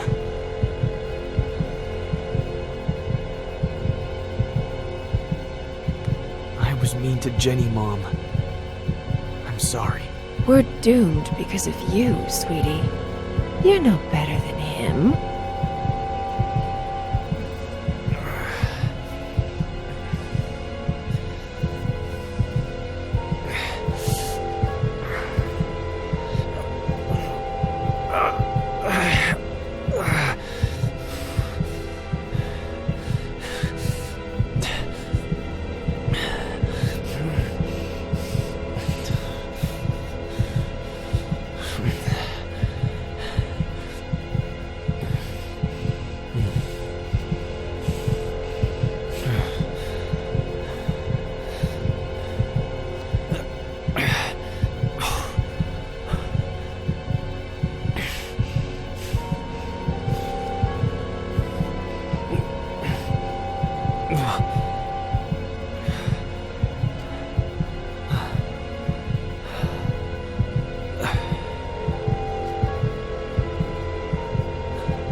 Was it a recurring nightmare? Every night. Always the same message. And the days weren't much better. I'd wake up exhausted, couldn't focus on anything. For years I hadn't thought about them constantly. I hadn't relived their deaths over and over again until... Ed! Ed! Ed! Huh? Jenny's temperature is 103.6. Huh? Okay. What should we do? Let's go to the hospital. Get dressed. I'm unlocking your car. I'll wait for you in there.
Why'd you take so long?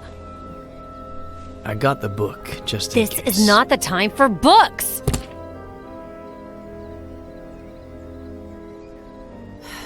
Okay, sorry. I'm just stressed out.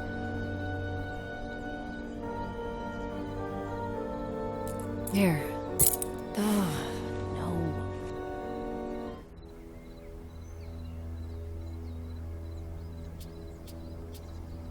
You want to ride in the back with Jen? Ugh. And that's it? Until I woke up on the bridge. Yeah.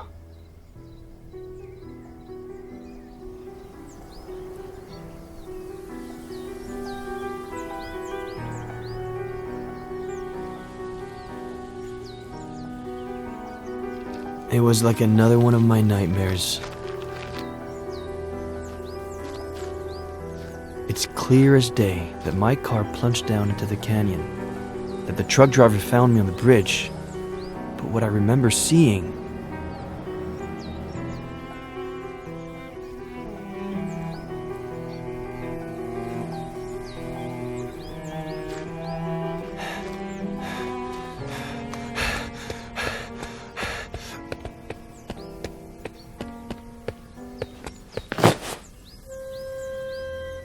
is my dad once again choosing to abandon me. I tried to reach him without him noticing me, but...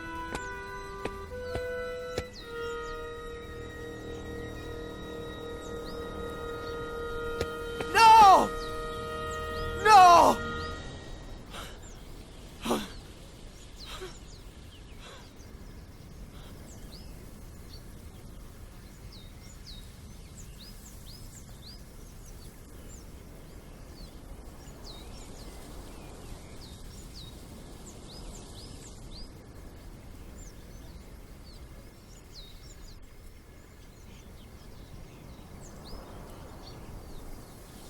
Well,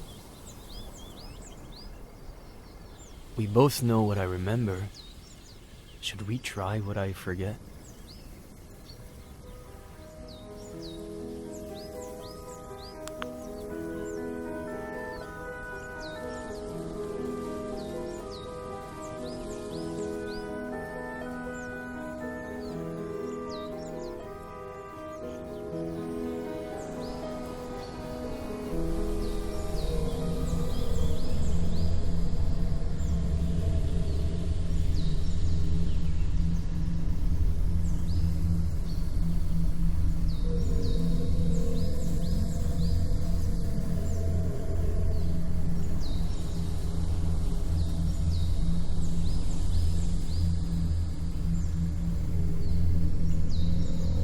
Wake up, Eddie. Wake up. Why'd you do it, sweetie?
Focus on your sister's face, please. Is there anything unusual about it? Her eyes, they're brown.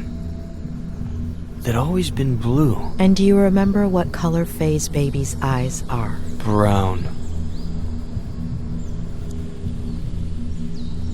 Focus on your mother's face, please. Focus on her and tell me what you see.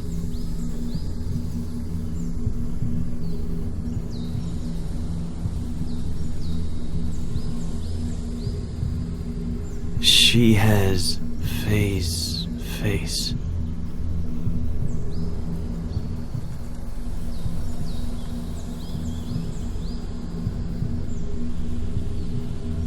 But she's my mom.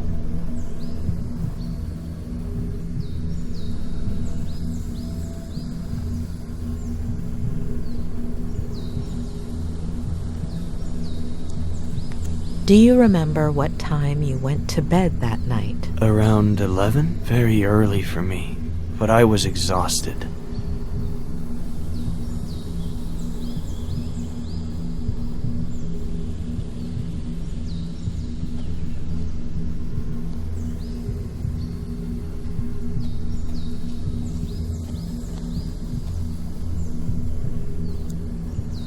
Can you see anything unusual outside? No, there's nothing weird. The moon, the stars, the lake, everything's normal. Nothing missing or extra. Nothing.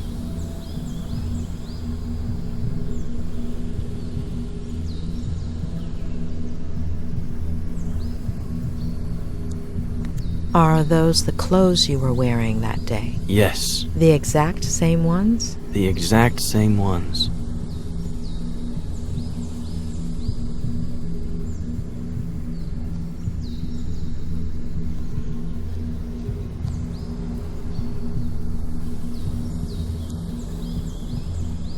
Is there anything odd about the bathroom? Anything out of place? No. Everything is normal.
Are you sure those tire marks were made by your car? Could be. Next to the marks, are there any footprints? No, the ground is really dry.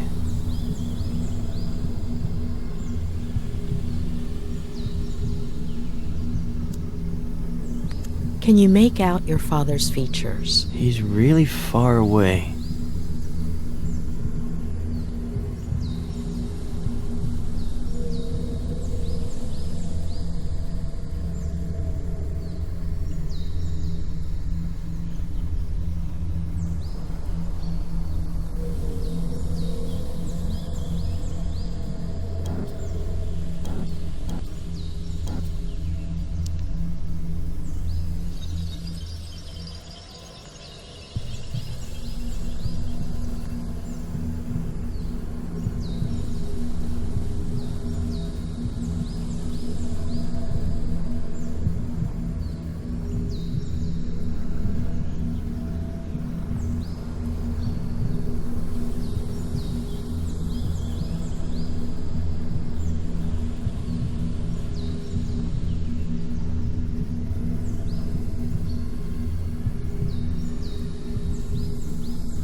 Focus on your feelings, on your body. It's weird. I'm exhausted and at the same time full of energy. My head hurts. My neck, my eyes feel heavy and tired.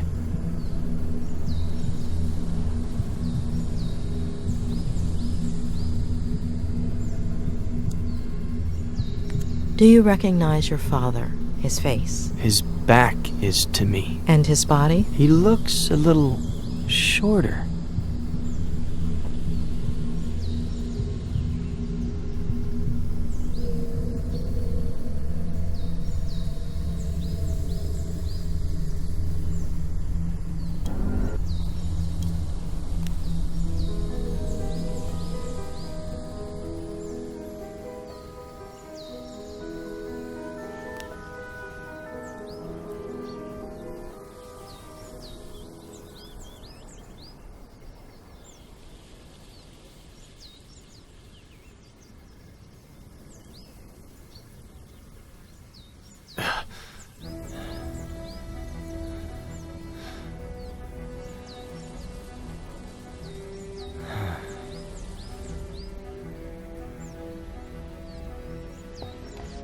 So?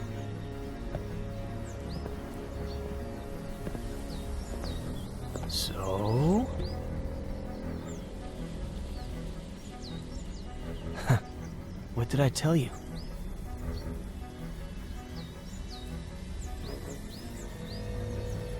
Doctor, you're scaring me.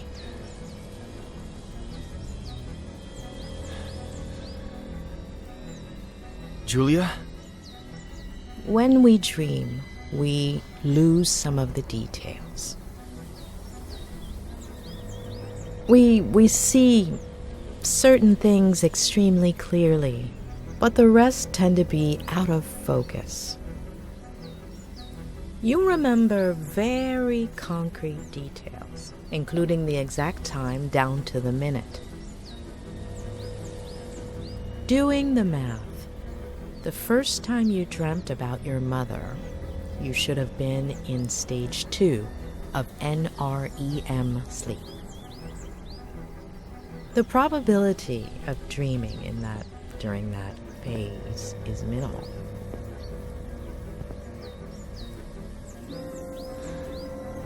Am I supposed to be understanding something of all that?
Shit!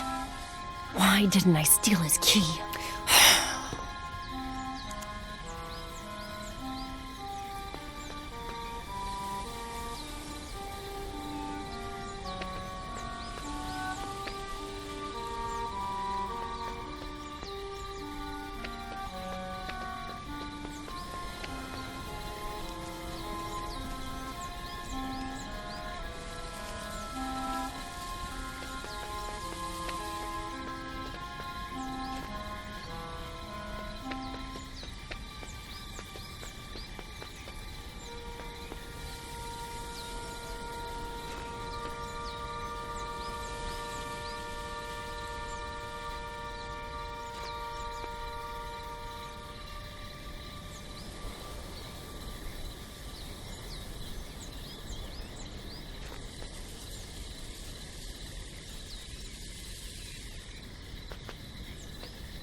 Shit!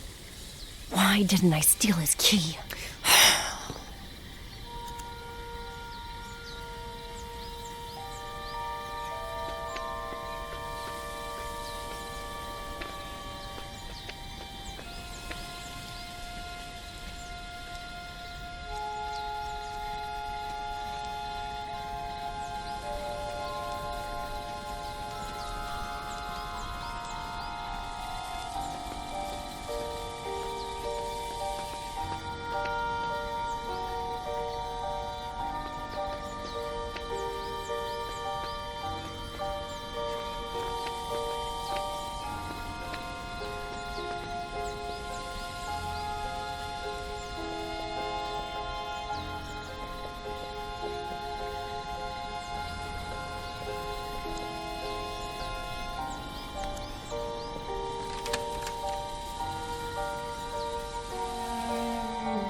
Your little sweetheart is drugged up, but if you start meowing and wake him up...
Ed!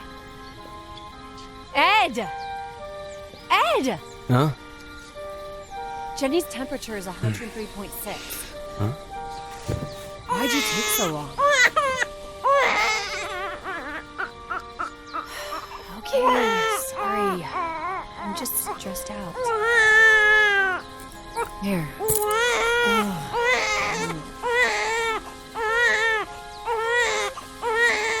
You want to ride in the back with Jen? Ugh.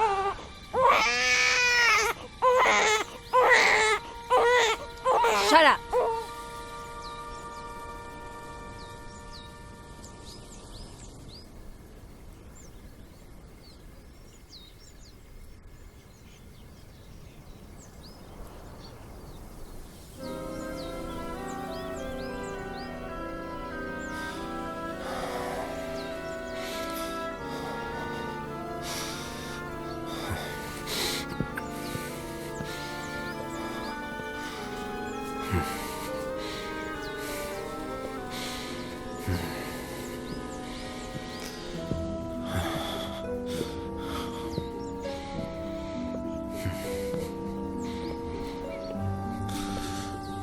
Seriously? Are you sure Faye...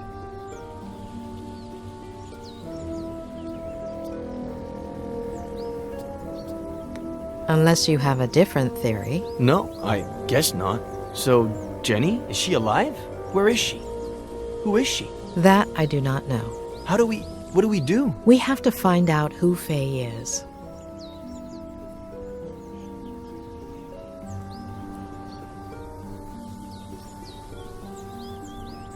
Could Faye be a girl who got offended by the way you ended things? There are quite a few of those. Don't look at me like that.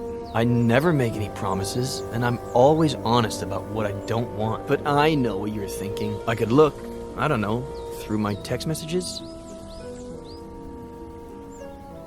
She said she was a fan, right? Now we're gonna believe her? The best lies are partly true. Touché. I have a folder with fan mail, and I could look through Twitter. I don't know if I told you this before, but Sheriff Reyes is on it. Okay, let's recap. I look for fans a la Kathy Bates in Misery.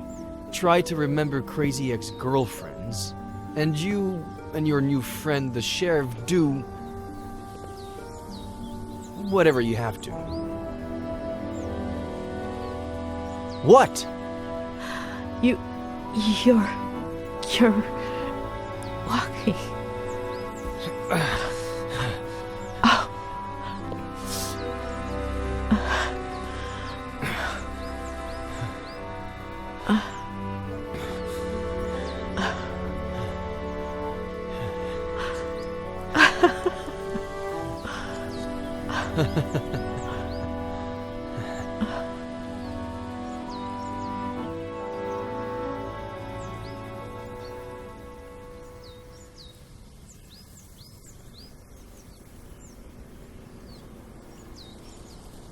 It's a fucking gunshot. Just analyze the damn bullet and see if it came out of Miller's gun. What's taking them so long?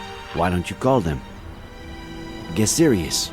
Tell them Reyes is pissed off. If there's still no word by the time I'm back, I'll call them. Alright. Are you gonna be a while? In 500 yards, take the exit towards Airport Road. Hold on. Are you at the airport? It's kind of hard to explain. That's out of our jurisdiction. I'm following a false lead. What? Why? It's information that Dr. Lomas got from Miller. Having said that, why follow up when I know Miller is a liar? I haven't got the slightest idea. Jewel that doctor? Am I missing something? What? You're not missing any shit. What's wrong? I missed the place because of you. If I get a ticket, you're paying for it. Alright. Will you make it for the search party? South Sector, 5:30? South Sector, 5:30. I'll be there. We'll find her today, right? I'll wish I could guarantee it, kid. We'll do everything we can. Yeah. Okay. We'll talk later.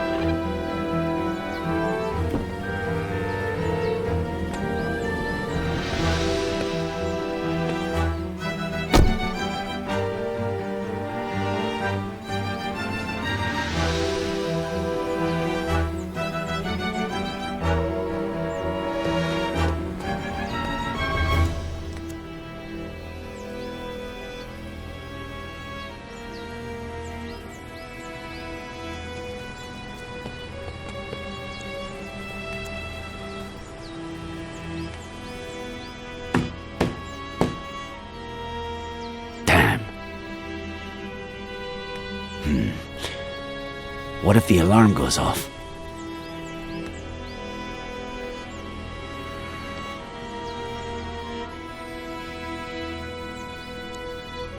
Did they leave?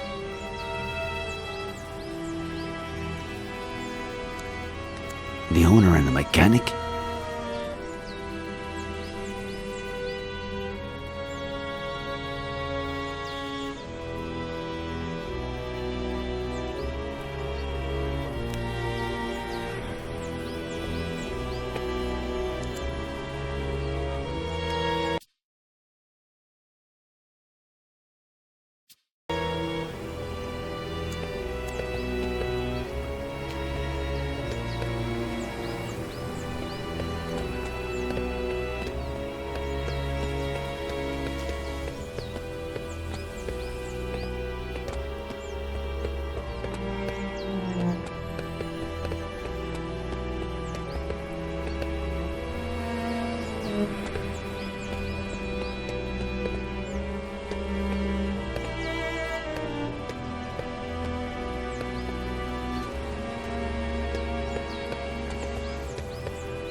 Hey, you! We're closed. Estamos cerrados? Ohne ferme? Wir haben geschlossen. Siamo chiusi. Moshiwake gozaimasen.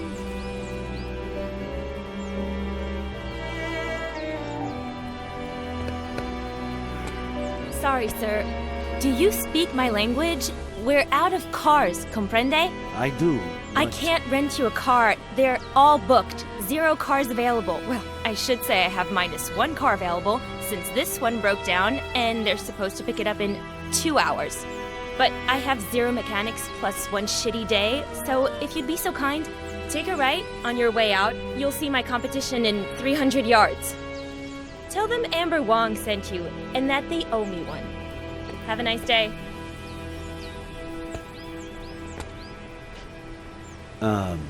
I wasn't planning on renting a car.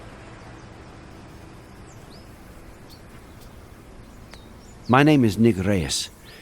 My daughter disappeared after renting a car here, about a year ago. Oh, I can't tell you how sorry I am, Mr. Reyes. But if it happened a year ago, I assume it isn't that urgent. I, on the other hand, am dealing with a major crisis. Any other day, I could really sympathize with you, Mr. Reyes, but I can't right now. Have a nice day. Unless you're a skilled mechanic.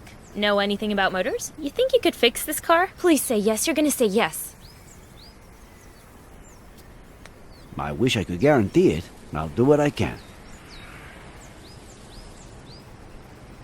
It turns on, but no matter how much I step on the gas pedal, it doesn't budge. That selfish bastard. I should have known he'd bail out on me, asshole. If you ever start a business and hire your significant other, well, never break up during high season. Can you open the hood for me, please?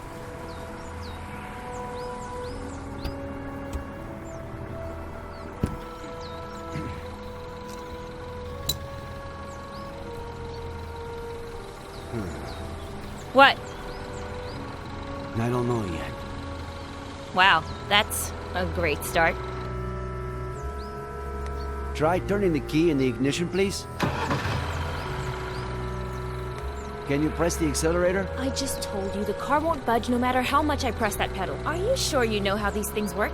Now I see why you said you'd try. Put the car in drive. What? It's what I thought. That's why I asked you to put it in drive. The clutch cable is loose. I'll need to unscrew the cables from the terminals, remove the battery, attach the loose cable. Where do you keep your tools? In the parking area. The big chest.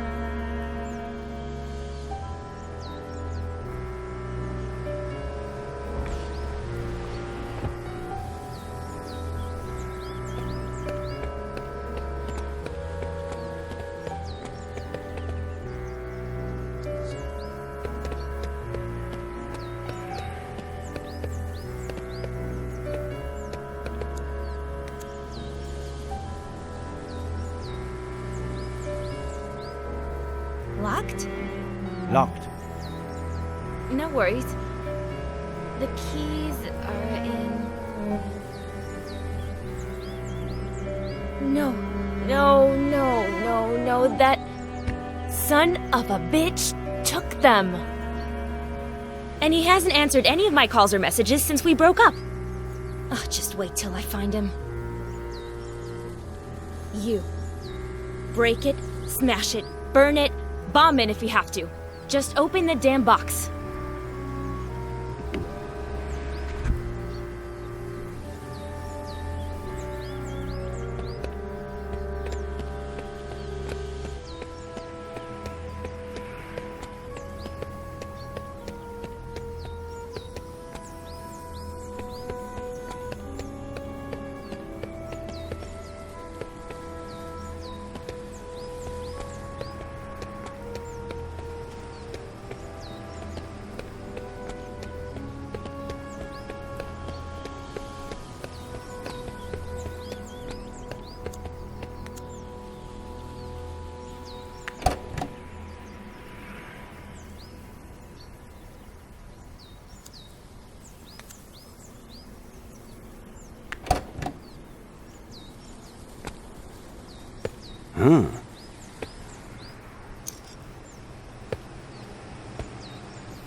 It's the customer for this car. I was just about to tell him my grandmother died so he'd cancel. I should tell him to come, right?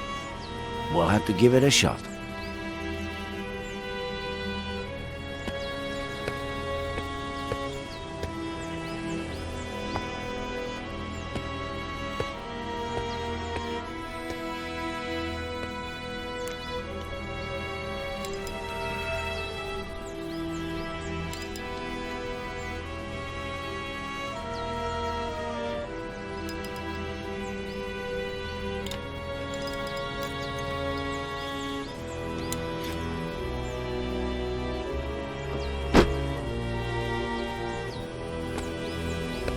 Give it to me yourself.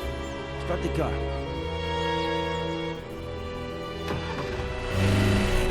Hey! Sorry. You okay? Like I said, this isn't my day.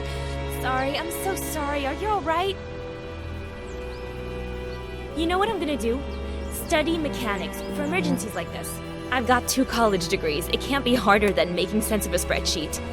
I just can't do it all on my own. You know how hard it is to run a business like this? I'm gonna need somebody. A good mechanic. Better one than that idiot. Your turn.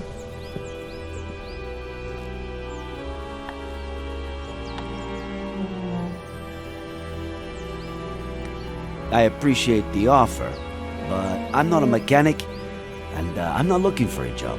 And I didn't offer you one.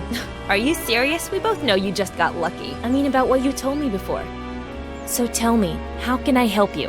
I'm looking for my daughter. She's 25, but she can look more like 20 or 30, depending on how she dresses. Caucasian, blonde, green eyes. You rented her a car last year, between the 7th and 8th of October. She might have been coming from the airport. If I could check your records.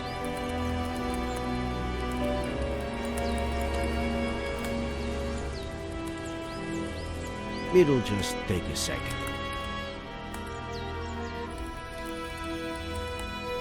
Please? No. Any idea how serious the authorities are these days about data protection? So, I'm really sorry, but I can't help you. Of course, I can't stop you from stealing the information when I'm not looking. What's a girl to do if she has to run to the bathroom and has, say, 0 mechanics to watch her desk for her? Given the insane morning I've had, you'll excuse me, right?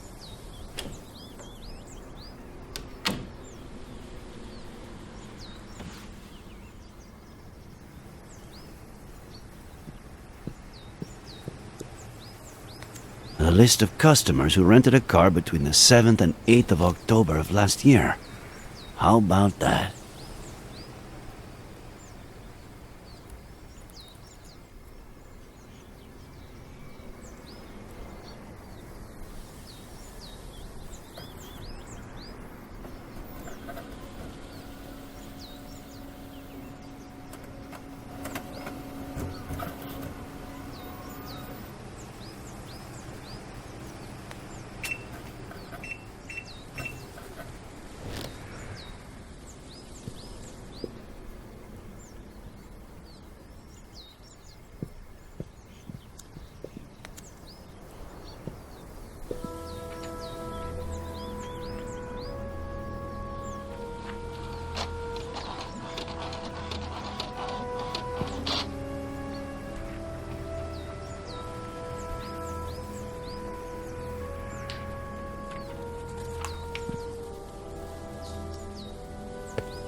I hope you find your mechanic soon. And I hope you find your daughter, Mr. Reyes. One last thing. Is anything you told me true?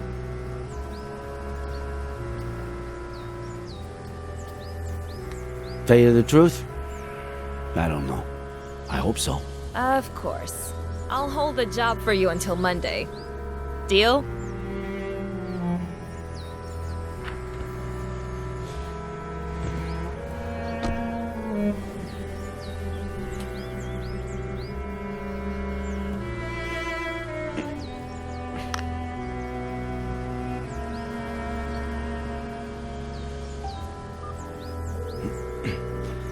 I'm all ears. Where the hell were you? Hey, relax. What's up? We got him, Nick. It's Miller. The bullet that killed my uncle is from the gun you found in his car. I'm gonna kill that son of a bitch. I know how you feel, kid, but... No, I'm not gonna kill him. I'm gonna smash his face in until he tells me where my aunt is.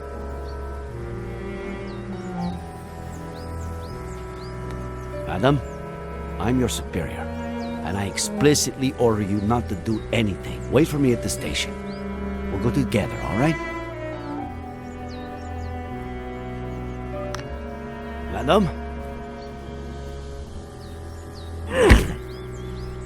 Shit.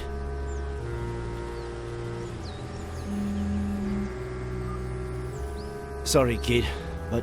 Sheriff?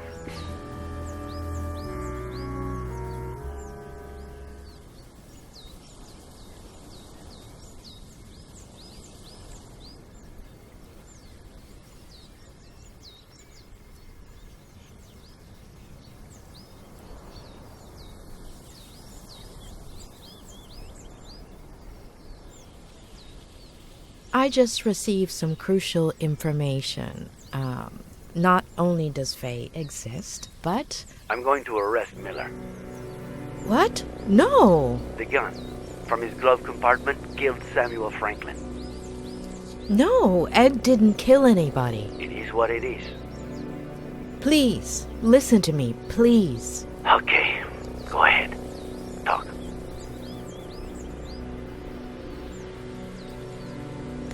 I know everything points to Ed, but it's a ploy. A ploy meticulously organized by a sick mind. Faye. Do you have proof? Not yet. Did you visit the car rental agency? Yes, I have the names. No Faye. If I'm right, it makes sense that she wouldn't use her real name.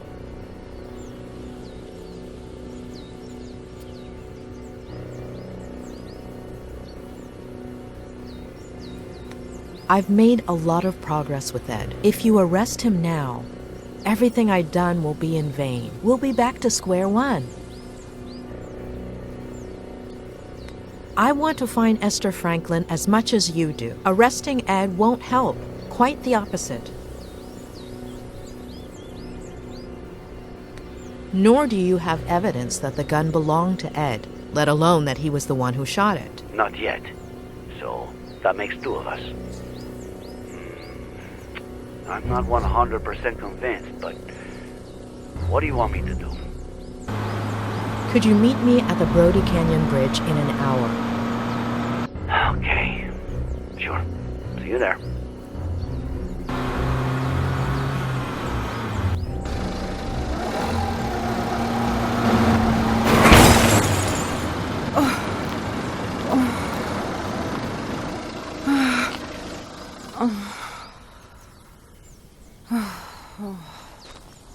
Are you all right?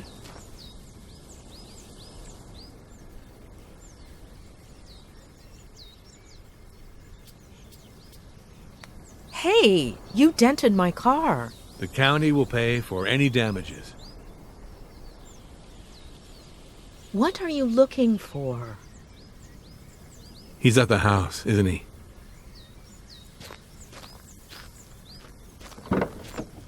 Adam Franklin.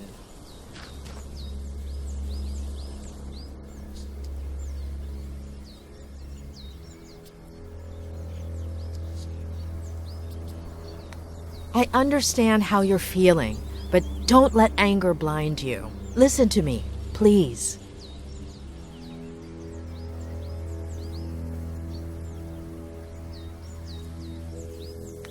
He would never hurt your aunt or uncle. He really cares about them.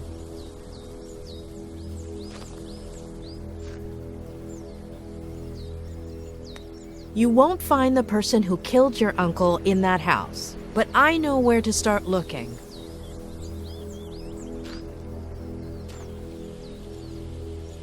I have to stop by my motel first, but in 45 minutes, we're going to do a little experiment on the Brody Canyon Bridge. See you there?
I had to make sure.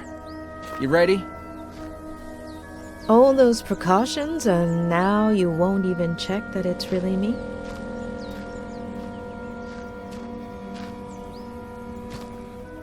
Come on.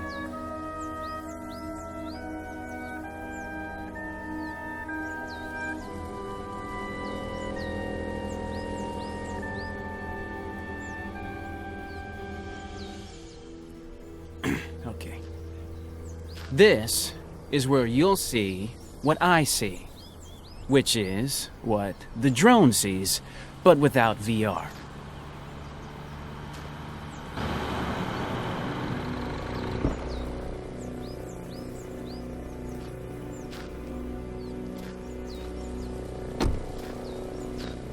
Dave, do I have to arrest you again? Oh, God, what the I'm not Are you a cop? and nobody's arresting anybody. Sky D, Dave, offered to help us. The images his drone provides will help us test out a theory. And we'll see everything from here. Okay?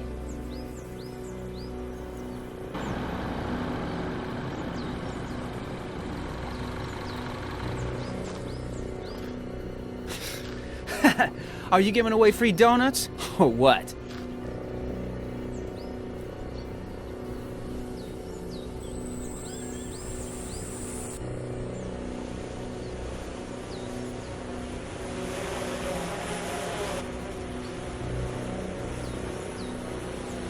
Your call, boss. Where do I send the bird? I think Ed did see someone jump off the bridge, but I also believe that person made a pit stop before hitting the ground. Can you fly to the middle of the bridge and hover right beneath it?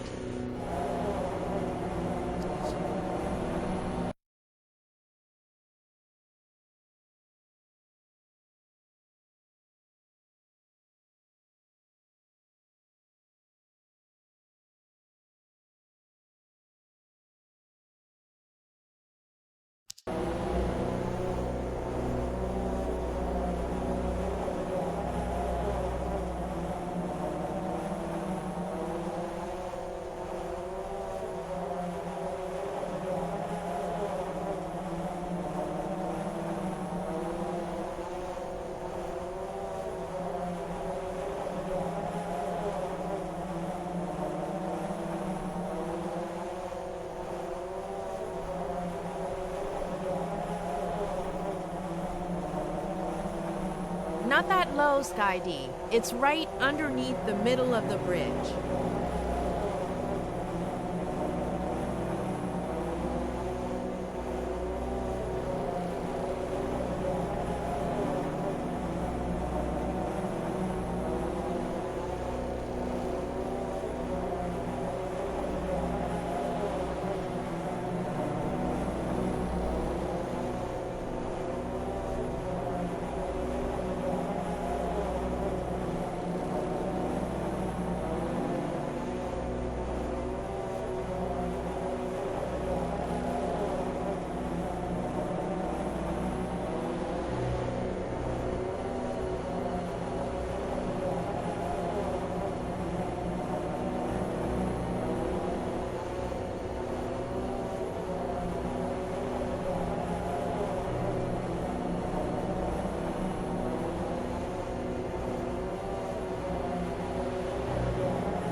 A duffel bag? So what? People come here to do yoga? For the views? Adam, call Harley, all right? We need a tactical unit to deploy rope operations under the bridge. I'm on it. Oh, and one more thing. Find that good Samaritan who saved Miller. The truck driver. In case we forgot to ask him anything. So now what, boss? But why would she leave that bag there? Unless... Dave? Can you cross over to the other side of the bridge and head straight down to the bottom of the cliff?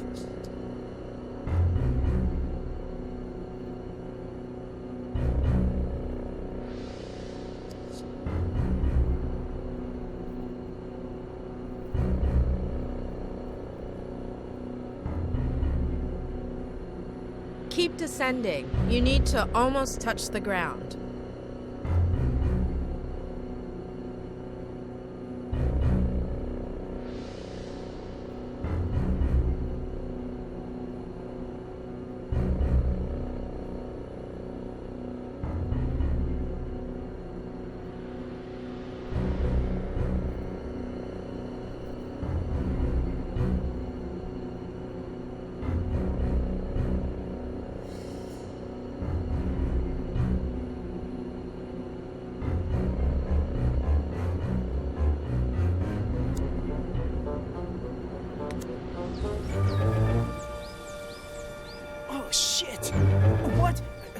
What do I do? It can't be Esther. Boss! I didn't hear you! What do I do? We need a clear view of the face, Skydy.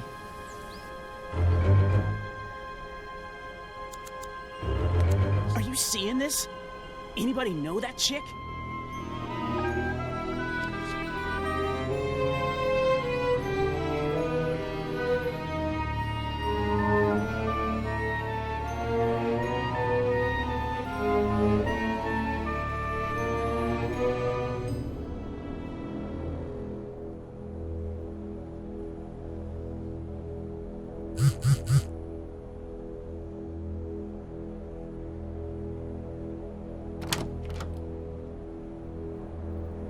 Sorry, the medical examiner was late.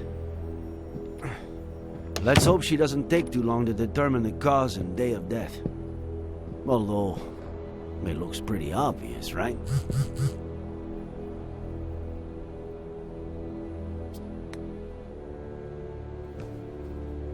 Yes, it looks pretty straightforward. Well, it always looked pretty obvious to you. If only I had listened to you sooner. Thank you. I accept your apology. Did I apologize? Let's say you did. Should we examine it all? Please. I honestly don't know where to start.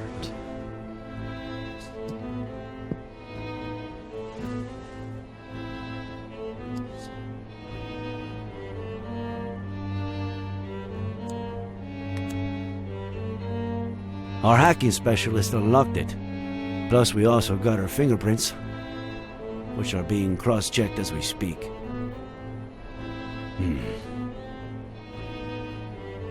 No text.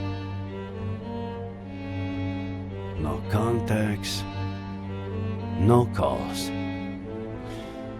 And I'm sure there aren't... Wait. We do have some photos.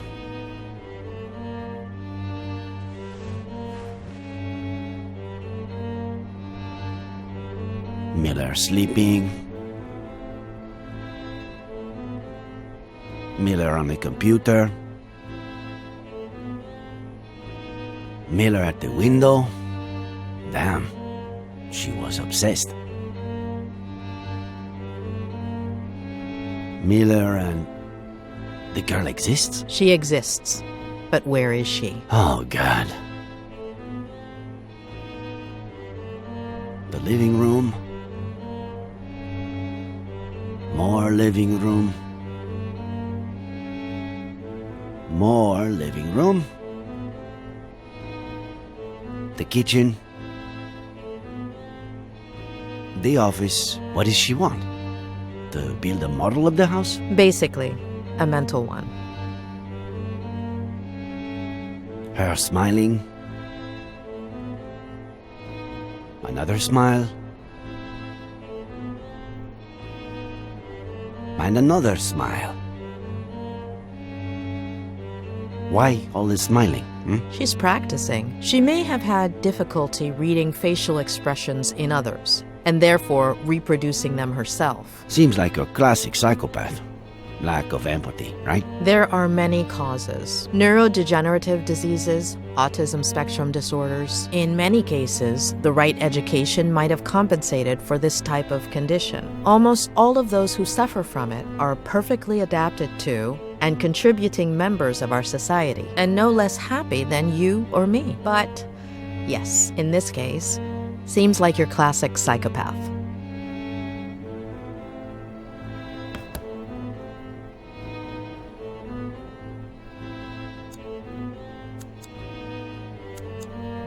That's a really strong neuroleptic. In layman's terms? An antipsychotic used in acute cases of schizophrenia or manic disorders. Medication belonging to Faye, or? It has plenty of side effects, the mildest being its narcotic properties. It can cause almost immediate sedation. Narcotics and antipsychotics. Both were found in Miller's blood.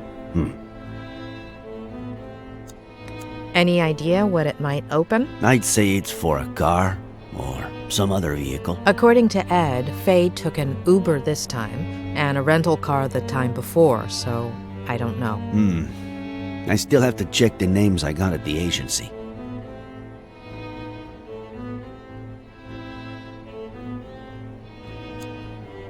We'd need Ed to confirm, but from what he told me, it's just the kind of clothing Faye wore.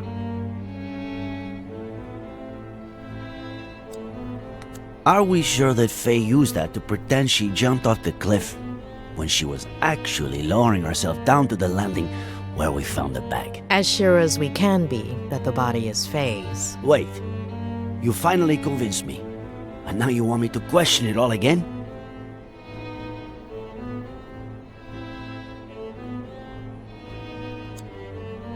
So, Faye dressed up as John Miller. Did he always dress like that? Well, when he was young, he was more casual. Ed would have been, I don't know, 5 or 6 when John started dressing like that. Okay. I don't know how I'm going to take this all in. We haven't finished yet.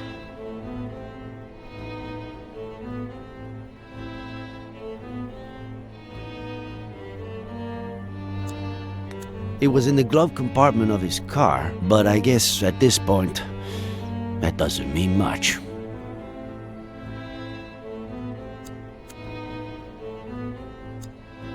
I found it in Miller's car, but I could have sworn he hated whiskey. He has his reasons.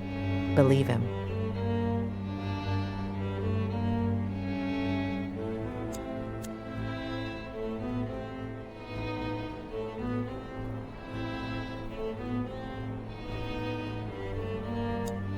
Where'd you get that? I found it on the cliff, near Miller's car. I thought it was his, but I guess I was wrong.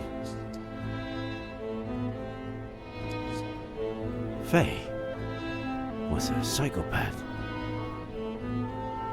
She was obsessed with Miller. She sedated him, drugged him, planted false evidence all over the car, including the gun that killed Samuel Franklin. Dressed up as John Miller, waited till Ed woke up, pretended to jump off of the bridge, and ended up killing herself? Was that her plan? There are too many loose ends. And a baby that we have to find. And Esther Franklin. What's missing? What aren't we seeing? It's mine. What is with these young people and all these voice messages? Hey, went to the company that truck driver Barry Dennison works for, but he was done for the day. They told me about this bar he goes to, but he wasn't there either. But I did see this picture on the wall. I'll send it over.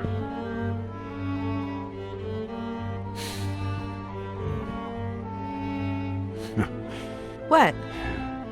I know what I'm doing tomorrow.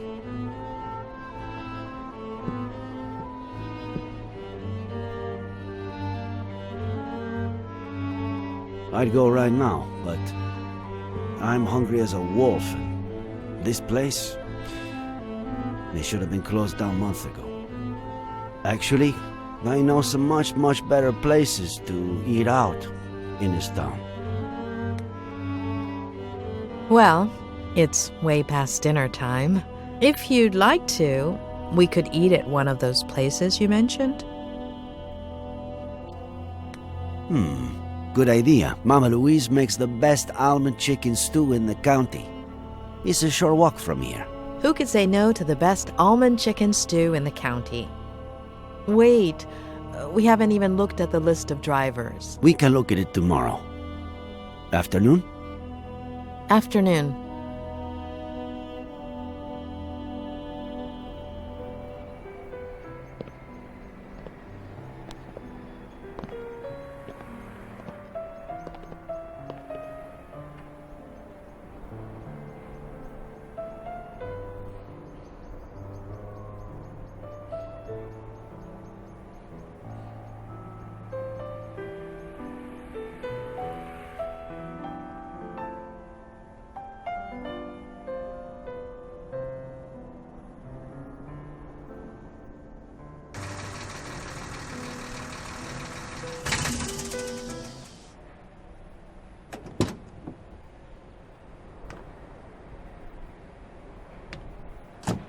Here he comes.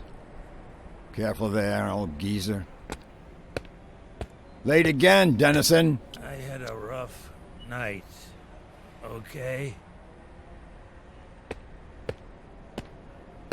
If this happens one more It won't. I'll hook on the trailer and be out in a second. Hand over the routing sheet. Boss. There won't be any routes today, Mr. Dennison.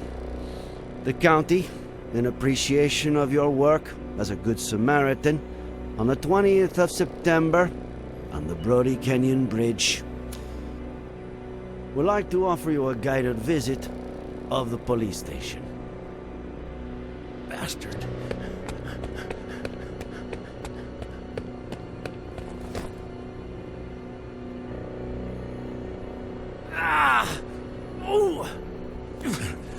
I am an American citizen.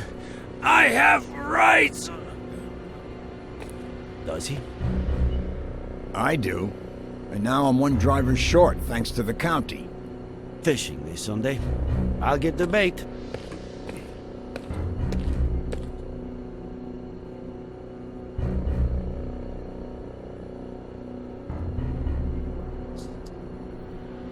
Normally, in these cases, my assistant plays good cop and I play bad cop. But unfortunately, since you two started off on the wrong foot, I've got to do it all. So, it's your pick. Which role would you like to see me in? In the role of a beaner? See?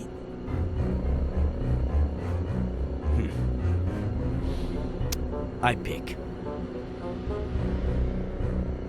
We know you've been involved in something real ugly. If you cooperate and tell us everything that happened at the bridge that morning, well, I can't make any promises, but you'll probably get off scot-free, or just about. I have no fucking clue what you want me to tell you. I see.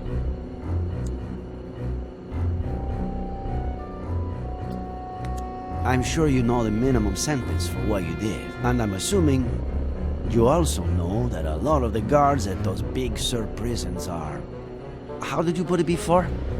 Beaners?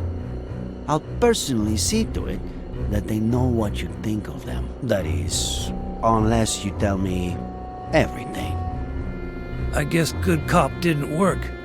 New approach? Unfucking believable. We found the cap at the bottom of Brody Canyon.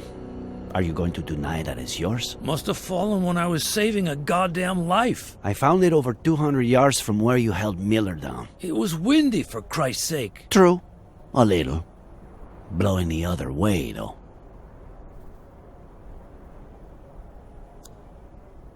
I'm surprised you haven't said the thing about talking to a lawyer first. I don't talk to lawyers. Okay. I'll do the talking if you want.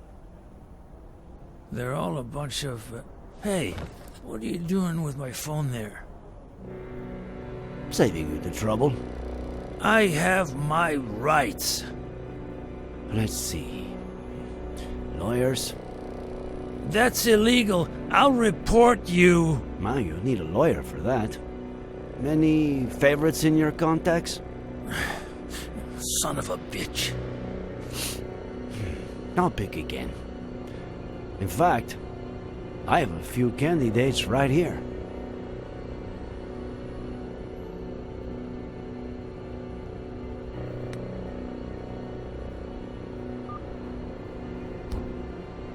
Hello? Sheriff Reyes, why is this number in Barry Dennison's contact list? Barry who? Oh, he looked decent on the app. I deleted his number after the first date. Bitch. Thanks, Miss Thompson. An agent will call you shortly.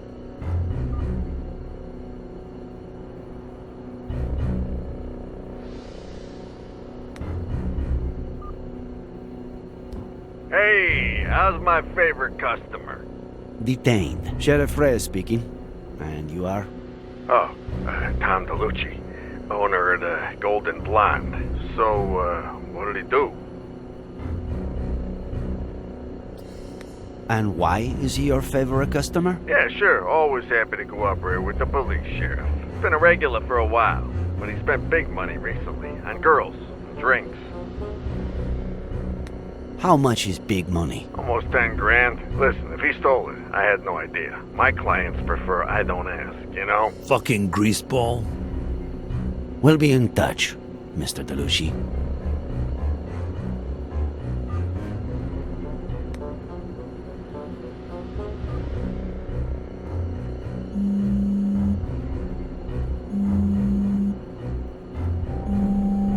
Who do you think it is?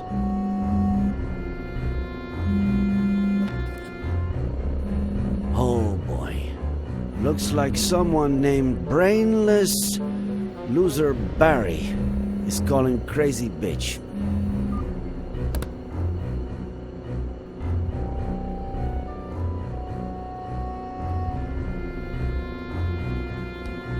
We find your hat where it shouldn't be. Your number where it shouldn't be. Maybe we should stop playing games, huh?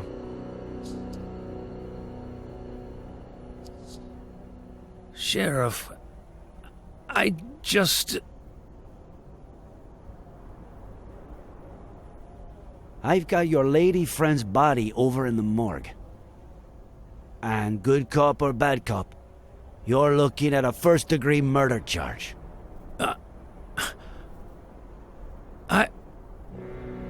I didn't. She jumped.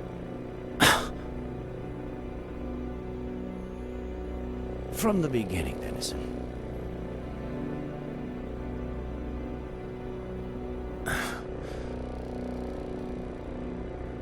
She came on to me at Lawrence, and I thought I'd be getting laid that night, but she gave me $200 up front and promised me 10 grand if I helped her with something legit.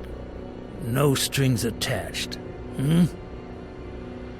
I had to be at the Brody Canyon Bridge a few days later at 4:30 a.m.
Oh no.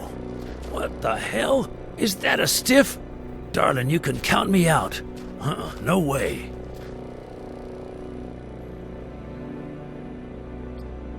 You think I'm capable of killing somebody? He's asleep. Sort of. I just wanna scare him a little. Make him pay. What? What did he do to you? He abused me. But I don't want to talk about that. Oh, sure, yeah. All right. What do I have to do? Wait.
A toast?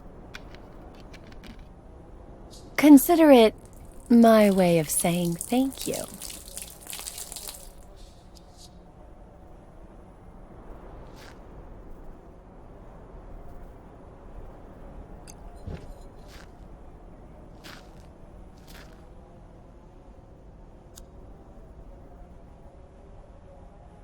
See you in the insane asylum, sweetie.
There's no sign of any babies or this Fey woman.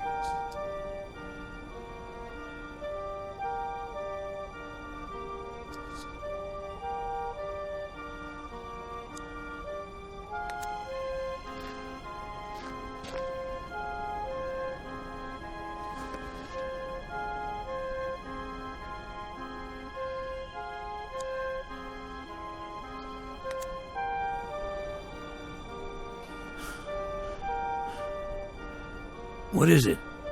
In your hand or in your vein?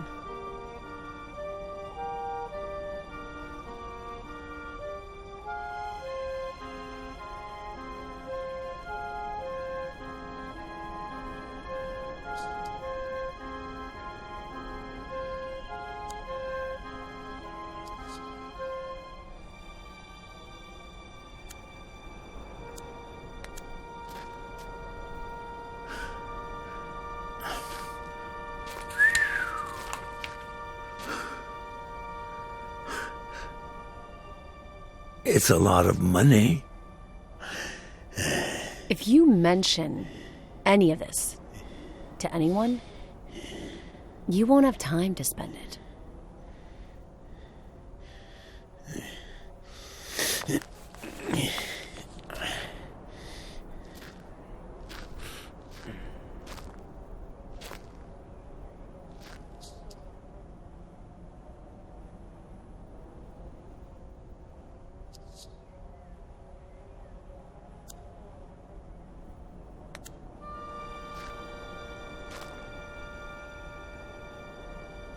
You.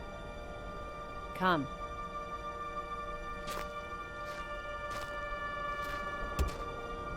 Push.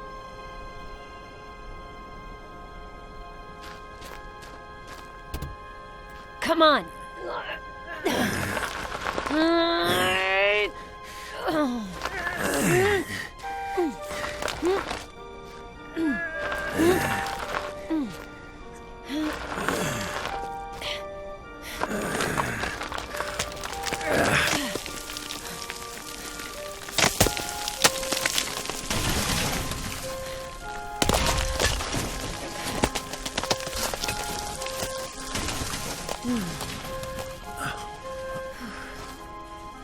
Oh, shit, that's my favorite. Forget it.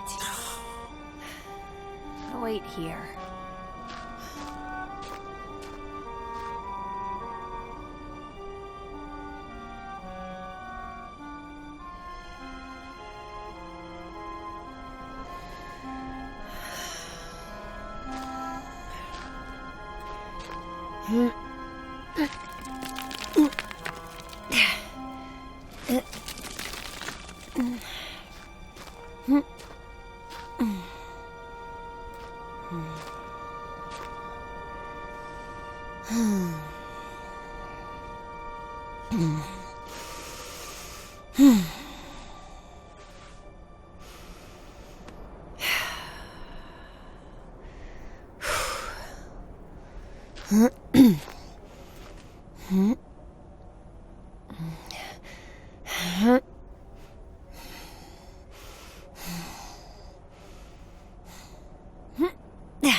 Yeah.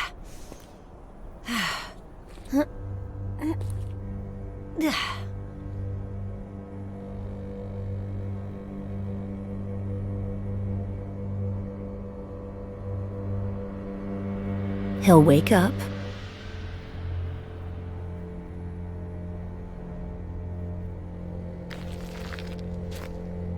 Don't let him see you.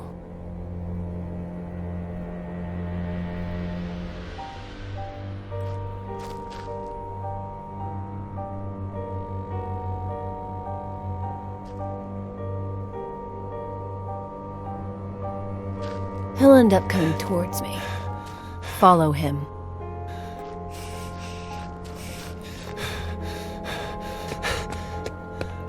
Dad!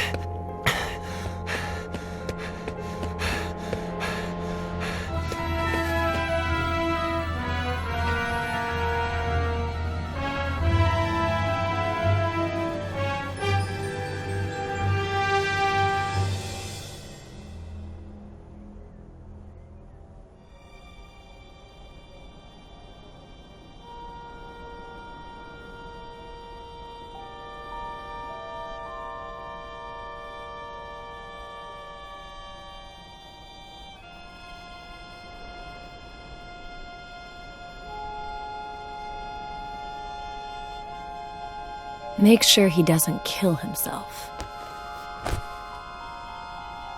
Let go! Let go of me! Then call the police and report an attempted suicide. Yeah. I'm on the Brody Canyon Bridge. I just saved the life of some guy who was trying to jump off the bridge. And, they came. And that's it.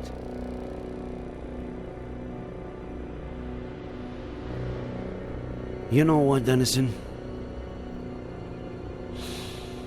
I believe you. So, I'm clean? Innocent?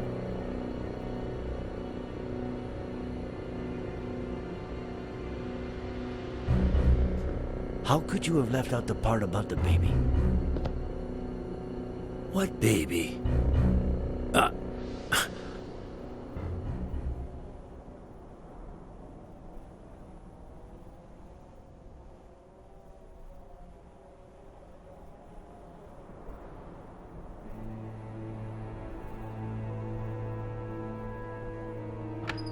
Sorry I always keep you waiting.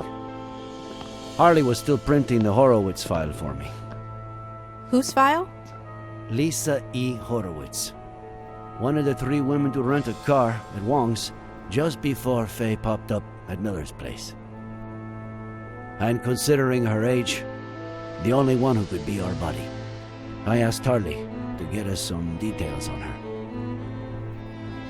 We can take a look at it, if you want. And I thought this only happened in movies. Welcome to my life. Would you rather take one last look at the board before reading her file?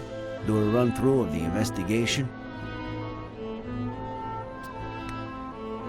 No, it's fresh enough. Let's move on to Horowitz. Well, I'd say I've got a pretty clear picture. Let's look at the file. Great.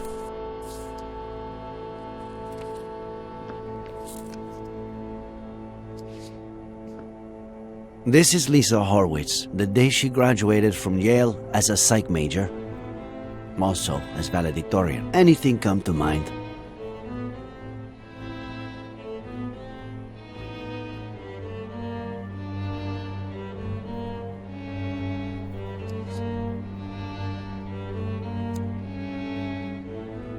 This isn't her best picture, but it's pretty clear this could be the same person.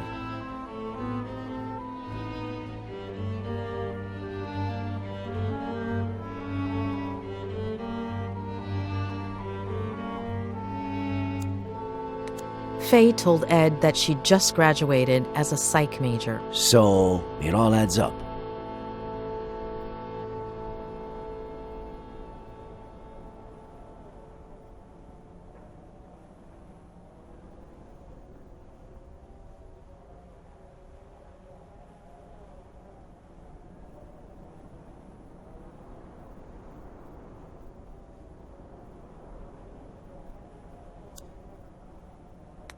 Her studies would explain why she had knowledge of the narcotic effects of that drug, wouldn't it? Maybe. Let's see what the file says. Daughter of Peter and Marlene Horowitz. Upper middle class. They were well off. They both died when Lisa was a little girl. Should we stick the picture on the board, or skip to the next one? I can see a few connections here. You're the boss.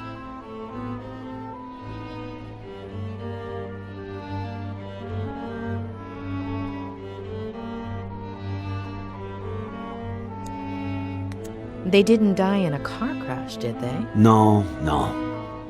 Cancer. Colon and throat. Within the span of about 2 years.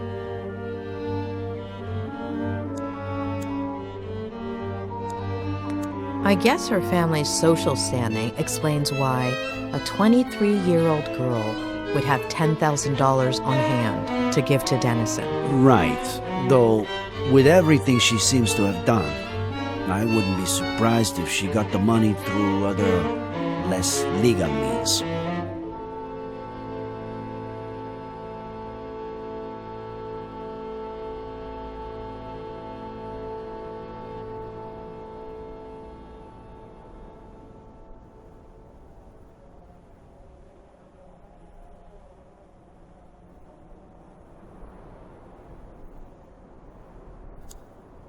She was orphaned at a very young age. Her story resembles Ed's.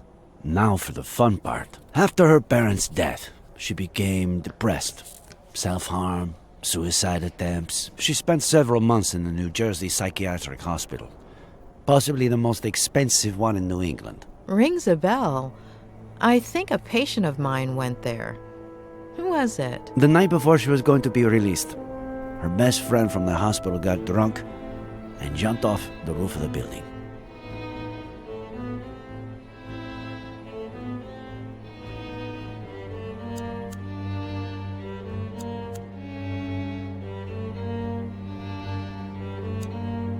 Her friend got drunk right before committing suicide by throwing herself over the ledge. Like Miller's father. Jeez. Why is everything so convoluted?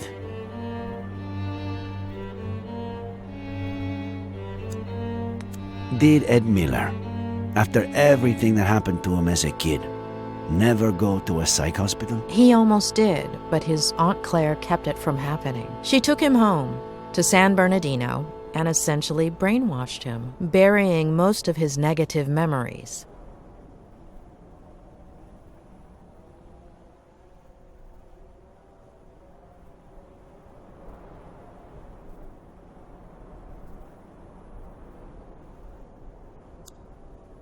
Isn't it odd that her best friend from the hospital killed herself by jumping off a building and that she ended up the same way? Yes. Maybe she jumped too. Maybe she was trying to emulate her. But why?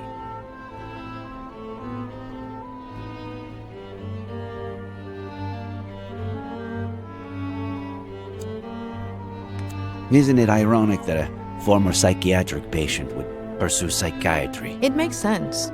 A few people in my class had similar backgrounds. Some did it to get to know themselves better. Others wanted to give back, help people who had gone through something similar.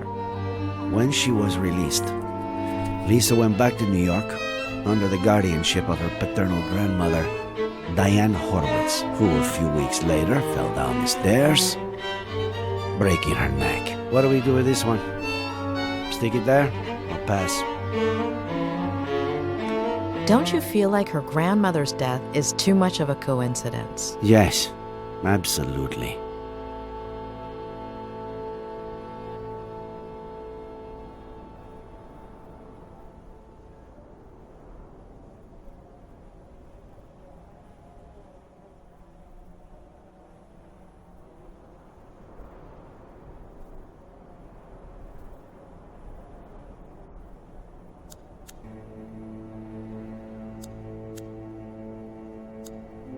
What does this woman have against the elderly? Why does she go through so much trouble keeping Miller alive, but then go and kill his neighbor like it's nothing?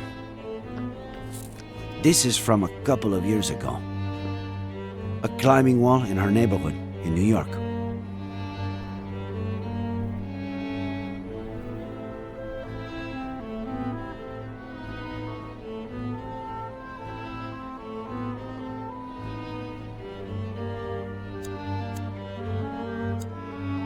Another coincidence? There's no question. Lisa is our Fae. What? You're still not sure? I've been wrong too many times not to have my doubts. And this is from a few weeks ago. Lisa Horowitz applied for a position as a psychiatrist in training at the only psychiatric hospital in our county, and she got it. She's supposed to be starting at the end of the month, though I doubt she will.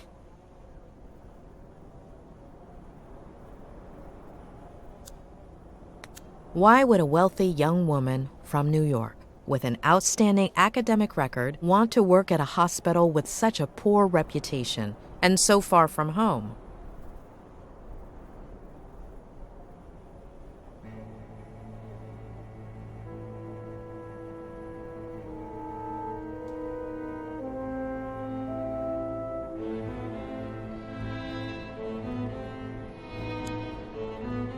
The doctor who was assigned to Ed at the hospital, before Robert Kerrigan hired me to treat him, was quite inclined to admitting him to a mental institution. The mental institution where Lisa was going to work is almost certainly the same one Ed would have been admitted to. Are you saying that?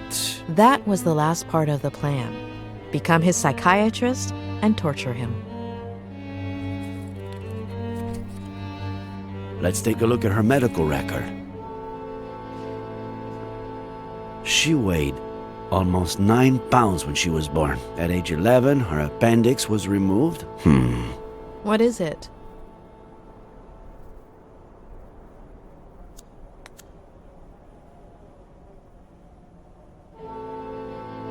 Let me make a quick call, just to double check. Pat? It's Reyes. Remember the body we brought in yesterday? The blonde girl? Ah, perfect. Can you tell me if she has a scar? The kind you would have from getting your appendix removed?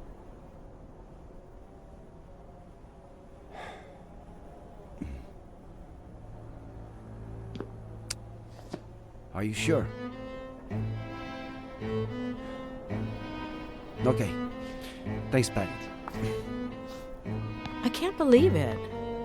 It has to be her. It's her. But no. No. We were so close. I'm sorry. It happens a lot. You think you have a bite, you tug at the line, and all you have to do is reel it in, but just at the last minute.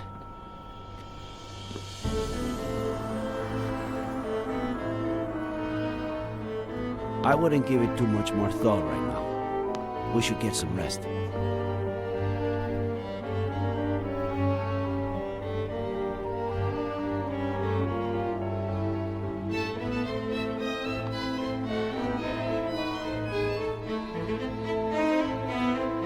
It wasn't my patient. Who? What are you talking about?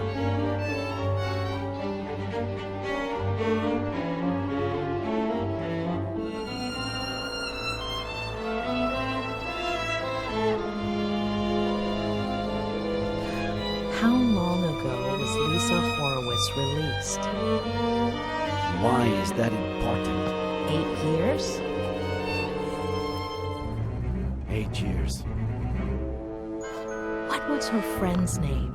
The one who committed suicide. Veronica Kerrigan.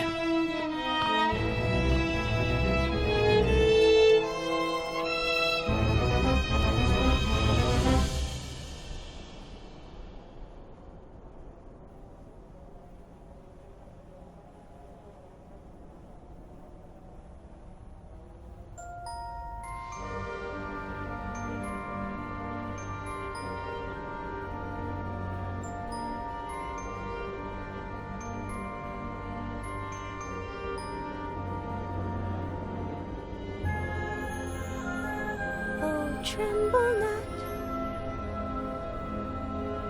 my dearest one, because there's nothing to fear. Let's wait together for the sun to show us the monsters not here.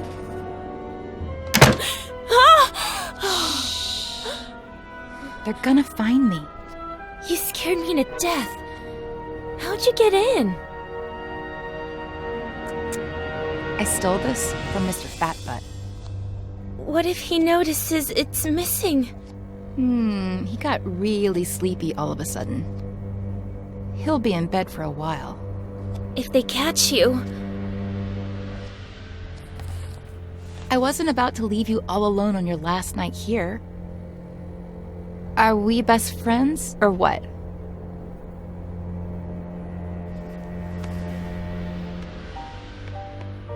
Besides, I've got a surprise for you. Come on, follow me.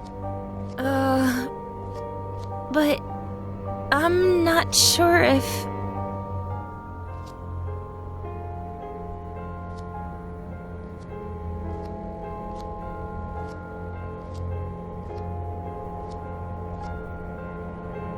Are we best friends, or not? Besides, you're not a patient anymore. They can't touch you.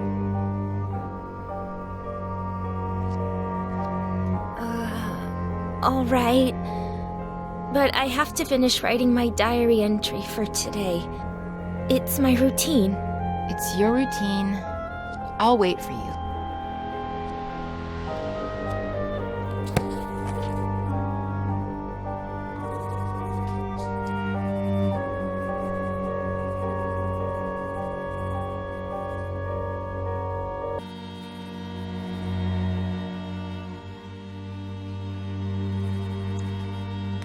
We're the same age, aren't we? You're 15 too, right? Why? No reason.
Are you almost done with that yet?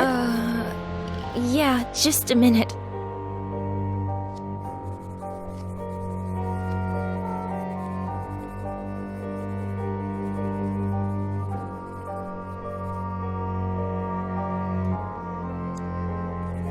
Completely empty.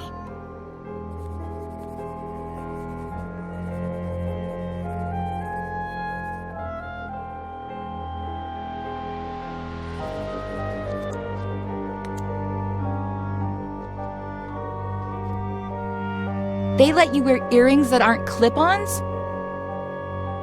It's a reward. I haven't hurt myself in a long time. My grandma sends them to me. She's so sweet. You're so lucky. You know what? Take one. No, I couldn't. Are we best friends or what?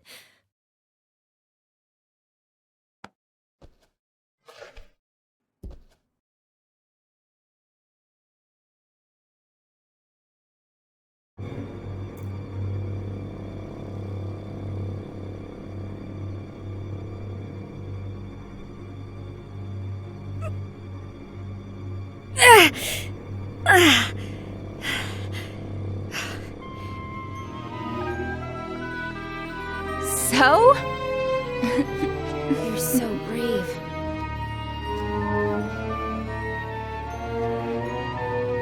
I finished my entry. I'm gonna go pee and we Hold can... on. I want you to have something of mine, too. It's my lucky pendant. Nothing bad can happen to you as long as it's around your neck. But... Are we best friends, or what?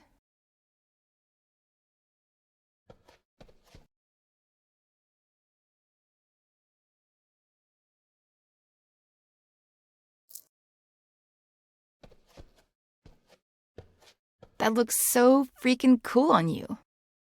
It's beautiful. All right, do what you gotta do and I'll show you the surprise. Oh, tremble not, my dearest one, because there's nothing to fear. Let's wait together for the sun to show us the monster's not here.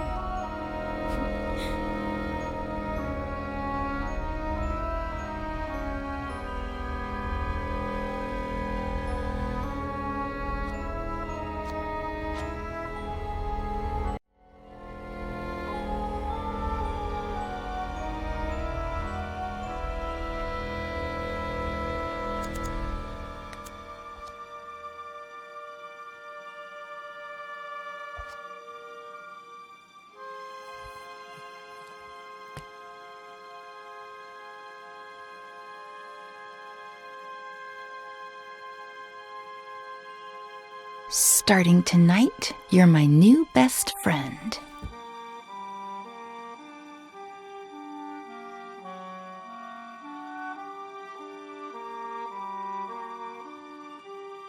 Hey, don't look! Whoops, sorry.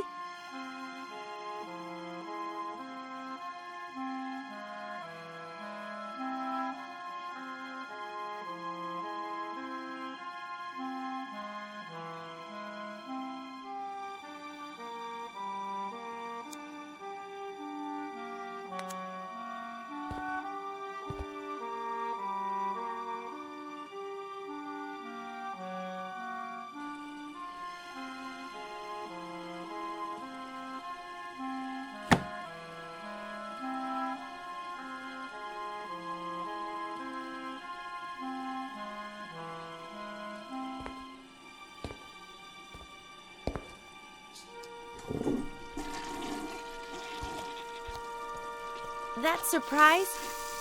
You sure you can't give it to me here? Positive. Now I'm scared. What if you don't like it? Of course I'm gonna like it. This is so exciting. Wait for me here while I finish getting it ready, okay?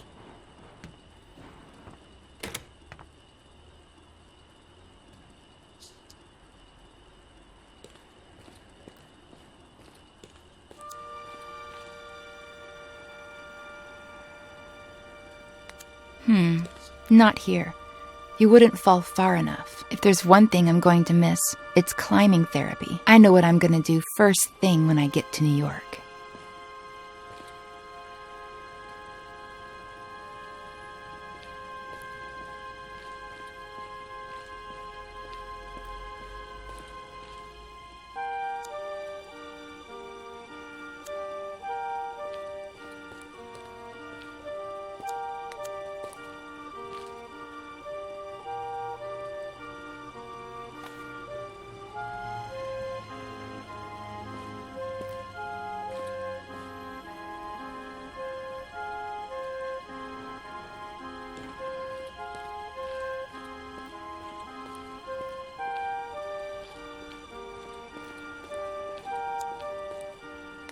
This is the spot.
At one point, I considered electrocuting you, but I need you to be disfigured from falling face first into the ground. Face to the ground. How poetic.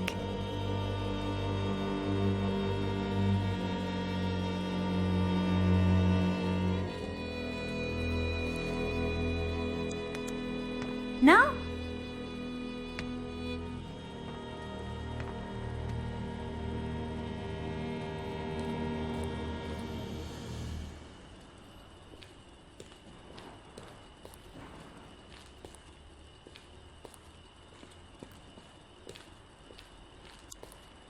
Not here.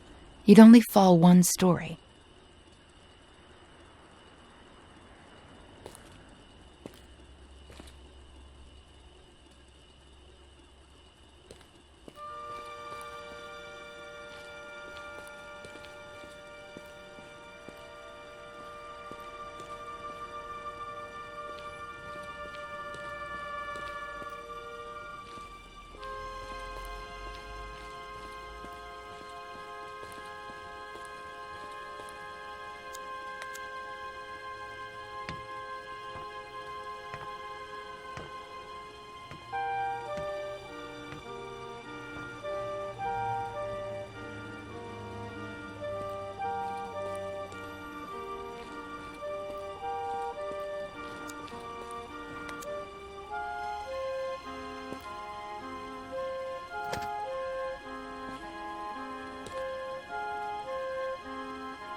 No?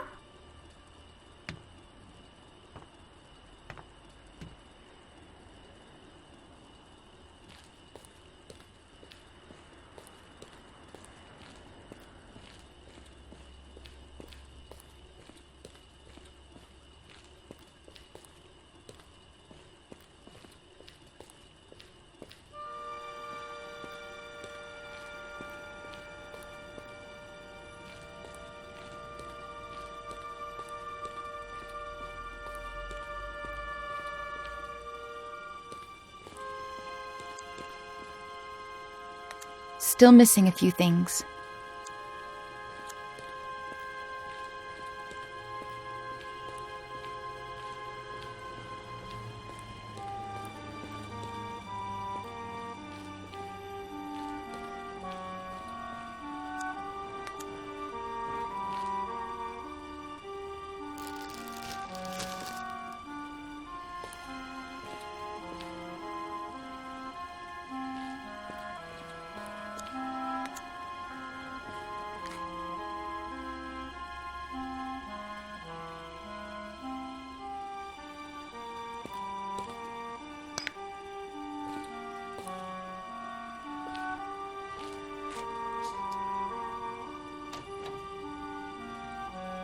Close your eyes and give me your hand.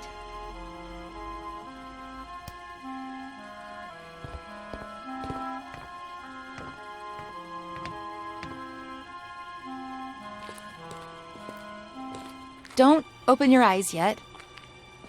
Go ahead and sit down. Here. On the ground. Mm-hmm.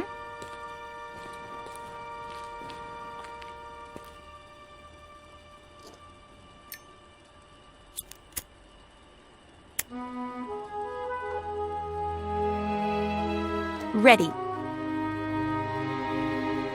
Open your eyes and make a wish.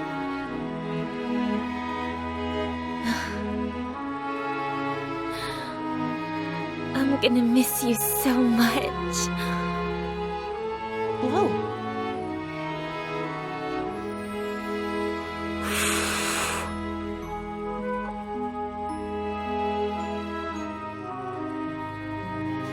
Seriously, why did I meet you so late? When I already knew I was leaving.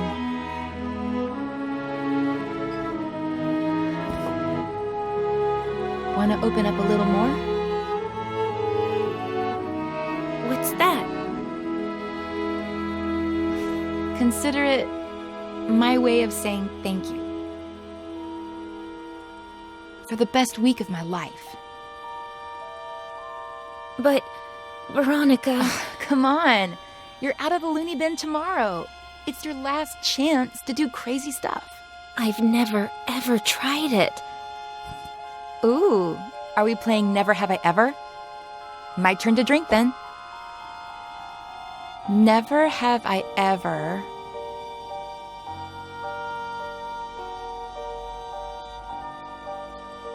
slept with a stuffed animal. Cheater! Guilty! Well, you know.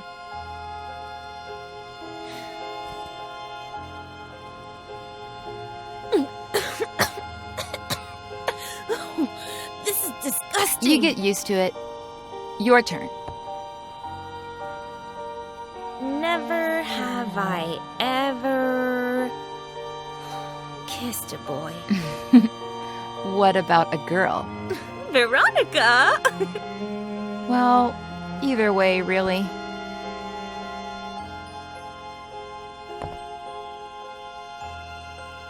Never have I ever...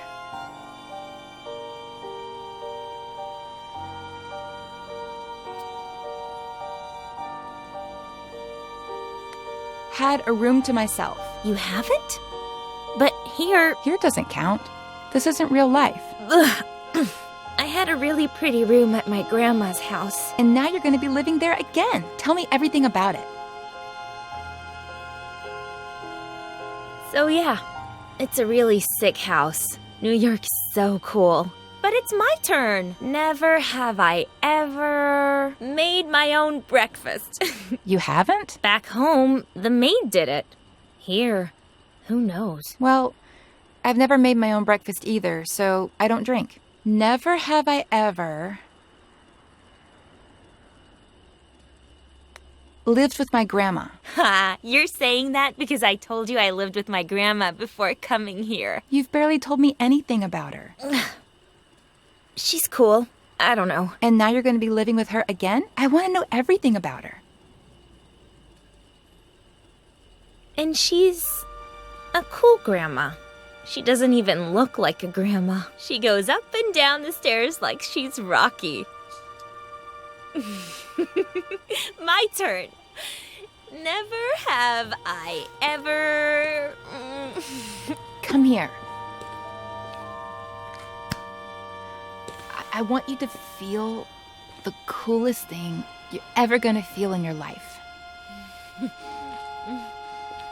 I think I'm a little cold.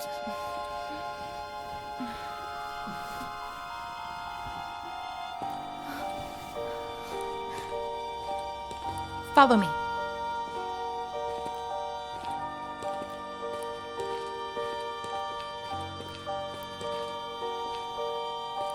I'm scared. Take your shoes off. You'll grip onto the beam better.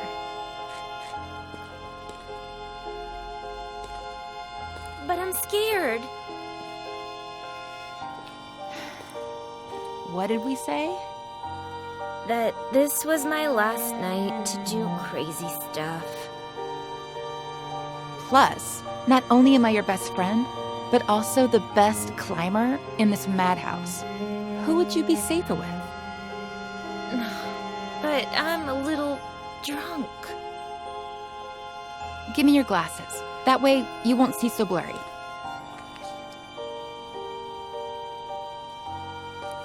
I'll be right behind you, holding on to you. Each step you take will be like flying over everything that ever hurt you.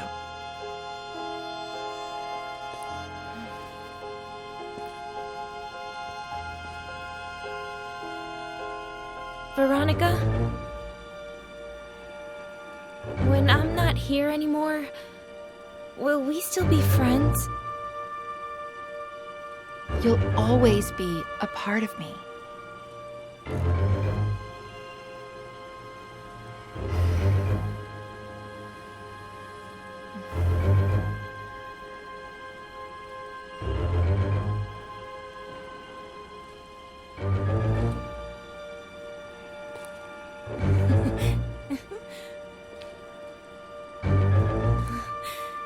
You were right. It's like flying.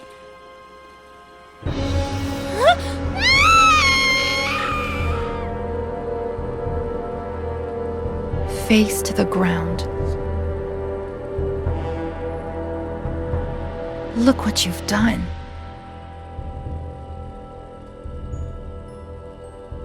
I hate you.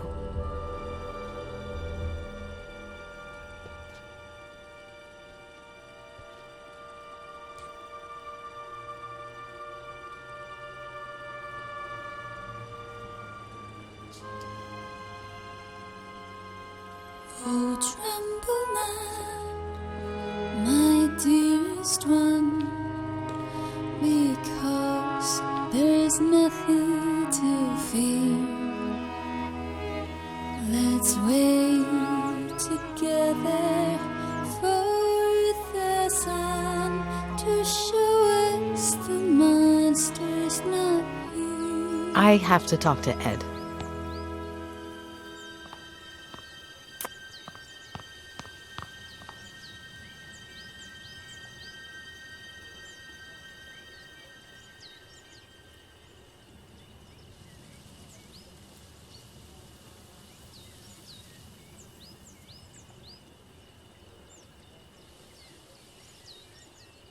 Wait, let me see if I'm following this. All of the girls on this list are random hookups or fans that may possibly have something against you, with reason? Oh, no.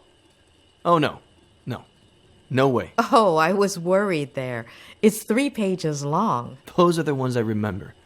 I've lost contact with a lot of the others or forgotten their names. The number on the left is my guess for how angry they are, if that helps. Doesn't help, does it? Anyway, there was something important you had to tell me? I don't know what the best way to put this is, but...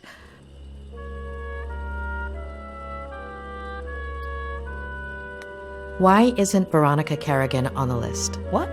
Why are you asking? I know it sounds strange, but I need you to tell me about everything that happened. What is this? Don't let a single day go by without Ed telling me about some childhood trauma. Ed. Even with what she did to me, tarnishing her memory isn't what I had planned. She was completely off her rocker, but she was a kid and the daughter of a good friend of mine. Well, at least at the time. Trust me. Please. Only since I owe you one.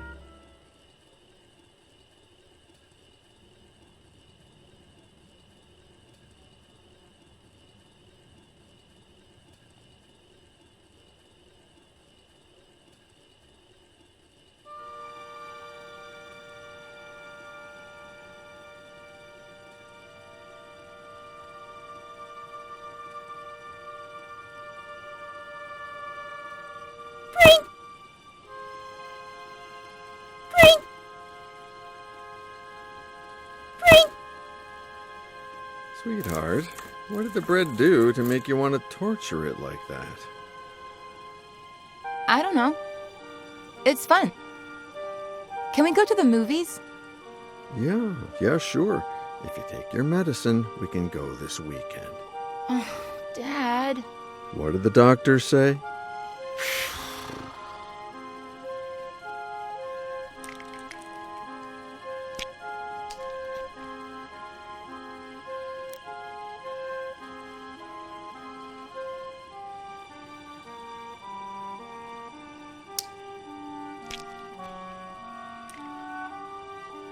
That's better.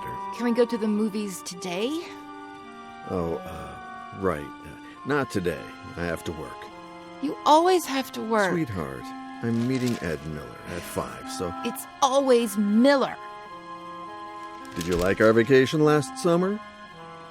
Mm-hmm. Well, we wouldn't have gone to Paris or Rome if it hadn't been for Miller's book tour. It's always that Miller guy. And that's a good thing. If his second book goes like the first one did, I'll have a ton of time to spend with you. Besides, he's a great guy, and he really cares about you if you just give him a chance. But it's just... Sweetheart, I'm running late. I have to brush my teeth. We'll talk about this later.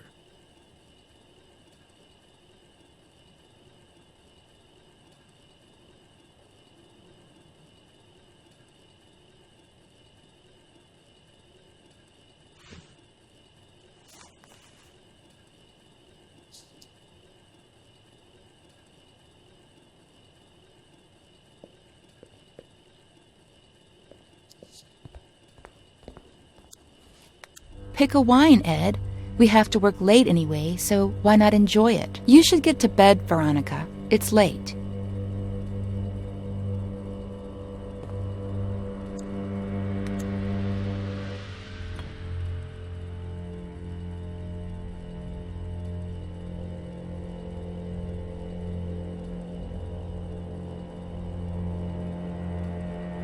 Veronica, baby girl, it's not Ed's fault that you got cut. It wasn't his job to pick up the broken glass. Better think of a different plan.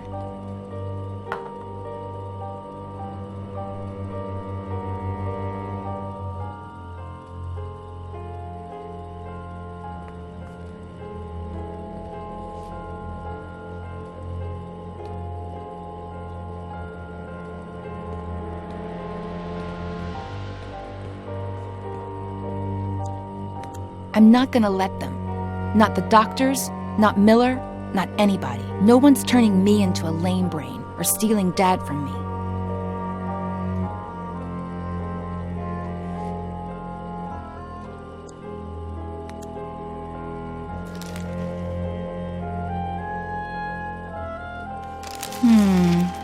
No. What if something happened to Dad?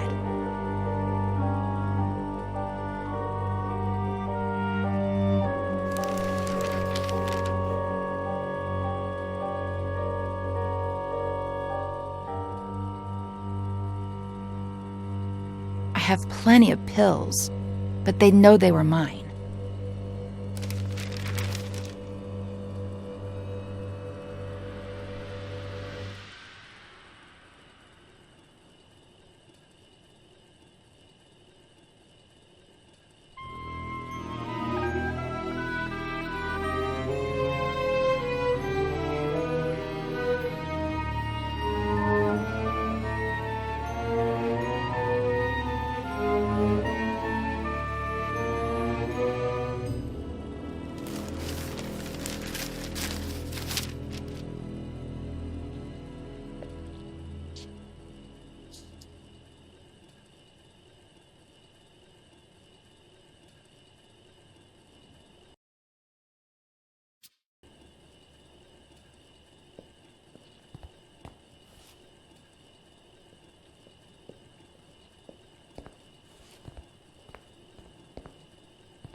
What if Dad walks in and catches me?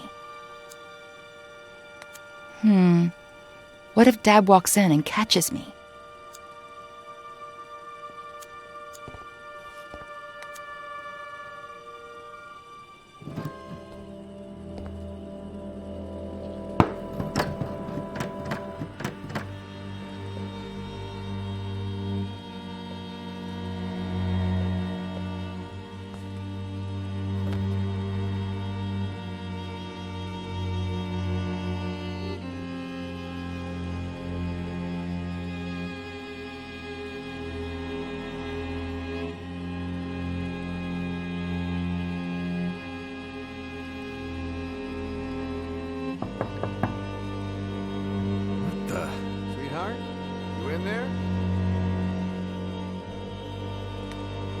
Yes, Dad? I think this door is stuck. Can you open it from your side?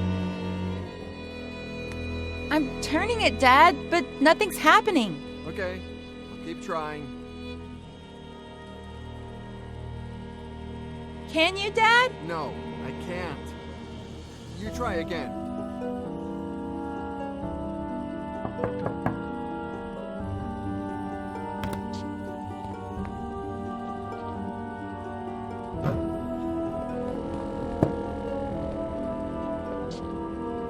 I was really scared, Dad. Hey, come on. It wasn't that bad. I love you so much, Daddy. I love you too, sweetheart. Get cracking. I'm gonna be late for a meeting, and you're gonna be late for school. Yeah, right. The bus comes in 45 minutes. Okay, but don't get sidetracked, because then you'll miss it again.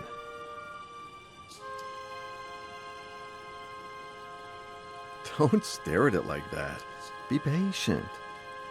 10 months till your birthday, and a promise is a promise. Who's Daddy's pretty little girl? Veronica. Be good, sweetie. Of course.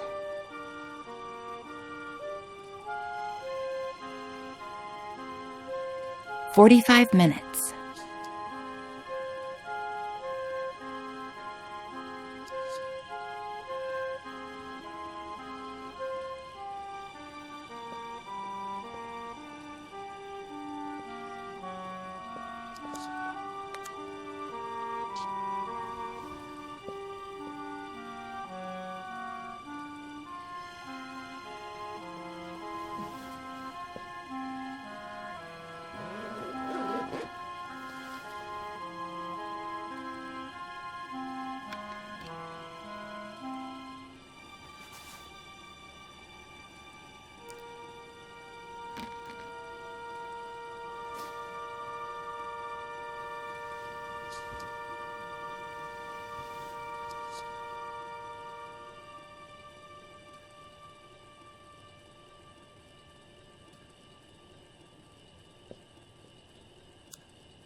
You're the only one who knows what really happened to Mary. Yeah, I know I barely talk to you anymore, but I've grown up.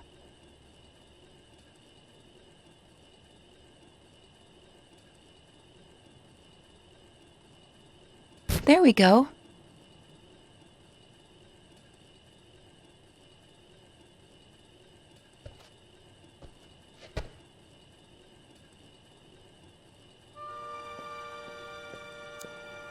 I'll save the photos there later.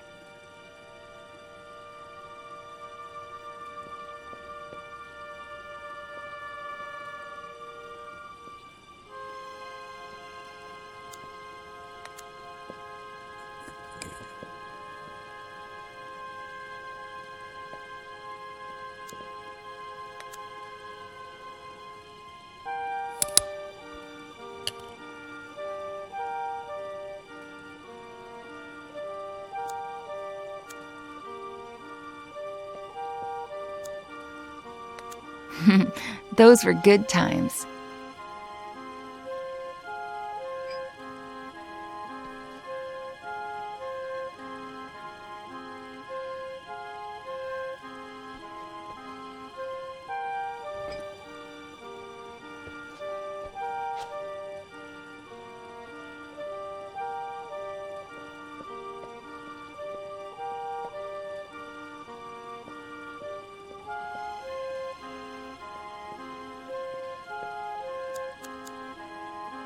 Everything was going just fine till Miller showed up. Daddy is mine, and everything will go back to being just fine.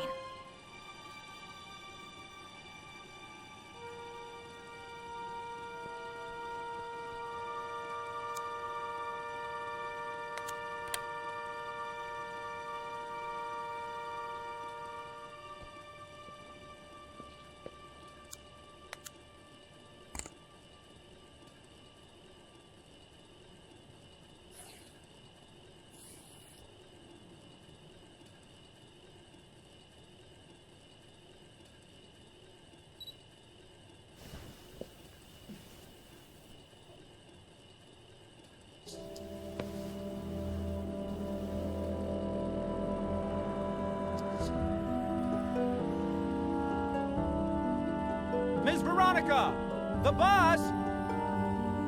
I'm coming, Reginald!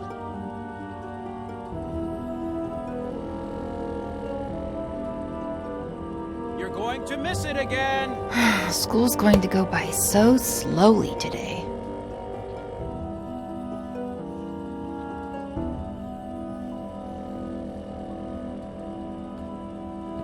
Hi, Ed. Where's my dad? I was just going to ask you the same thing. Oh. Then I guess I have to be nice to people at our house. Be the host. Yeah.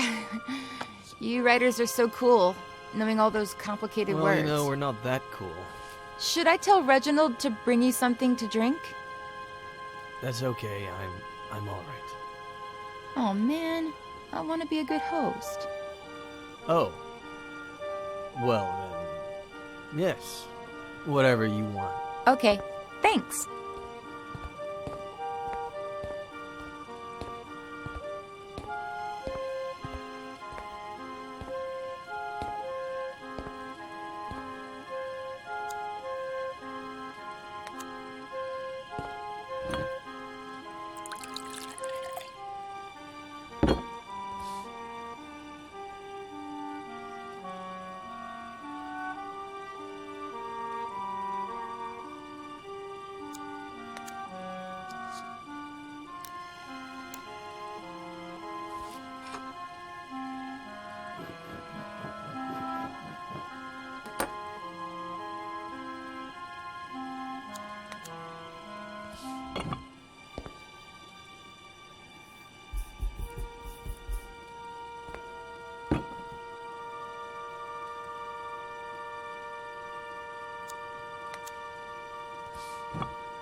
I brought you the whole pitcher, in case you want more. Wow. You're the perfect host. Well, it's hot as Hades. Even worse in this uniform. I'm gonna get changed. Have you heard from your dad? No!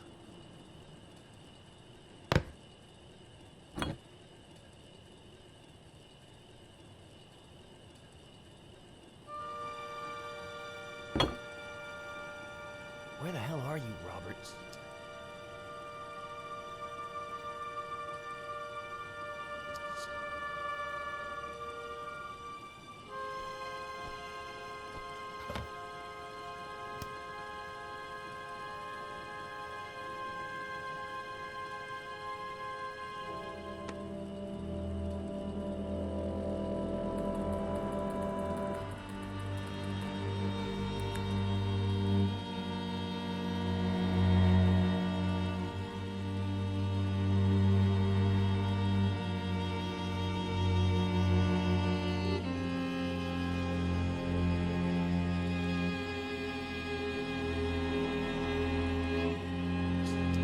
Cool.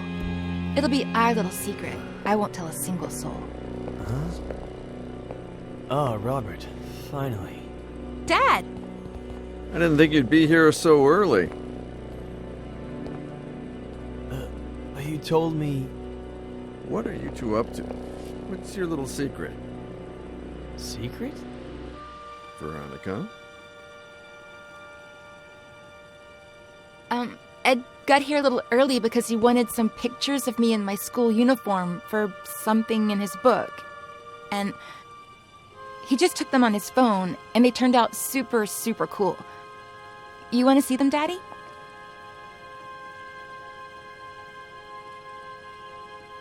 That was the end of a beautiful friendship. Robert threatened to report me to the police, but I did it myself. They arrested me, obviously.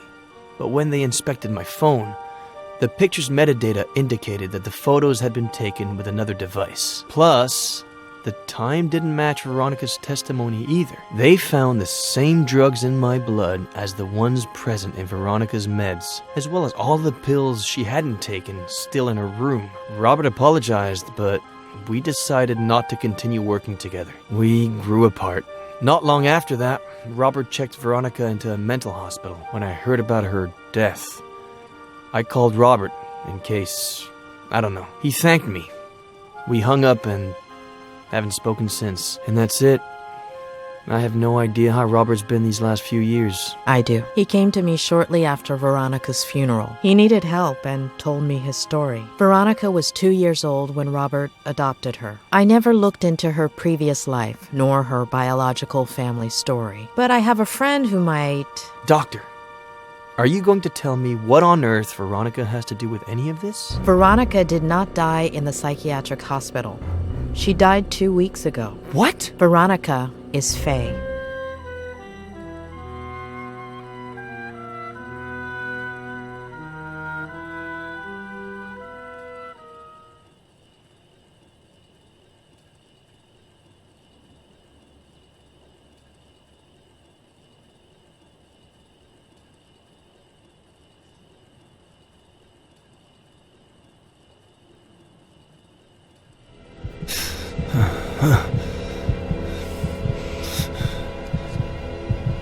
As a kid, I'd pretend I was a pirate and unearth buried treasures. As a kid, I'd play spy games and discover classified information. As a kid, I made up a character I could talk to. As an adult, I buried my childhood. As an adult, I covered up my childhood. As an adult, the character I created took my place and never let me speak. My father succumbed to alcohol. My father got lost in obsession. My father lost sight of the world. My father became a stranger. My father was the reason my mother was unhappy. My mother couldn't put up with him anymore and searched. My mother's only way of coping was to search outside the home. My mother didn't deserve to be treated the way she was at home, so my sister Jenny was a product of that search. My sister Jenny wasn't supposed to be born into my family.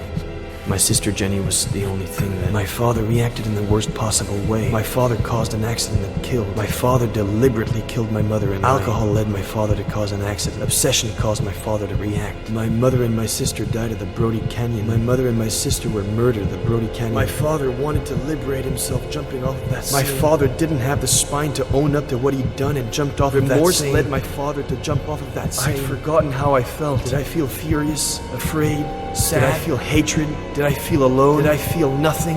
Did I feel everything? My Aunt Claire took care of me when I was left all alone. My Aunt Claire helped me forget. My Aunt Claire forced me to forget. My Aunt Claire buried my childhood. My Aunt Claire covered up my childhood. For almost 30 years I've lived. For 27 years I've lived. For most of my life I've been fighting captive memories. 27 years I've been stifling memories that were surfacing, trying to escape. As a kid, I'd pretend I was a pirate and unearth buried treasures. As an adult, I buried my childhood. My father got lost in obsession. My mother didn't deserve to be treated the way she was at home, so my sister Jenny was a product of that search. My father caused an accident that killed. Remorse led my father to jump off of that same... My Aunt Claire buried my childhood. I'd forgotten how I felt. For 27 years, I haven't known who I was. 27 years of writing to hide myself, only to turn into somebody I'm not, drowning in sarcasm and lies.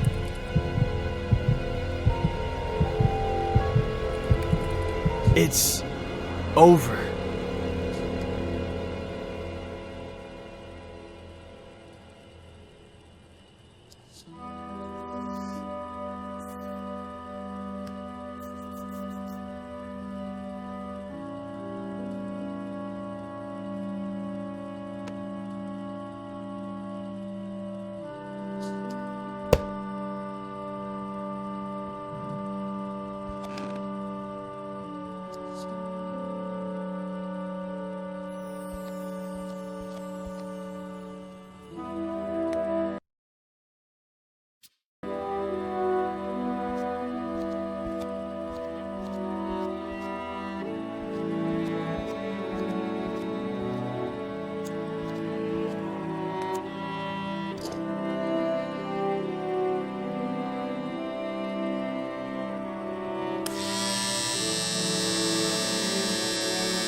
I'm not ready to ride a motorcycle yet.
I was so thirsty, I drank a glass of water this big in one gulp, Mom.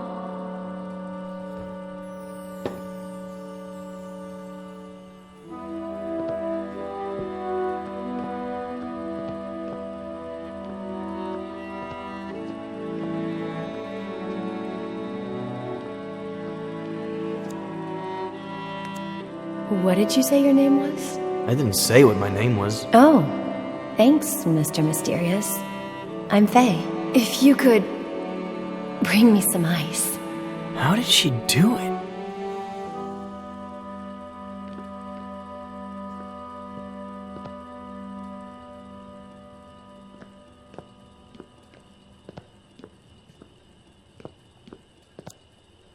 Hi! Guess who's calling? The thing is, I'd like to see you again. Oh, and I think I lost an earring. If you find it, can you give me a call?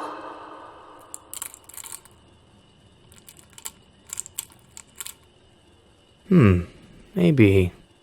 We'll see.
Mom, I'm sorry. I didn't mean to. It's not your fault, sweetie. It's just that when Daddy's sad, he gets upset. You're never going to get sad or upset like that. Promise me. I promise.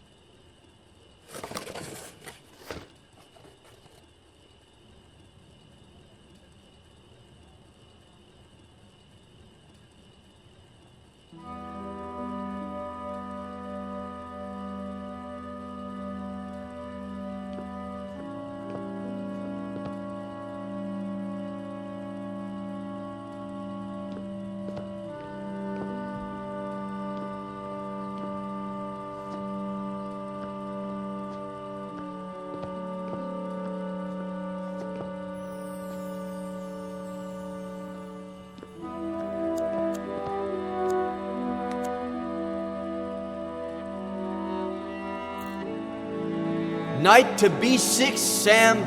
You're still screwed.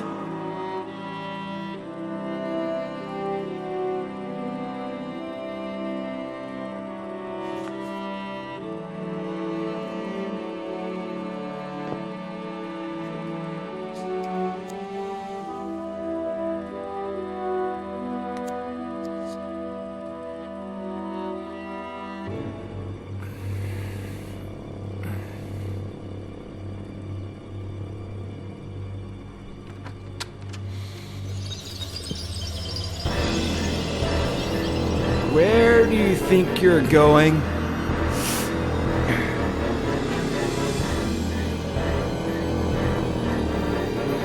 I asked you a question, Eddie. Where do you think you're going? You think going out there and facing the world will make you someone? The hell it will.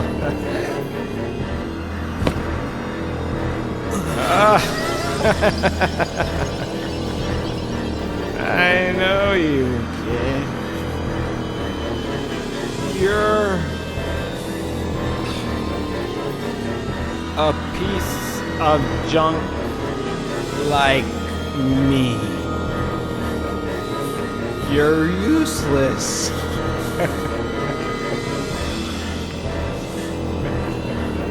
You don't know how to love without hurting people.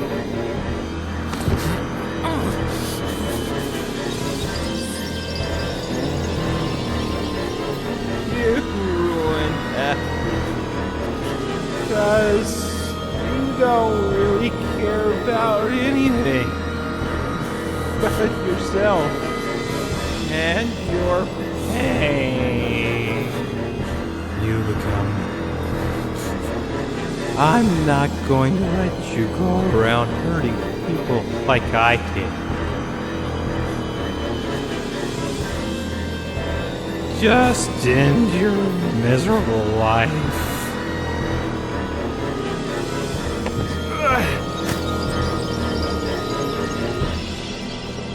Ed, honey, you finally went outside. Come and give your aunt a kiss.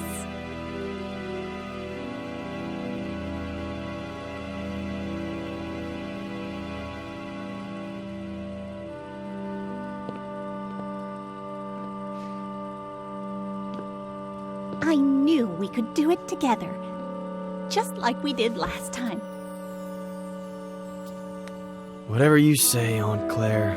Eddie, honey, are you tired? Maybe you should lie down for a little bit. I'm fine. I don't need to lie down. It's just I'd like to talk about... Did you have breakfast? Do you want a little juice and some toast?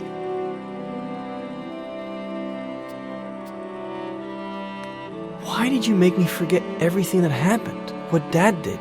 Eddie, what have I always told you? Some things are better left unsaid. Or do you want some bacon and eggs instead? When Mom and Dad died and you took me with you to San Bernardino, I remember night after night of you telling me how much Mom and Dad loved each other. How both of them watched over me from the stars with Jenny, happy to see me happy, because I had to be happy.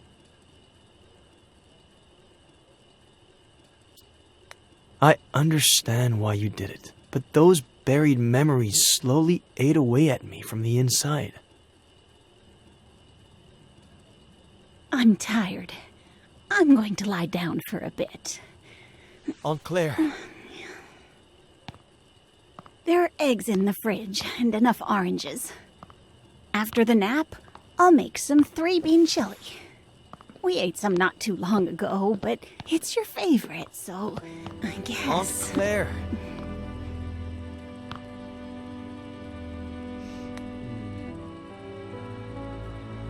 You owe me an explanation. I don't know what happened to your dad. I don't, or why he changed like that. It happened so fast. Over the course of a few months. 2 years before the end. no reason or explanation. Your mother and I, we tried everything. We talked to him. We asked him. We begged him. We supported him. We got him help. But in the end, we lost him.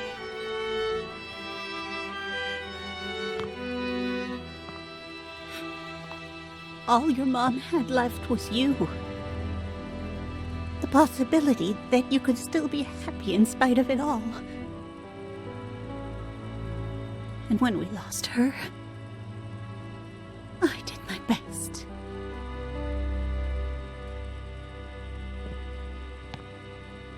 I'd better lie down for a little bit.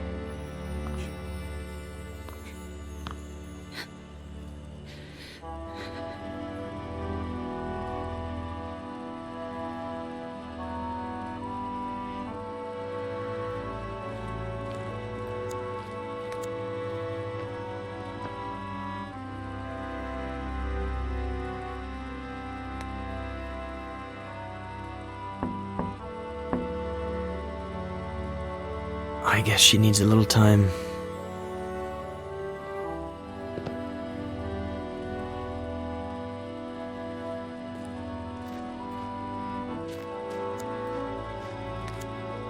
Boss, we pulled the ivy off the wall. You want us to plant it somewhere else? Burn it.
Boss, you sure you want us to tear down the treehouse? It just needs a little paint and varnish. Stick to the plan.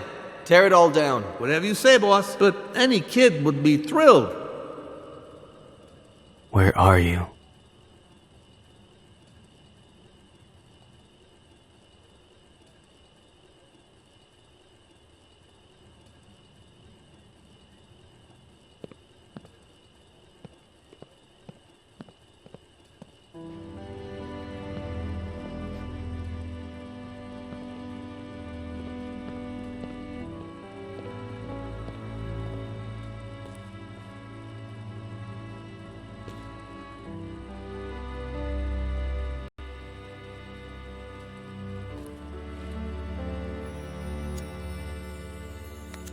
Samuel?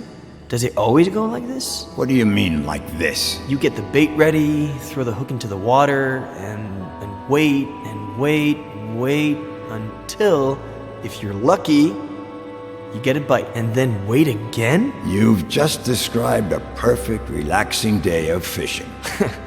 Then I think I'm more of a chess kind of guy. You like how the dock's coming along, boss? If I were you, I'd turn that frame over there into a bar. Throw parties all day, all night. And people will be like, I got invited to a party at Ed Miller's yesterday. The writer, that guy, is living the life. If they only knew. When was the last time someone came over?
don't know if I'm ready to ride a motorcycle.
Night to B6, Sam.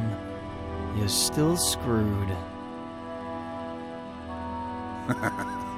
Boy, don't you remember anything I taught you when you were little, huh?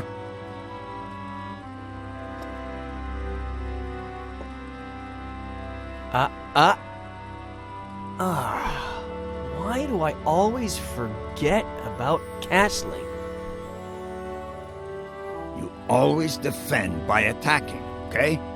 The trick is, always have a safe place for your most valuable pieces. No fun if there's no risk involved.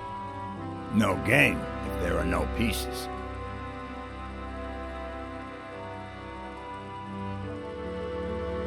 What's wrong? Aren't you gonna move? You're a wise old man, Samuel Franklin. Your chess and fishing advice is never really about chess and fishing, is it? I'm just an uneducated old farmer boy. Stop reading into everything. The one using all the pretty words here is you. Not true. We're more alike than you think. You wish.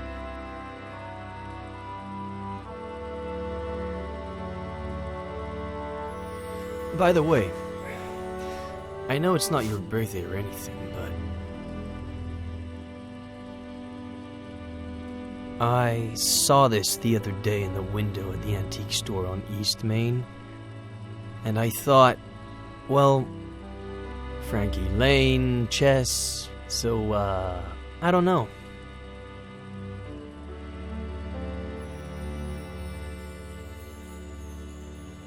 It's a valuable piece, so, you know. Keep it in a safe place.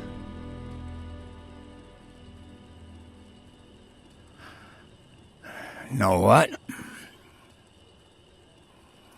In the early 80s, I was convinced that the Russians were going to fry us all with a nuclear bomb.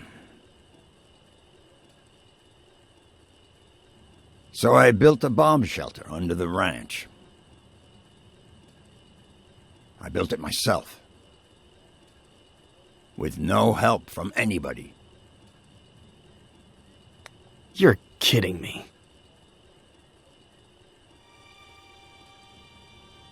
Anyway, it can house up to 7 people. Has running water, its own energy supply. No one knows it exists. Not even my nephew Adam. Just Esther. And me. Why are you telling me about it? Look at us.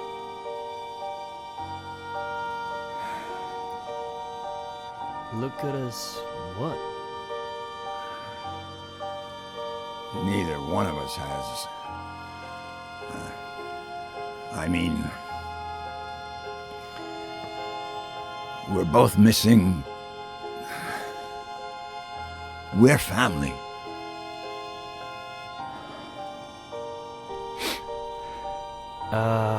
About that. I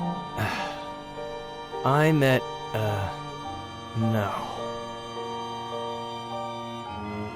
No what? How long have you known? Since Esther saw you leaving the mall. She saw the diapers. In the trunk of your car, too. I've been holding her back a whole week, so she wouldn't come drill you with questions. Well, I met a girl a while ago and, no. The baby is, I don't know where to start. No rush. Whenever you've got it figured out. As long as you know that if the Russians go crazy again, the girl, the baby, and you are all invited to live in the bunker.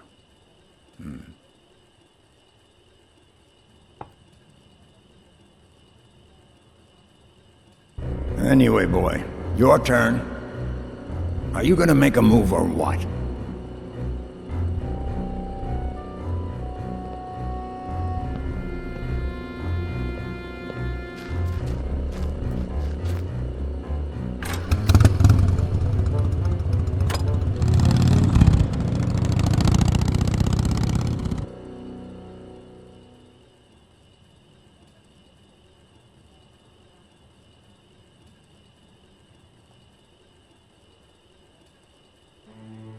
Thanks, Robert, for coming right away. It's no problem. I got the first flight available. Anything you need, sweetie. Robert, this is Sheriff Nick Reyes from Cerro Lake. Pleasure. Please.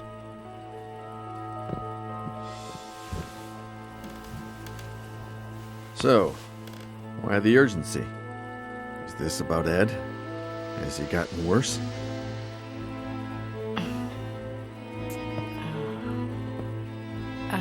Robert, this might seem a little odd, but do you remember if Veronica had an unusual scar? What? I don't know. Why would you ask that, sweetie? Mr. Carrigan, we're asking about a very particular scar. On the right glute.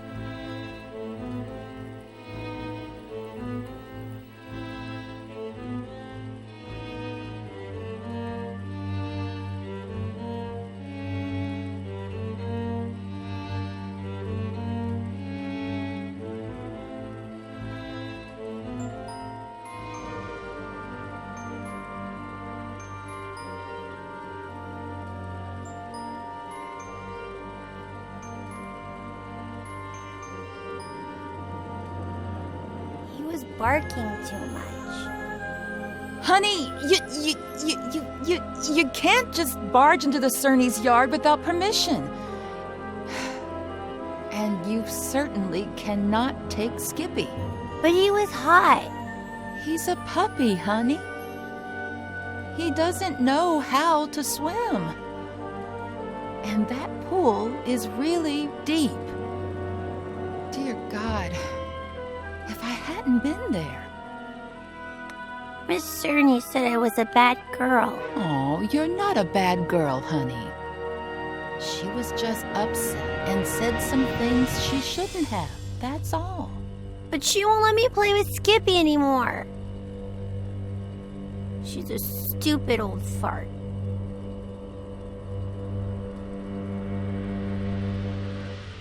Sweetie, they were only scared, that's all.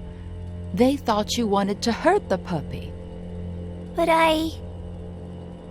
Just put yourself in their shoes for a moment.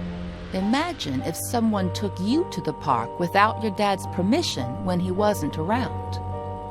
And let's just say that, God forbid, you fell off the slide and hurt yourself. Wouldn't your daddy tell that person that they couldn't take you to the park anymore? You can't tell Daddy. I don't want you to. I can't lie to your dad. Plus, we should always tell the truth.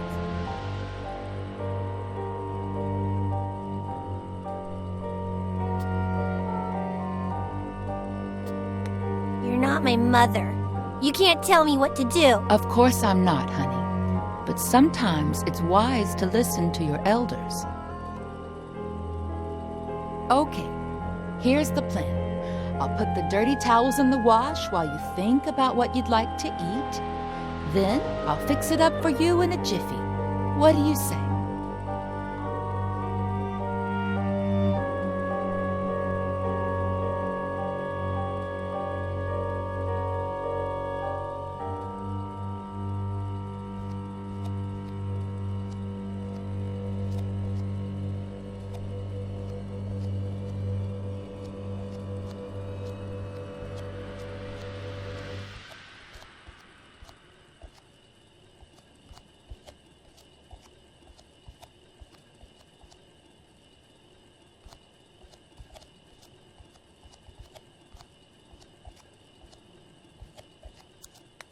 And let's just say that, God forbid, you fell off the slide and hurt yourself. Wouldn't your daddy tell that person that they couldn't take you to the park anymore?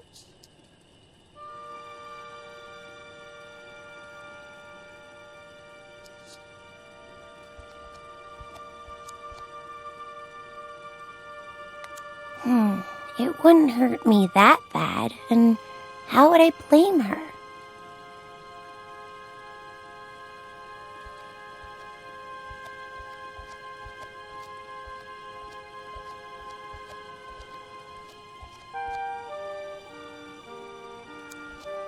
I could cut myself with a broken glass, but she'd have to be the one to break it.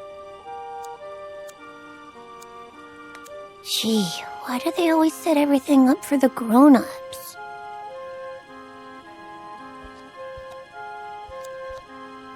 Yes, a nice big cut would do, but it'd be hard to blame her for it.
So, Veronica,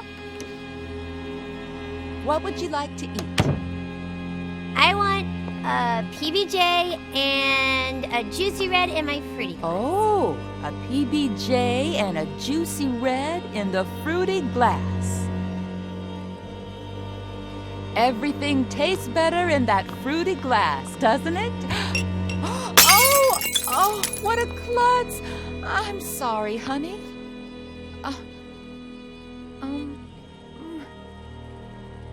Let me get the broom. Don't you move a finger until I clean this all up, okay?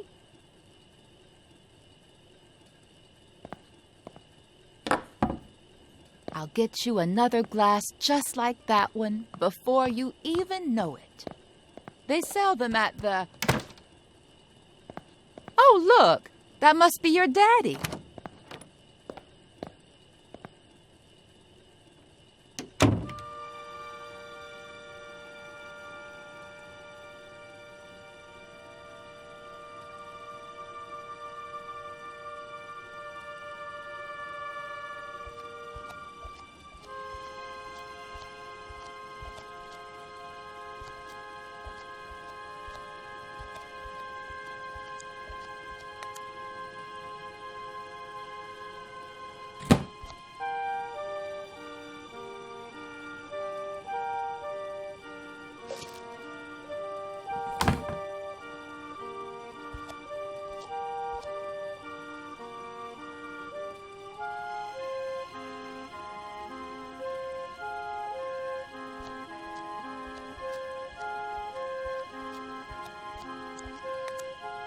Mary, what's up? How's my little girl? She's fine, thank God. But I need to talk to you about something a bit, well, a bit sensitive.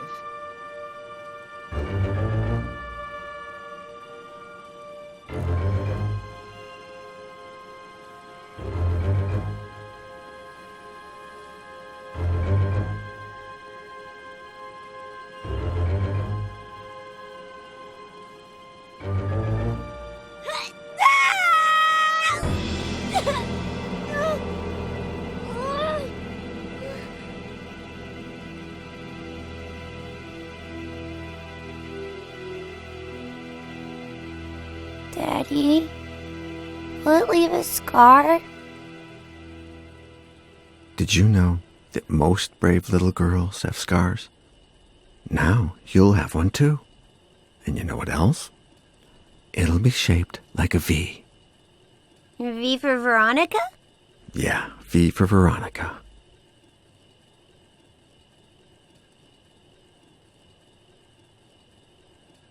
Daddy, is Mary bad? No. It's just... Don't you worry about it, honey. We'll find a better babysitter. No one will ever scold you again without a good reason. I love you so much, Daddy.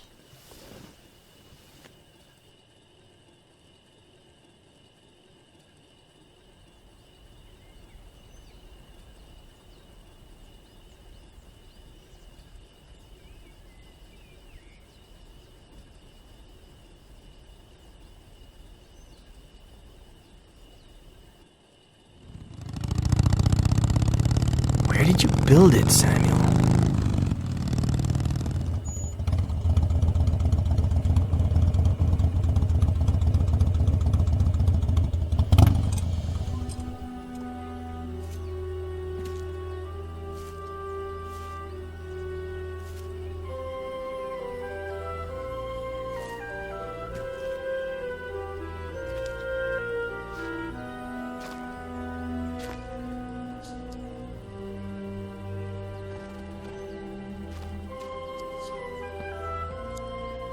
I still can't believe you built a bunker on the ranch.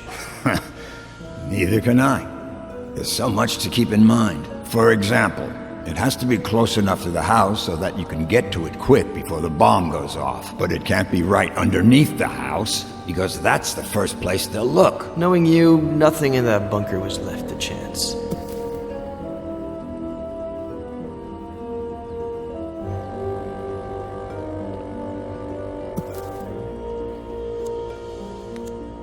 Eddie, honey, you sure love that swing. Come on, now you sit up straight, and I'll bring out some of my apple pie and your favorite juice. Juicy Blue? Woman, you're spoiling that boy rotten with all that junk he sees on TV.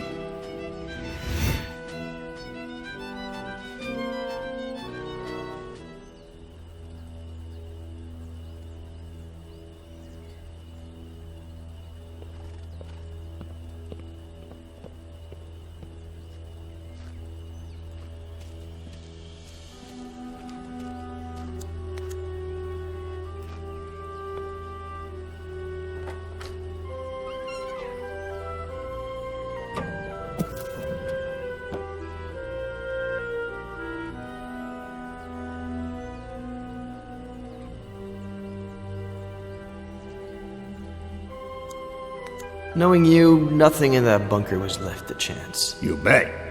I'll show you the blueprints one of these days so you can see for yourself. I think they must still be somewhere in the barn. Anyway, thanks for the chess piece, son. I'm gonna put it somewhere special.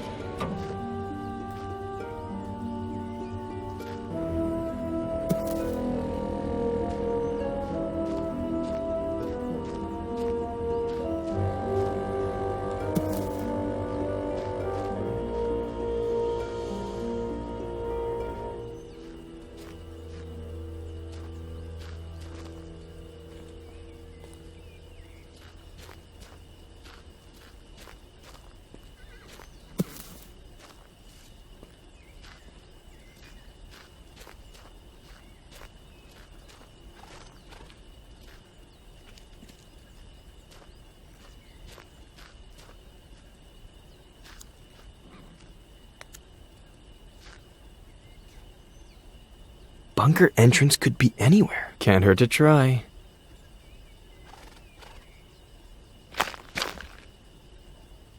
Nope. Doesn't sound hollow or metallic.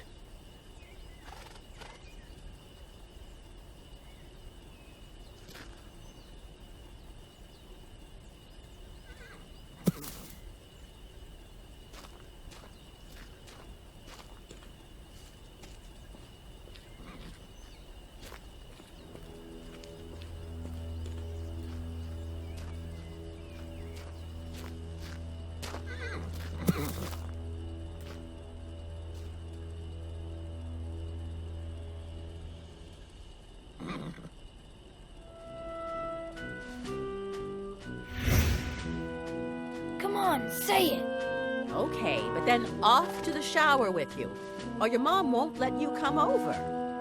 When the ship sinks and the rats take flight, who is the only pirate to stay and fight? Captain Roberts, who knows no fright. One more time. When the ship sinks and the rats take flight, who is the only pirate to stay and fight? Captain Roberts, who knows no fright. One more time. No. Captain Roberts needs to head to the sink. So much swashbuckling is making him stink.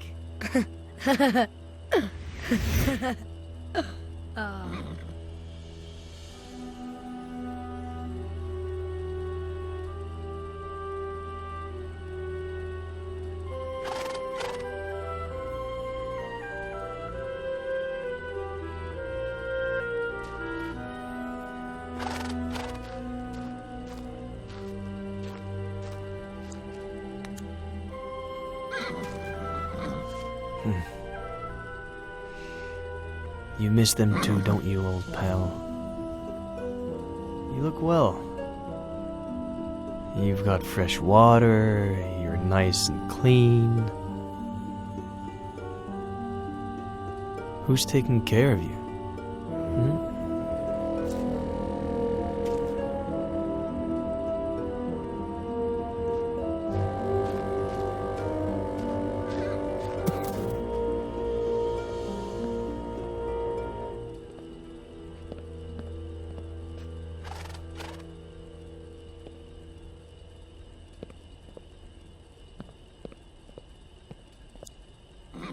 I think those blueprints are still somewhere in the barn.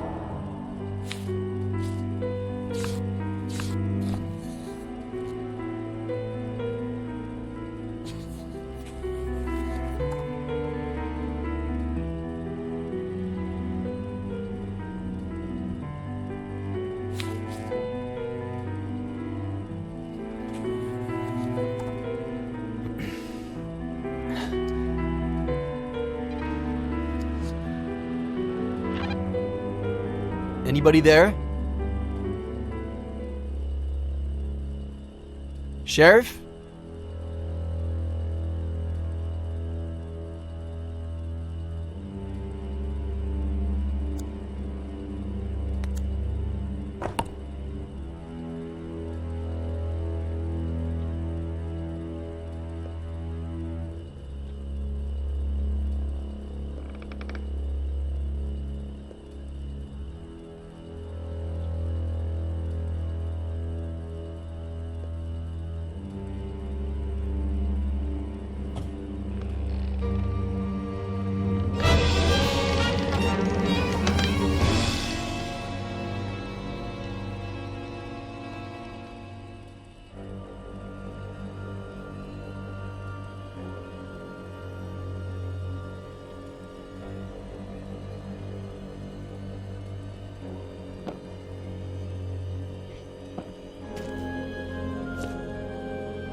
Give me a reason. Hey, come on. Chill.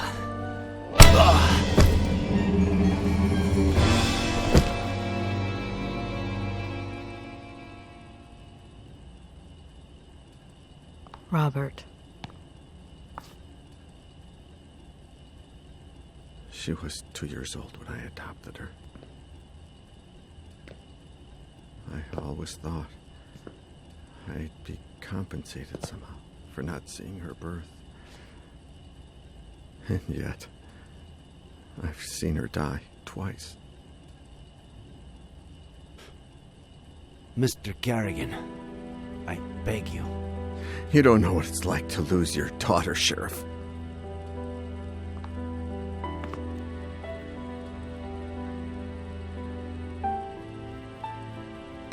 Mr. Carrigan.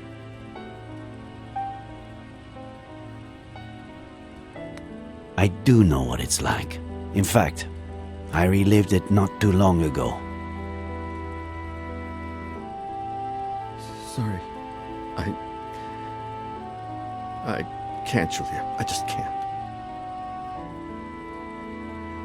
This whole time, she was alive.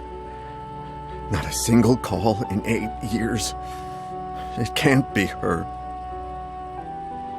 Robert. No. Why would she call me? She hated me ever since I had her committed.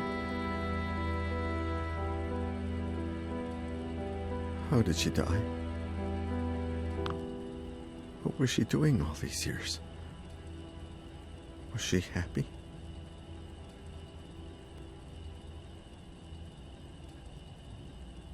Robert. Her mental health deteriorated, and I don't think she was happy. She spent all these years planning her revenge on Ed, and she had no qualms about removing anyone who got in her way. She wanted to drive him crazy, but her plan failed. As for how it all ended, we're still not sure why, but she fell off the Brody Canyon Bridge and... Due to the extreme height, and the fact that it took us a while to find her body, her face might... No. Perhaps the scar we mentioned might be more helpful when it comes to identifying her. That's really all we need.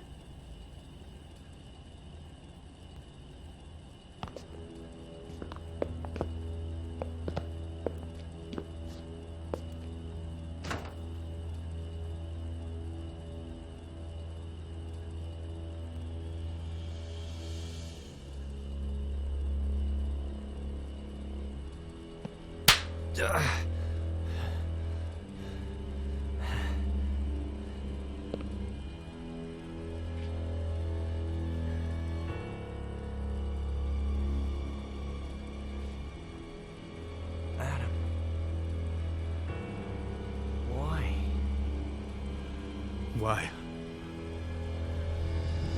Why? Why? Why?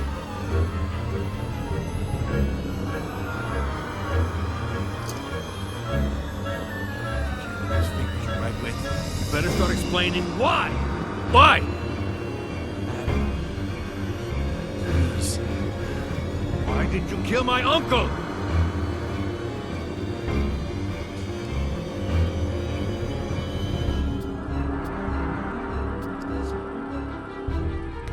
Adam, your uncle was my friend. I didn't kill him. Faye, Veronica did. Bullshit. Veronica, Faye.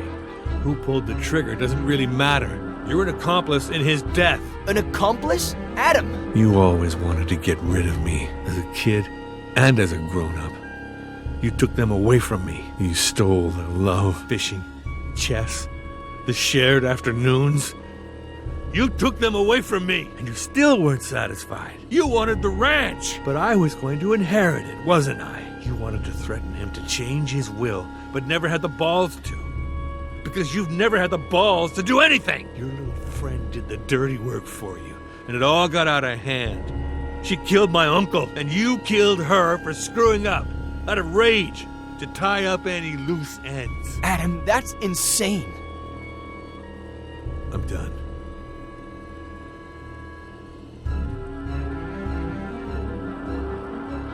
Did you kill my uncle? Adam, I didn't. I don't care who pulled the trigger. Did you kill my uncle? I know where you're... Did you kill my uncle? know! I had nothing to do with his death. Nothing! You just won't give up, will you? All right. You better tell me what I want to know before I lose it. 3.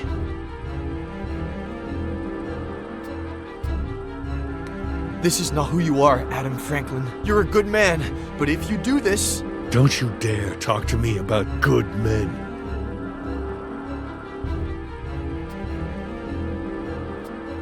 Please, I beg you, don't cut my finger, Adam. Please. I'm about to lose it. Your aunt is alive, and I know where she is. What? She's in the ranch bunker. There's no bunker on the ranch. The blueprints are downstairs. I know where the entrance is. You asked for Ah!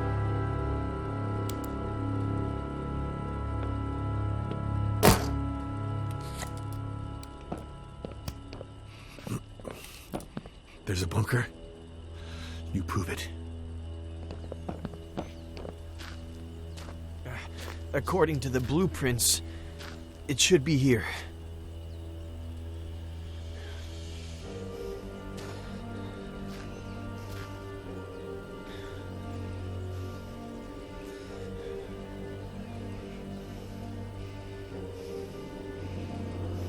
We should hear the sound of metal.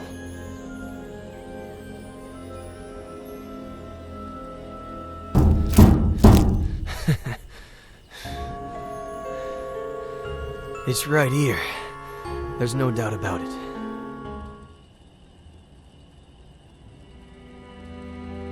Is it her?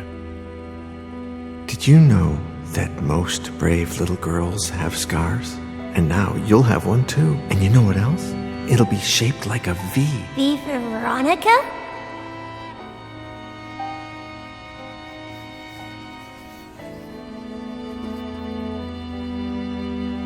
Thank you, Mr. Kerrigan.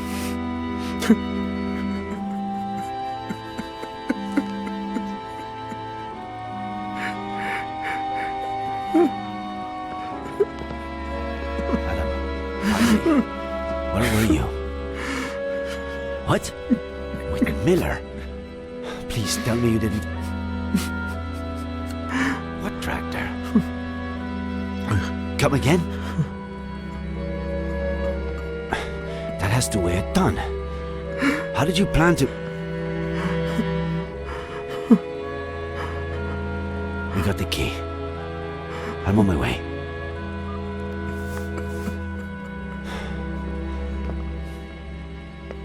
I need to go to the Franklin Ranch. Let's catch up later. Sheriff,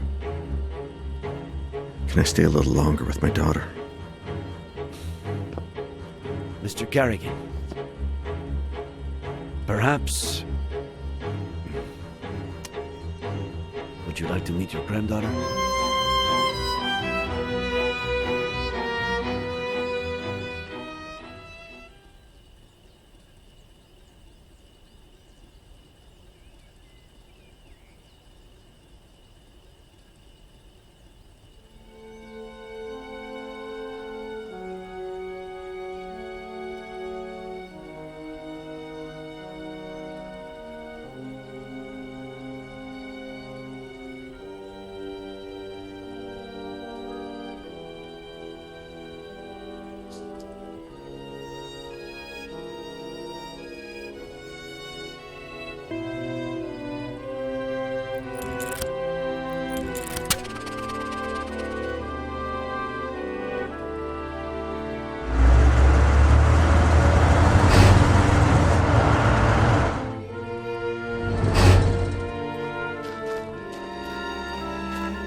Honey Esther? Can you hear me?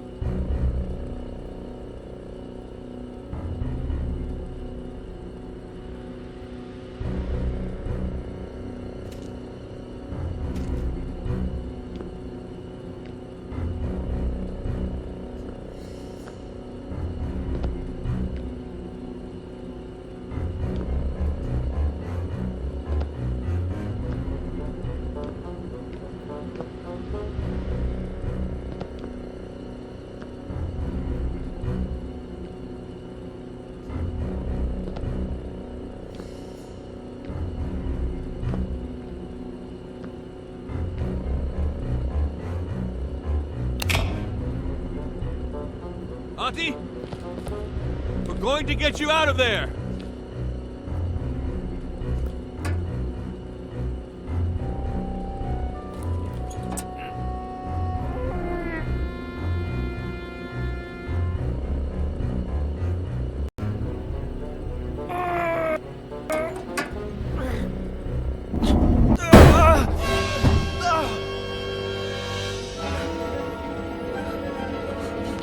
Honey Esther, are you okay? It's me, honey. I'm Adam, your nephew. Stay away, monster! It's okay. Put the knife down. Stay away!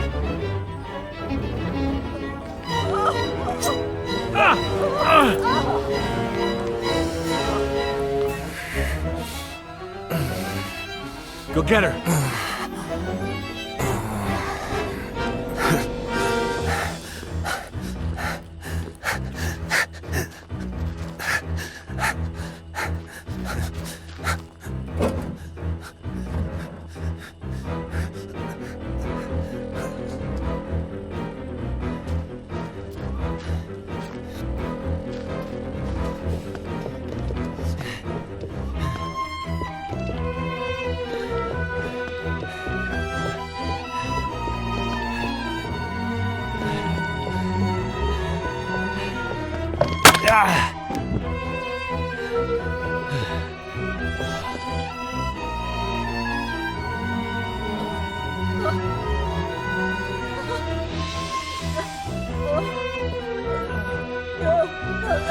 Esther, look at me. It's Eddie Miller. It's Eddie. You killed Samuel!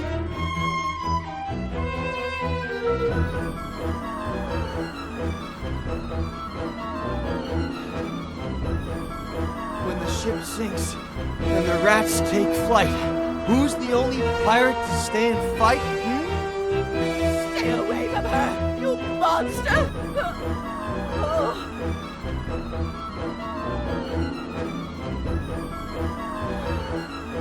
When the ship sinks and the rats take flight, who's the only pirate to stay and fight?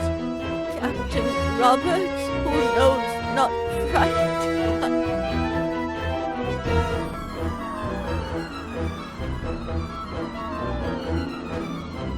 When the ship sinks and the rats take flight, who's the only pirate to stay and fight? Captain Roberts, who knows not fright. Eddie! Eddie!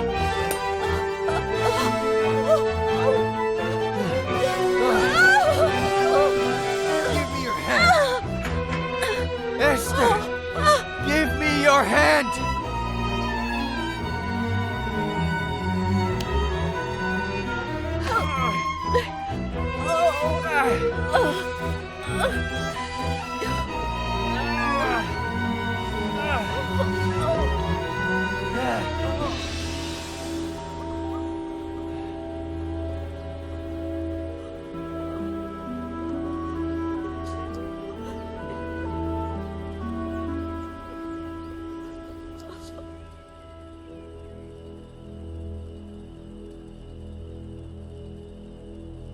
Oh, my dear boy, what did I do to you? It'll heal fast. Don't worry. The ambulance is on its way. They'll have to run some tests and... We had all kinds of things. Food and water. You know Sam. Mrs. Franklin, if you could, when you're feeling a little better, maybe you could tell us what happened? I told Sam that it was too late to cross the woods. That he should take the car instead. But he insisted on walking to your house.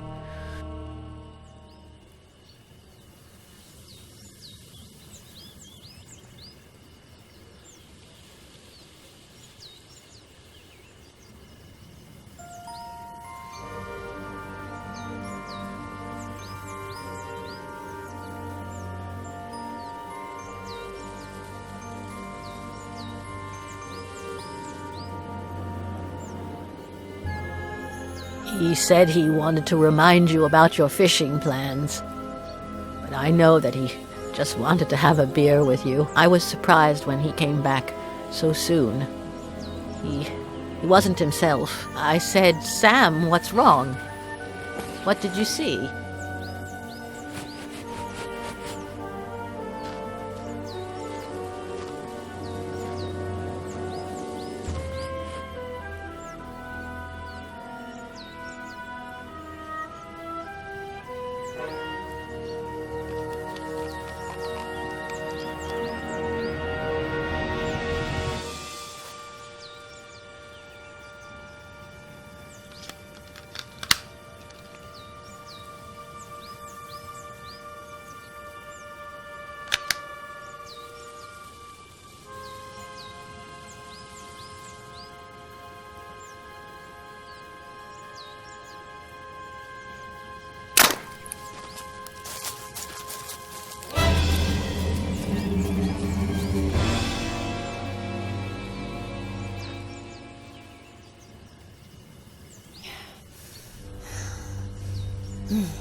Let's do this tonight.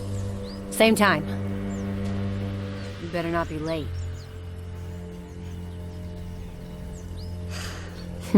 Well played, kitty.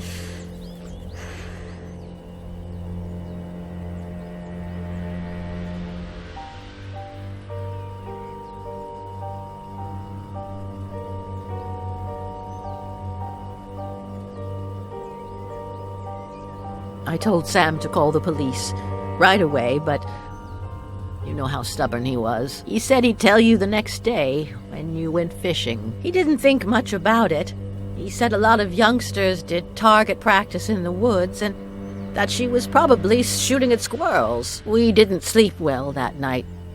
Got up earlier than usual, just before dawn. While we were having breakfast, we heard a car. We thought that was odd.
But that wasn't the case.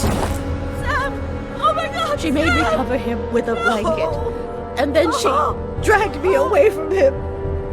She locked me up with the baby in the bunker and said she'd be back in a few hours.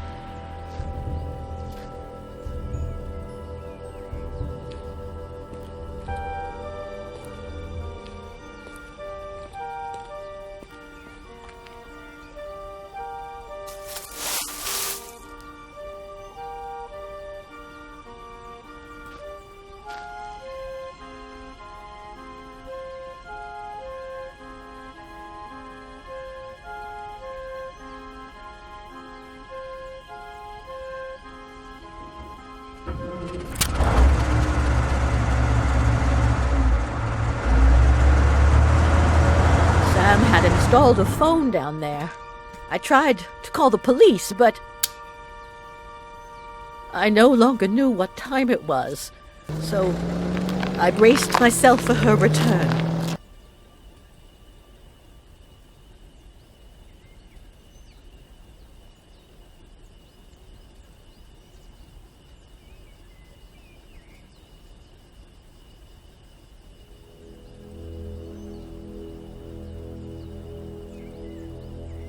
How am I going to live without him, madam?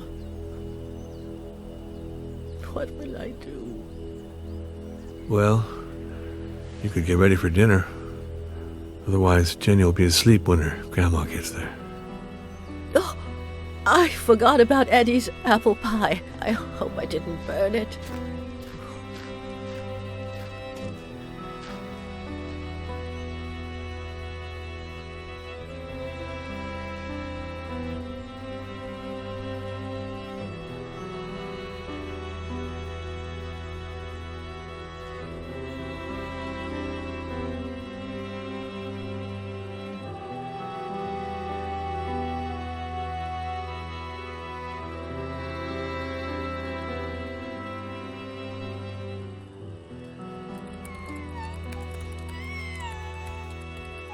Jenny, sweetheart, tell your daddy to stop running and come play with us.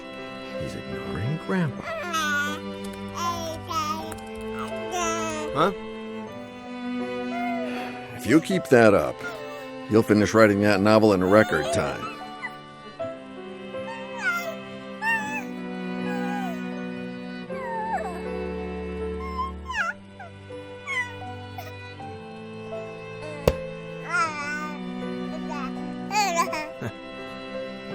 Maybe. Does 10 years sound record-breaking to you?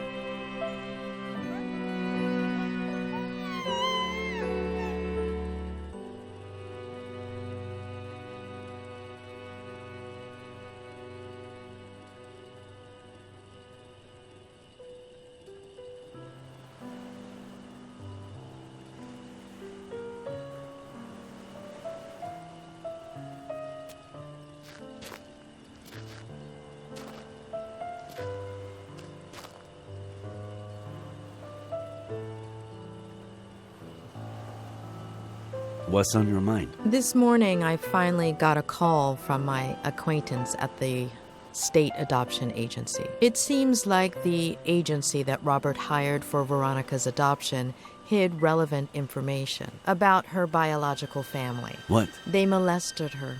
They broke her. I don't even want to think about it. Bastards. Does that explain everything? Why she was a psychopath? Many victims of abuse become abusers themselves. But sometimes, when they find a better family where they feel loved, that somehow compensates for the previous trauma. In Veronica's case, not even Robert's profound love could help her. The causes are multifaceted: personal, social, even biological. We'll never know. I suppose we are all broken in one way or another. We don't all become Veronica, but we're not saints either. I thought you didn't want to interfere with my job. Hey, who's been interfering with mine for the past week?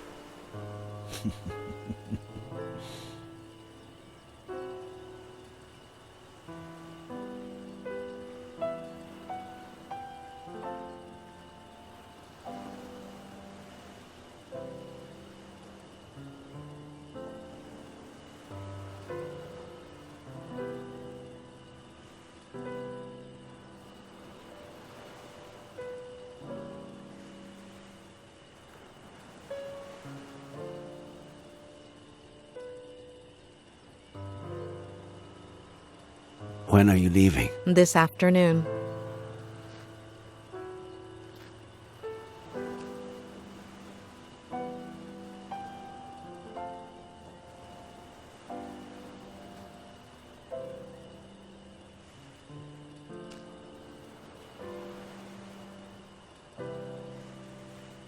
When I'm done with all the paperwork, if you're not busy, I know there's someone waiting for you in L.A., but Cerro Lake is beautiful this time of year, and, There is someone, but I've given him far too many opportunities, and none to Cerro Lake. We could go back to Mama Louise. There are so many things I haven't tried yet.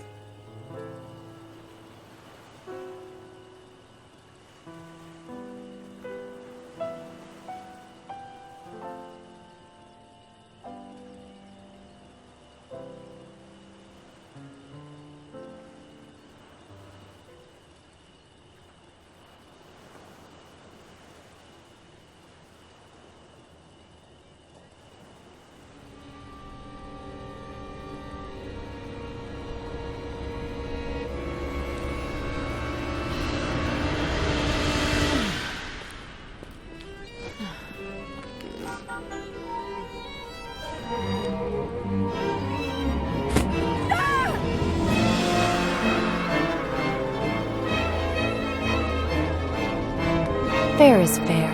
Please, don't touch her. She's supposed to baby. Don't touch her. She's my damn daughter! Can you point where he touched you in the dark? We found you a new daddy. Do you understand what I'm saying? I love you too, sweetie. To the moon and back. You're not crazy, honey. You're not a bad girl. Will we still be friends when I'm gone? She's your daughter, Ed. Shut up.